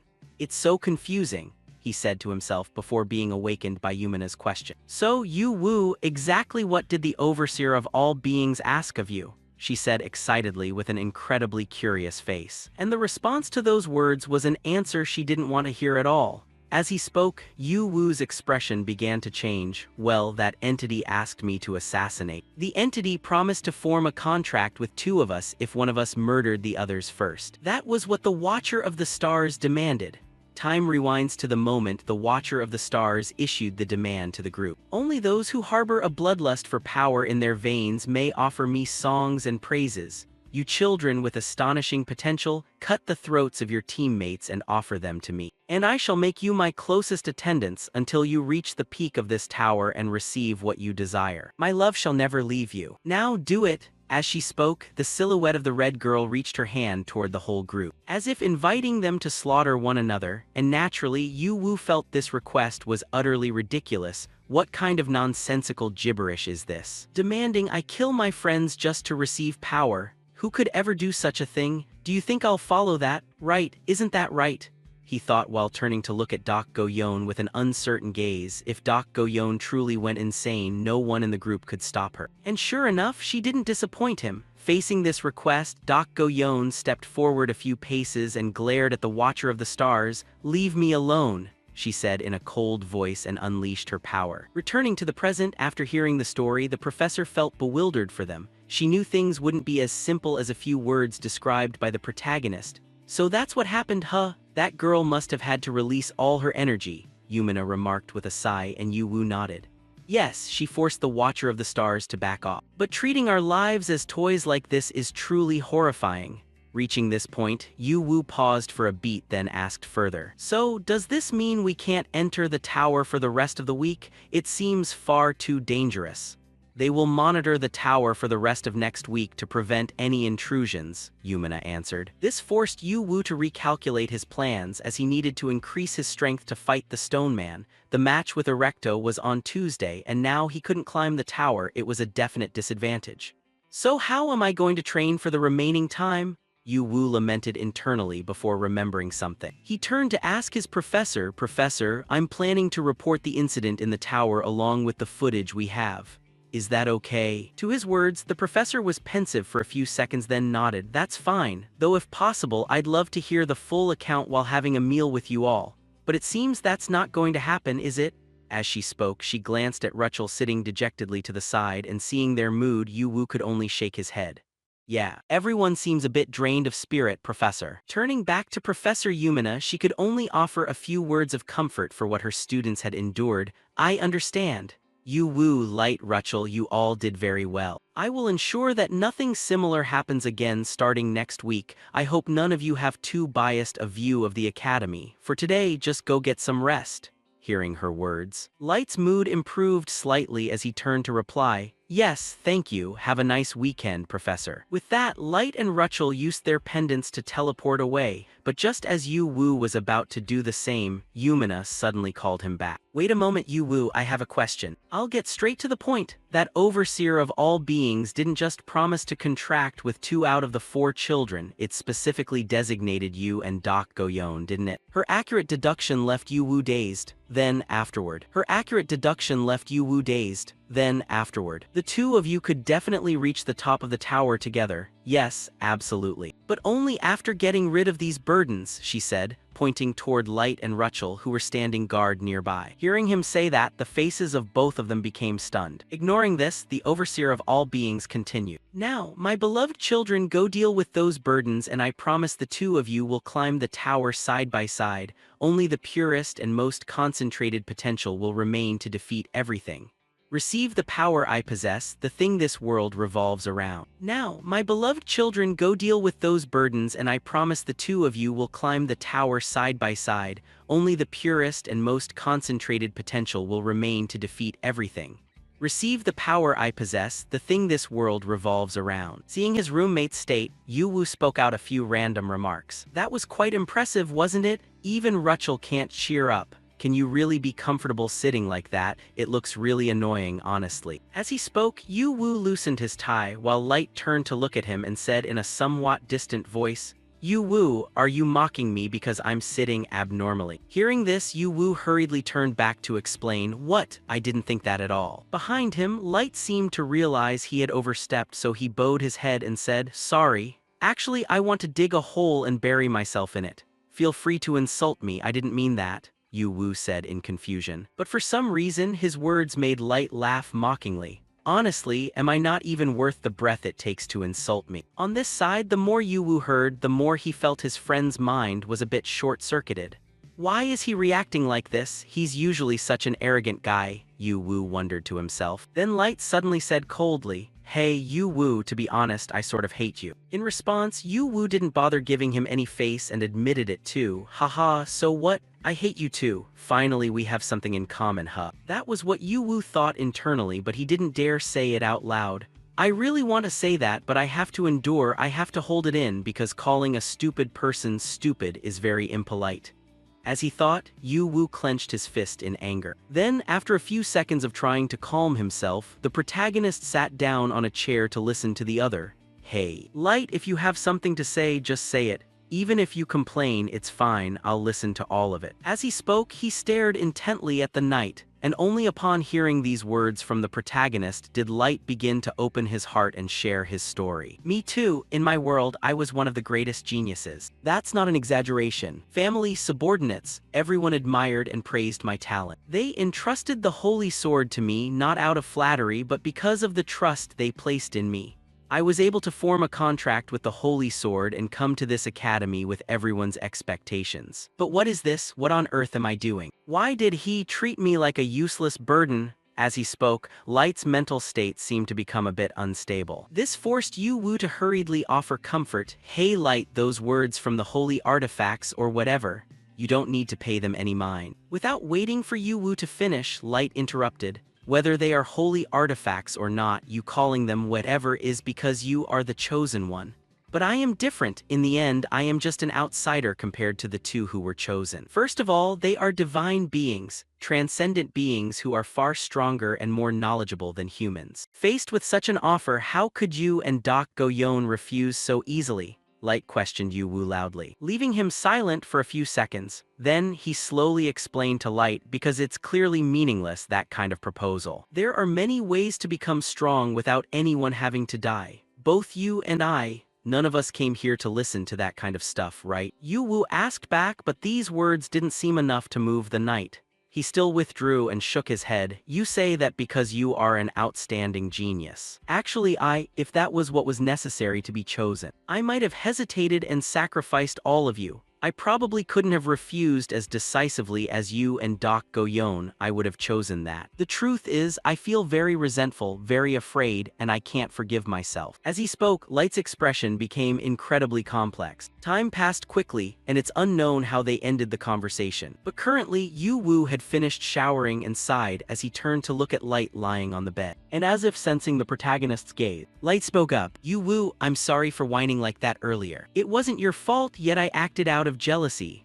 I told some unpleasant stories. I'm truly sorry," Light said with a voice full of regret. Seeing him say this, Yu Wu offered a soft smile, brushed off everything from before and laughed. "We're friends, aren't we? I'm ready to listen anytime. I'm going out for a bit. If you want some chocolate, drink this. Usually bad things fade away after having something sweet." With that, Yu Wu placed a cup of hot chocolate on the table. From the bed, Light responded softly, "Thank you." Back to Yu Wu after closing the room door. And walking into the corridor, he thought to himself, "He's completely changed since we first met, hasn't he? I have to be more careful with my words next time," Yu Wu reminded himself silently. At the same time, the swordswoman Doc Goyon, who was walking down the hallway, spotted him and ran over excitedly. "Oh, you're back. At least I didn't have to go inside. What a relief." Hearing Doc Goyon's voice, Yu Wu suddenly panicked and shouted, "Why are you here? This is the male dormitory." The poor guy's eyes were practically bulging out of his head. Seeing this, Doc Goyon quickly raised a hand to signal him to shut his mouth. "SHH? If no one sees it, it's not a crime. Don't you know that?" she said, offering a very mischievous smile. And before Yu Wu could complain any further, she grabbed his sleeve and dragged him elsewhere. The scene shifts to a wooden bench outside. Once they were seated, Yu Wu shrugged and said, "So, did you come here because the auxiliary cafe was too crowded?" Ignoring Yu Wu's question, Doc Goyon turned the conversation toward Light's situation. "I was curious, so I came. So how's the burden doing? Is he still holding up?" In response, the protagonist's voice carried a hint of a complaint. "Honestly, what do you mean by burden? Why do you keep saying things like that?" Hearing that, Doc Goyon cleared her throat. "Is it not true? He only knows how to use raw power like an idiot, a pathetic, talentless guy who can't even adapt, right?" Light isn't talentless. He's very skilled in swordsmanship and has many other abilities, Yu Wu explained on behalf of his roommate. However, Dak Goyon had long since seen through the true nature of the knight's power. The problem is that all of it is thanks to that sword. You know it too, the strong body, the sharp combat intuition, the special abilities, it all comes from that sword. Without it, he's nothing more than a useless fool who can't even grasp the situation. He gets incredibly insecure at crucial moments. He lets himself get caught, becoming a total ignoramus, a simpleton. The swordswoman slowly listed each of Light's weaknesses, making Yu Wu rub his forehead in a headache. He had to stop her. All right, I get it. Stop right there. If I keep listening to you, we'll be here for the rest of our lives. At those words, Dak Goyon temporarily stopped her listing of flaws, and then her voice became much more serious. In such a dire situation, if he loses his courage and spirit, it's all over. There would be no point in us staying together. Even without that, the beast was already very weak. If that idiot just stays silent, then truly. Dak Goyon trailed off, but it was enough for Yu Wu to understand her meaning. Yet, he was a bit curious. Was Dak Goyon trying to insult Light, or was she actually worried about him? Thinking of this, he suddenly turned to ask her, "Well, what about you? You were acting very strange when we encountered the divinity. You were even irritable in front of the professor. Are you okay?" Yu Wu's voice carried a note of genuine concern. This caused the swordswoman's face to turn bright red, her mental state becoming a bit flustered. Are you worried about me? Why don't you use your ability to check?" Dak Goyon stammered. Yu Wu just looked up at the sky and let out a long sigh. "I don't need an ability to know. It's written all over your face. I just wanted to ask if you were okay." As he spoke, he pulled a cup of hot chocolate out of his inventory and handed it to Dak Goyon. Back in the swordswoman's thoughts, she gently reached out to take the cup from Yu Wu. She felt a bit of inner delight. "That's right, I see, he's comforting me, isn't he?" With that thought, she tasted the hot chocolate and nodded in praise. It's sweeter than I expected." "What are you talking about? Hot chocolate is supposed to be sweet," Yu Wu replied naturally. After that, Dak Goyon's mood seemed to improve, and she began to share. "Thanks for worrying about me, but it's not that serious. I was just frustrated at the time." Hearing that, Yu Wu gave her a curious look and asked, "What made you so angry?" "Well, honestly, I'm not sure. Do you think that I, the observer with 10,000 eyes, and that thing share the same thoughts?" "That's what you're thinking, right?" She suddenly said this, making Yu Wu instinctively blurt out, "What?" Beside him, Dak Goyon continued her explanation. "In essence, it's the same. If those two are useless, I was thinking about getting rid of them." Back to Yu Wu, the more he heard, the more he felt the conversation was taking a wrong turn, so he hurriedly asked, What kind of nonsense are you talking about?" In response, Dak Goyon's expression grew colder. "That's why I felt frustrated. If I were more ruthless, I would have thought about only bringing those who are capable along with me. If I were truly determined, even if I didn't kill them directly, I might have killed them indirectly through my indifference. I feel angry at myself for even agreeing with such a method," Dak Goyon said bitterly. Meanwhile, our protagonist quietly took a sip of his own chocolate. Then he asked, "Is that so?" "Yes, it is," Dak Goyon replied calmly. "Then that means you're an idiot, doesn't it?" Yu Wu's voice was a bit teasing, making the swordswoman's face flush red. Then she irritably turned her face away. "I share my deepest thoughts, and this is the reaction I get." She grumbled internally before turning back to ask, "Do you really think those two have talent?" In response, Yu Wu gave Rachel a very confident look. "That's right. No matter how wonderful a creation is, if they weren't talented, they wouldn't have made it this far. Light is someone with a natural gift for the sword. However, he has a tendency to rely too much on the holy sword. He struggles to keep up with variables in a match. It's the same for Rachel. Extraordinary physical ability and potential are what she possesses. They're just being hindered by her inner self. It's not easy, but if they can compensate for each other and fix their lingering issues, their talent will far exceed what you and I can imagine," Yu Wu said with a smile as he offered his assessment. These words from the protagonist made the white-haired girl fall into a slight pensive silence. Then, although she didn't fully trust those two yet, she decided to place her trust in Yu Wu. "Fine, I believe you. If they train hard, sooner or later, the results will speak for themselves." Hearing this from Dak Goyon, Yu Wu's eyes lit up with joy. "Oh, so now you're ready to help. Well, like you said, if they overcome their difficulties and grow, I'll admit you were right. But if the results aren't what I expect, you'll have to take responsibility, she said, turning to look at Yu Wu. This made his expression turn a bit flustered. But before the protagonist could refuse, Dak Go-yeon continued, "That's because you made me set aside my judgment and spend time on those fools. Make sure you think carefully about it. See you tomorrow morning, make sure to bring those two brats along." After saying this, Dak Go-yeon left immediately. This left Yu Wu without a chance to say a single word before she was already far away. Time passed quickly until the next morning. The scene shifts to the training session. At this moment, Light and Dak Go-yeon were sparring with their bare hands. Their strikes began to create whistling sounds that echoed in all directions, and the result was naturally that Light was being overwhelmed. His punches couldn't even reach Dak Go-yeon, while she, with a single fist, easily sent the knight flying toward Yu Wu. "Hey, Yu Wu," Light said weakly, as if he wanted to give his last will and testament. Hearing him, Yu Wu hurriedly ran over. "What? I'm here, I'm right here." In response, Light made a very resentful face and complained, "You said you'd teach me something, so I followed you. But why am I the only one getting beaten up?" Because of this, Yu Wu stammered, unable to find the words to explain. But before he could even find an excuse, Dak Go-yeon walked over, stamped her foot hard on the ground, and shouted, "How stupid. This is a body-strengthening exercise. Applying it this way is completely normal. You aren't the type of person who can imitate something after seeing it once like Yu Wu, so stop complaining and get back up." Back to Light, his whole body was shaking as he reached his hand toward his sword. "Hoo-hoo, my sword, give me the sword." "No, until you learn how to fight without it you won't get your sword back. It's just like being inside the tower," Dak Go-yeon refused bluntly. Her words made the knight's eyes go wide. "But I'm a swordsman, taking the sword from a swordsman, where is the logic in that?" In response, Dak Go-yeon gave him a look as if she were staring at a complete moron. "If you lose your sword, is that how you're going to die?" "No, I won't lose it," Light affirmed. His evasiveness made Dak Go-yeon a bit livid. "Then do you want to take the sword and fight me? I guarantee you'll lose it within 3 seconds. This bold affirmation from Dak Go-yeon left Light not daring to argue a single word. He could only mutter to himself in despair, "But without the sword I—" Turning back to Yu Wu to encourage Light, he had to say something useful.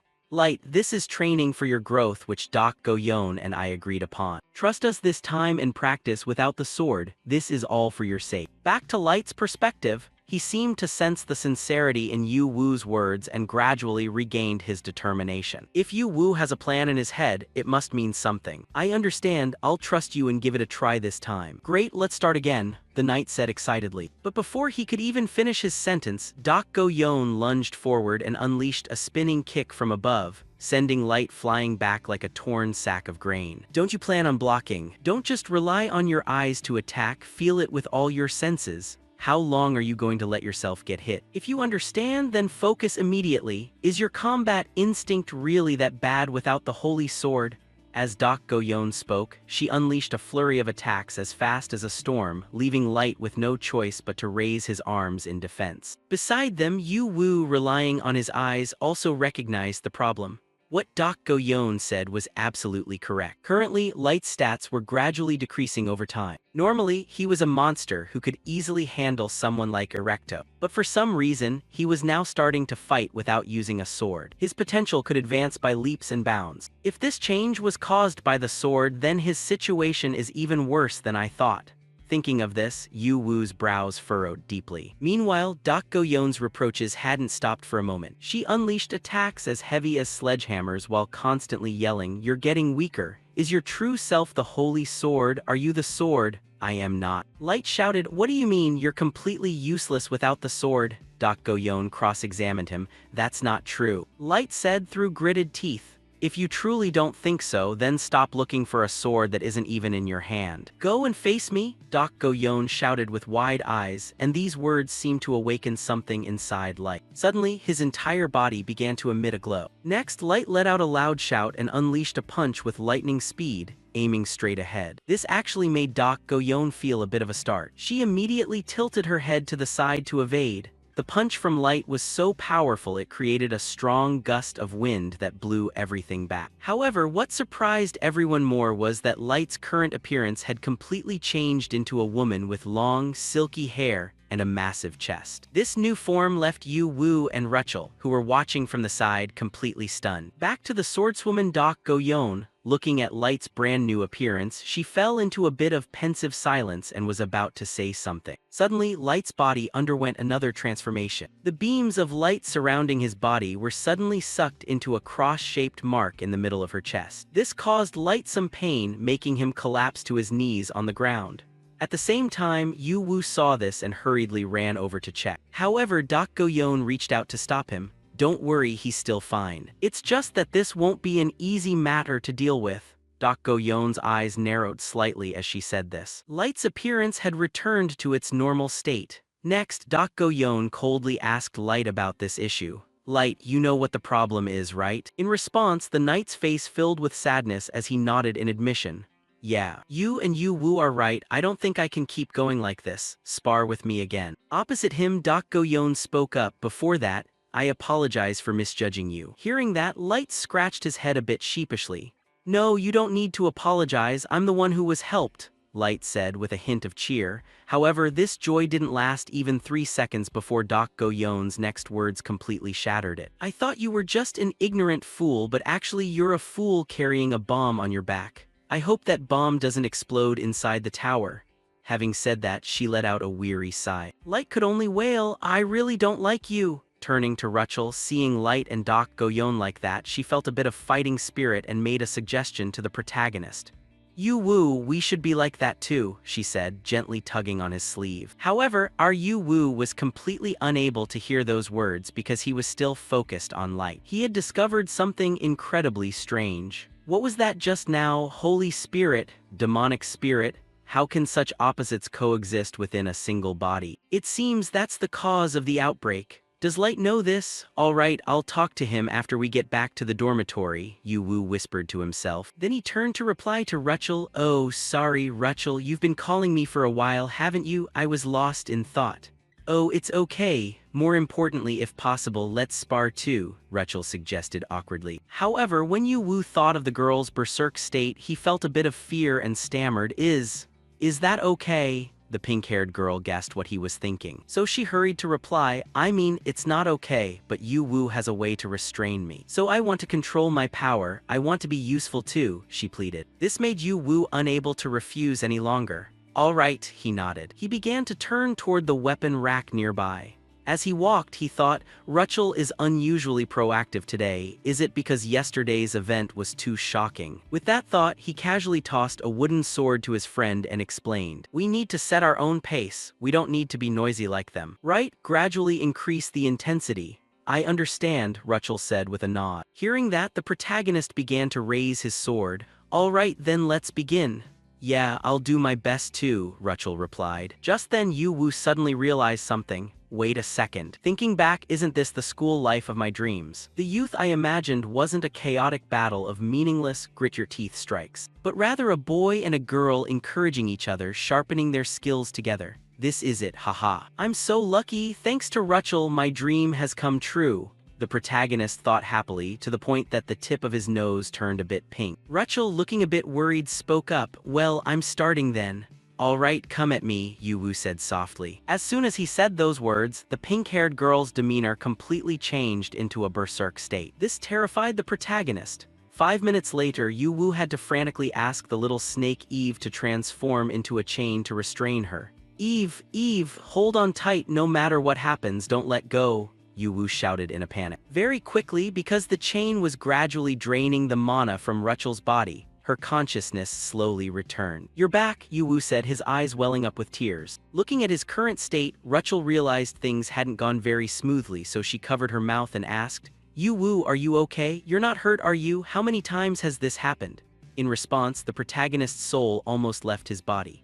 "I forgot to count, but probably more than 10 times. It's okay, my limbs are still intact." Rachel could only cry and blame herself. "I'm so sorry. It's because of me that Yu Wu is like this," she said, her eyes becoming watery and looking quite pitiful. At that, Yu Wu couldn't help himself. He reached out to pat her head and comfort her. "It's really okay. I promised to help you, didn't I? I prepared myself for things like this. So don't be sad anymore." Yu Wu said with a warm voice, making Rachel's face turn a bit rosy. However, before the couple could have their moment for long, Dak Go-yeon's shouting rang out, startling them both as if they'd been caught red-handed. Haha, while I'm working hard training, you're sweet-talking a beast, Dak Go-yeon said while dragging Light's limp body toward them. Before her questioning gaze, Yu Wu hurriedly protested, "What sweet-talking, didn't you see I almost just died?" Dak Go-yeon didn't believe him for a second. Whispering sweet nothings to an innocent beast, Dak Go-yeon's voice was full of dissatisfaction.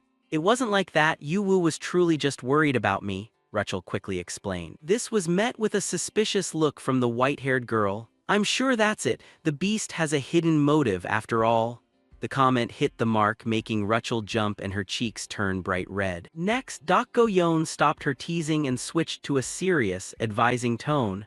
"Fantasizing while training is disrespectful to your opponent, Beast Girl. You should cast those thoughts aside." Back to our protagonist. Having sat and listened this whole time, he had some thoughts of his own. Rachel, who is usually so positive, has become shy. She's too soft with Dak Go-yeon. No, wait, thinking about what happened, isn't it wonderful that she has motivation? If it were me, I'd be mopping all day. She probably hasn't had time to care for her mental health, but Rachel is doing her best. Thinking this, Yu Wu felt he should do something to boost his pink-haired friend's spirits, so he spoke up. "All right then. I asked the professors if I could take one of you with me when leaving the floating island, and I just got approval." Hearing him say that, the swordswoman Dak Go-yeon stroked her hair and fantasized, "How nice, it's too stifling here anyway," ignoring her words. Hearing him say that, the swordswoman Dak Go-yeon stroked her hair and fantasized, "How nice, it's too stifling here anyway," ignoring her words. His words made the other two jump in surprise. Time passed quickly. According to the plan, Yu Wu and Rachel were now out on a date. Scene changed to a clothing store. Dak Go-yeon's questioning voice rang out through the communication screen. "No, I told you before we left." Hearing that, Yu Wu explained wearily once more, "It's not an overnight stay, just going out for a bit. I'll be back before evening." On the other end, only after hearing this did Dak Go-yeon's expression soften slightly, though she was still very angry. "Fine, you've lived in another world for too long and truly think men and women usually go out that recklessly at night." Elsewhere, Light began to tear up. "Hey, Yu Wu, is that it? If you're going with anyone other than me, your roommate." Before the youth could finish, Yu Wu immediately interrupted. "Are you my mother or something?" At the same time, Rachel stepped out from the fitting room and said shyly, "Excuse me. I tried on the outfit you suggested. Does it look okay?" "This feels like I'm showing off my body," Rachel said with an embarrassed look. However, it enhanced her beauty so much that Yu Wu couldn't help but cover his mouth and immediately give her a thumbs up. "It's truly beautiful." On the other end of the line, Light and Dak Go-yeon almost lost it seeing this. "Just wait until you get back, I want to go out too." Setting that aside, the two began walking together. This was Rachel's first time leaving the school grounds, so she was incredibly excited. "Wow, this is amazing. I never imagined there'd be such a large city outside the academy," Rachel said, her eyes wide as she scanned her surroundings, while Yu Wu followed with a smile and a nod. "Great, isn't it? Although I've only been to the outskirts twice myself." "Now let's walk around a bit. There are shops and a shopping district over there." "Yeah, okay," Rachel replied and hurriedly followed Yu Wu. But before she realized it, there were too many people. "If this keeps up, I'll lose Yu Wu," she whispered to herself and hurriedly reached out. Fortunately, Yu Wu also realized the problem and reached out to grip his friend's wrist, saying with a bit of guilt, "Oh my. Are you okay? Sorry. I forgot this is your first time in a place like this." "It's okay, I'm fine," Rachel shook her head. Seeing this, the protagonist gently took her small hand and proposed, "There are a lot of people in the shopping district. Let's hold hands from now on." With that, he turned his face away, as if trying to hide his blushing face. Behind him, Rachel nodded softly, "Yeah," and so the two of them spent the whole day together, having a wonderful time in the city, from trying street food to visiting a teddy bear shop or strolling around inside the park. This helped Rachel's mood become better than ever. Finally, they stopped at an outdoor eatery while eating, unlike Yu Wu, who turned to ask worriedly, "Are you really okay with this? The ingredients at this restaurant are all made from monster meat, apparently." In response, Yu Wu's worry for her was completely unnecessary because she was enjoying it thoroughly without any hesitation. "That's why I like it, it's delicious," she said with a fully satisfied face while Yu Wu had to nod in agreement from behind.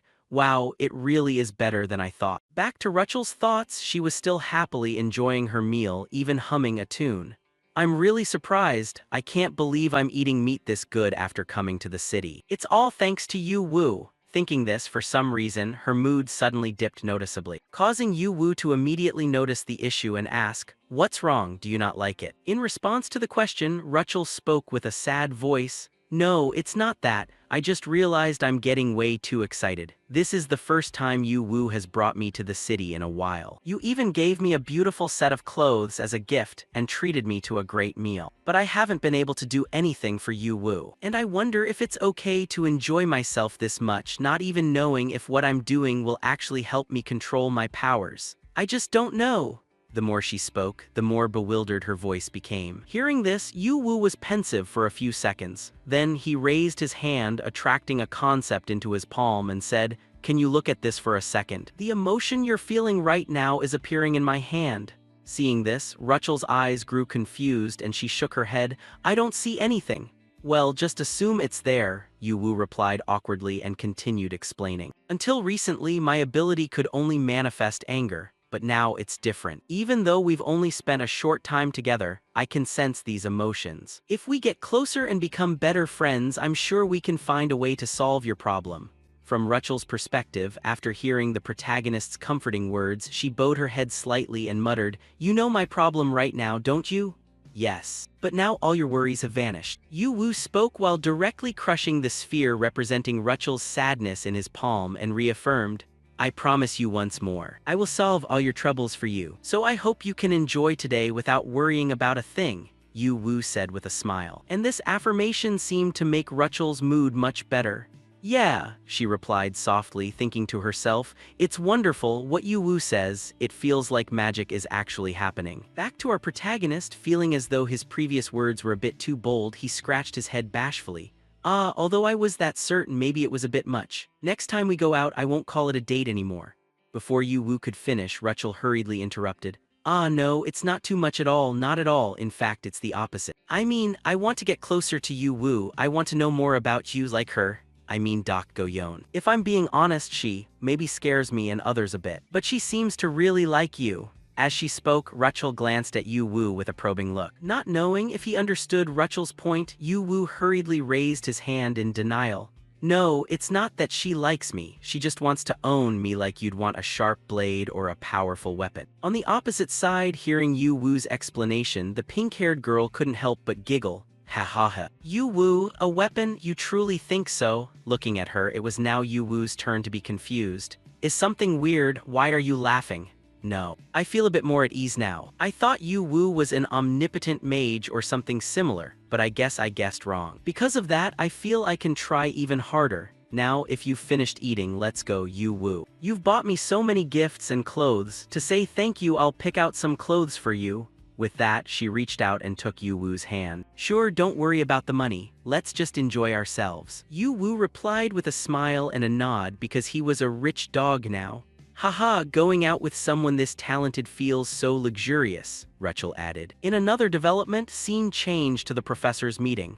Currently, the atmosphere inside the meeting was a bit tense, making the small robot on Professor Yumina's shoulder a bit anxious. So she turned and signaled it to be quiet. "I'm fine. It's a bit unnatural, but I'll be okay in a moment. It'll be over soon." With that, shouts began to ring out inside the meeting.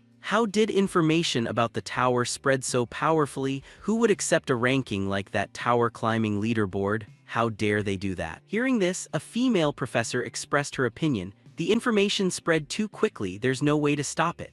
"Yeah, because there was no violence involved," another replied. However, another professor slammed the table and shouted, "From the start, we shouldn't have allowed those people from the secondary world to act so recklessly on their own." At the same time, a loud shout rang out in the meeting, silencing everyone. "Enough, Professor Yumina. Regardless of how you feel, your student's autonomous behavior has gone too far. This is a clear violation of academy rules, isn't it? Do you realize how you'll be held responsible for letting him do whatever he wants?" The purple-haired professor said, glaring. Flashing back to a while ago before the professors' meeting took place, after Yumina had watched the video recorded by Yu Wu's group, she had quite the headache. Oh my, he really recorded the entire process inside the tower. At first, when he said he'd climb and record the progress, there were indeed no dissenting opinions. But I never thought it would be this successful. Clearly, external electronic devices or artifacts don't work inside the tower because the devices get overloaded by the tower's power surges. That's a given in this world, yet he was able to overcome that and produce results beyond imagination. He probably knows nothing about this. It's not just the issue of this boy bringing back a recording from inside the tower, but the fact that he could make a tool that functions inside it. It's ridiculous. And furthermore, that ridiculous idea didn't stop there. Thinking this, Yumina remembered the conversation with Yu Wu when the protagonist made a proposal to her. "What? You intend to publicly post that footage on your channel?" the professor had said in shock. And Yu Wu had shared frankly, "Yes, I think it will help increase attention. Rebellious is just another name for our group. It's a way to increase favorability among other students in the academy." Back to Yumina, regarding Yu Wu's words, the professor had no intention of stopping him. However, she still had to warn him. "Are you sure about this? This precious information about the tower you worked so hard to collect will be spread on social media. You won't regret it." Hearing her say that, Yu Wu was confident and without a hint of worry. "The credit belongs to the others too. More importantly, currently only Techie can record. There's no other way to film inside the tower. That means I'm effectively monopolizing the information. Certain presences like the Star Watchers will naturally be edited out of the footage before posting. Sharing information will benefit everyone." "If that's the case, then fine," Yumina agreed, while also feeling immense admiration for the protagonist's mindset. "Wonderful. I once told him and warned him about the unfairness happening within the academy, but I never thought he'd handle it like this." Thinking of this, Yumina didn't forget that there would be negative reactions and warned further, "But remember, there will be some consequences." In response, Yu Wu had already anticipated this and had no issues. "Yes. As you said, this incident will bring consequences, whether large or small. So we should reaffirm our position. Doesn't being able to monitor us actually make the professors feel more at ease?" Yu Wu said with a smile, making Yumina evaluate him even more highly. "The most notable thing is that I never imagined it would become this lovely and precious. He has created a strange expectation. It feels as if what he has nurtured will create a miracle, something that will eliminate the gap between dimensions." Returning to the meeting, after the purple-haired professor saw Yumina lost in thought, he spoke up again. "What are you thinking about? How will you take responsibility for neglecting him like that?" Faced with his words, Yumina reminded herself, "I have a feeling I should believe in him and support him." Thinking this, the professor stood up and questioned back. "Responsibility? Isn't filming and posting about the tower a human right? Is there a problem with that? And who did you say is responsible for what? I don't understand the meaning of your question at all." Professor, in response to her question, Professor Cantone suddenly broke into a sarcastic smile. "Hee. You really are a beautiful liar. Am I the only one who feels that statement was just an attempt to show you care about your students?" "Ah." Before he could finish, Head Professor Talia Liriana, the chief representative of the Artifact Creation Department, interrupted him. "Silence!" With that, she turned to ask Yumina, "Now, Yumina, don't provoke me, just say it straight, who is it?" "Even if you ask like that, he's just a normal student, a freshman who just enrolled this year." Yumina shook her head. To these words, a blue-haired professor retorted. His name was Ryu Chialmyong, a professor in the Aura Combat Department. "No, he's just a student. So I cannot accept this. There's a limit to selfishness. You know the information about the tower is closely tied to the academy. How can you irresponsibly spread it? That is a clear violation of academy terms." Hearing him say this, Professor Yumina's expression changed slightly. "Professor Ryu, your words seem different than usual. The reason no one has been able to film the tower until now is simply because the equipment wasn't modern enough. What we need to discuss now isn't about terms or policies, but how to utilize his ability. I don't think it has anything to do with terms or policies anymore." "Then, Professor Yumina, can you explain the core of his ability and technology to everyone so we can understand better?" Professor Cantone said with a sly smile, causing the small robot to cover its mouth in fear. Next, Professor Talia continued to press. "Listen, Yumina, I've spent 200 years researching this field. Artifacts made outside the tower cannot function inside it, especially those requiring high precision like recording. That's impossible. Nothing can withstand the mana waves emitted by the tower. The deeper I research, the more I believe no external machinery can function inside the tower. It has become an unalterable law, but Ban Yu Wu did it, Yumina said softly. Right. That is exactly what I'm asking. How did he do it? Isn't he from a low-level world with zero mana? How can you think that's logical? Why do you keep trying to make it sound like only he is special? Saying this, Talia immediately turned her eyes toward the robot on Yumina's shoulder with a look of greed. Right, that artifact currently registered inside the tower. Give it to me right now. I'll take it apart and see what kind of technology was used so he could record, she said while putting on gloves as if she wanted to snatch the robot immediately. But this action was naturally not accepted by Yumina. I refuse, Talia. I was asked to take this artifact, but this is a result that brings great achievement to a student. I cannot let anyone destroy it. With her firm expression, the other professors began to bristle and turned to blame her. Hey, Professor Yumina, are you refusing to cooperate? The atmosphere inside the meeting grew increasingly tense.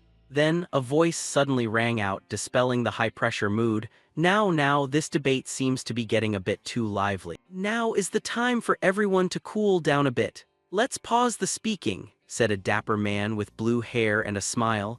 He was Xenon Union, head of the Babylon Constellation Department and vice-chairman of the Academy. Facing his words, everyone around became fearful and immediately shut up. Understood, Vice-Chairman, they nodded in response. Seeing this, Professor Xenon was satisfied and turned to speak with Professor Talia. Now, Professor Talia, I thank you for the research and effort you've put in over the last 25 years. After all, for a professor as powerful in your field as you to judge. It seems Ban Yu Wu's artifact is truly special, isn't it?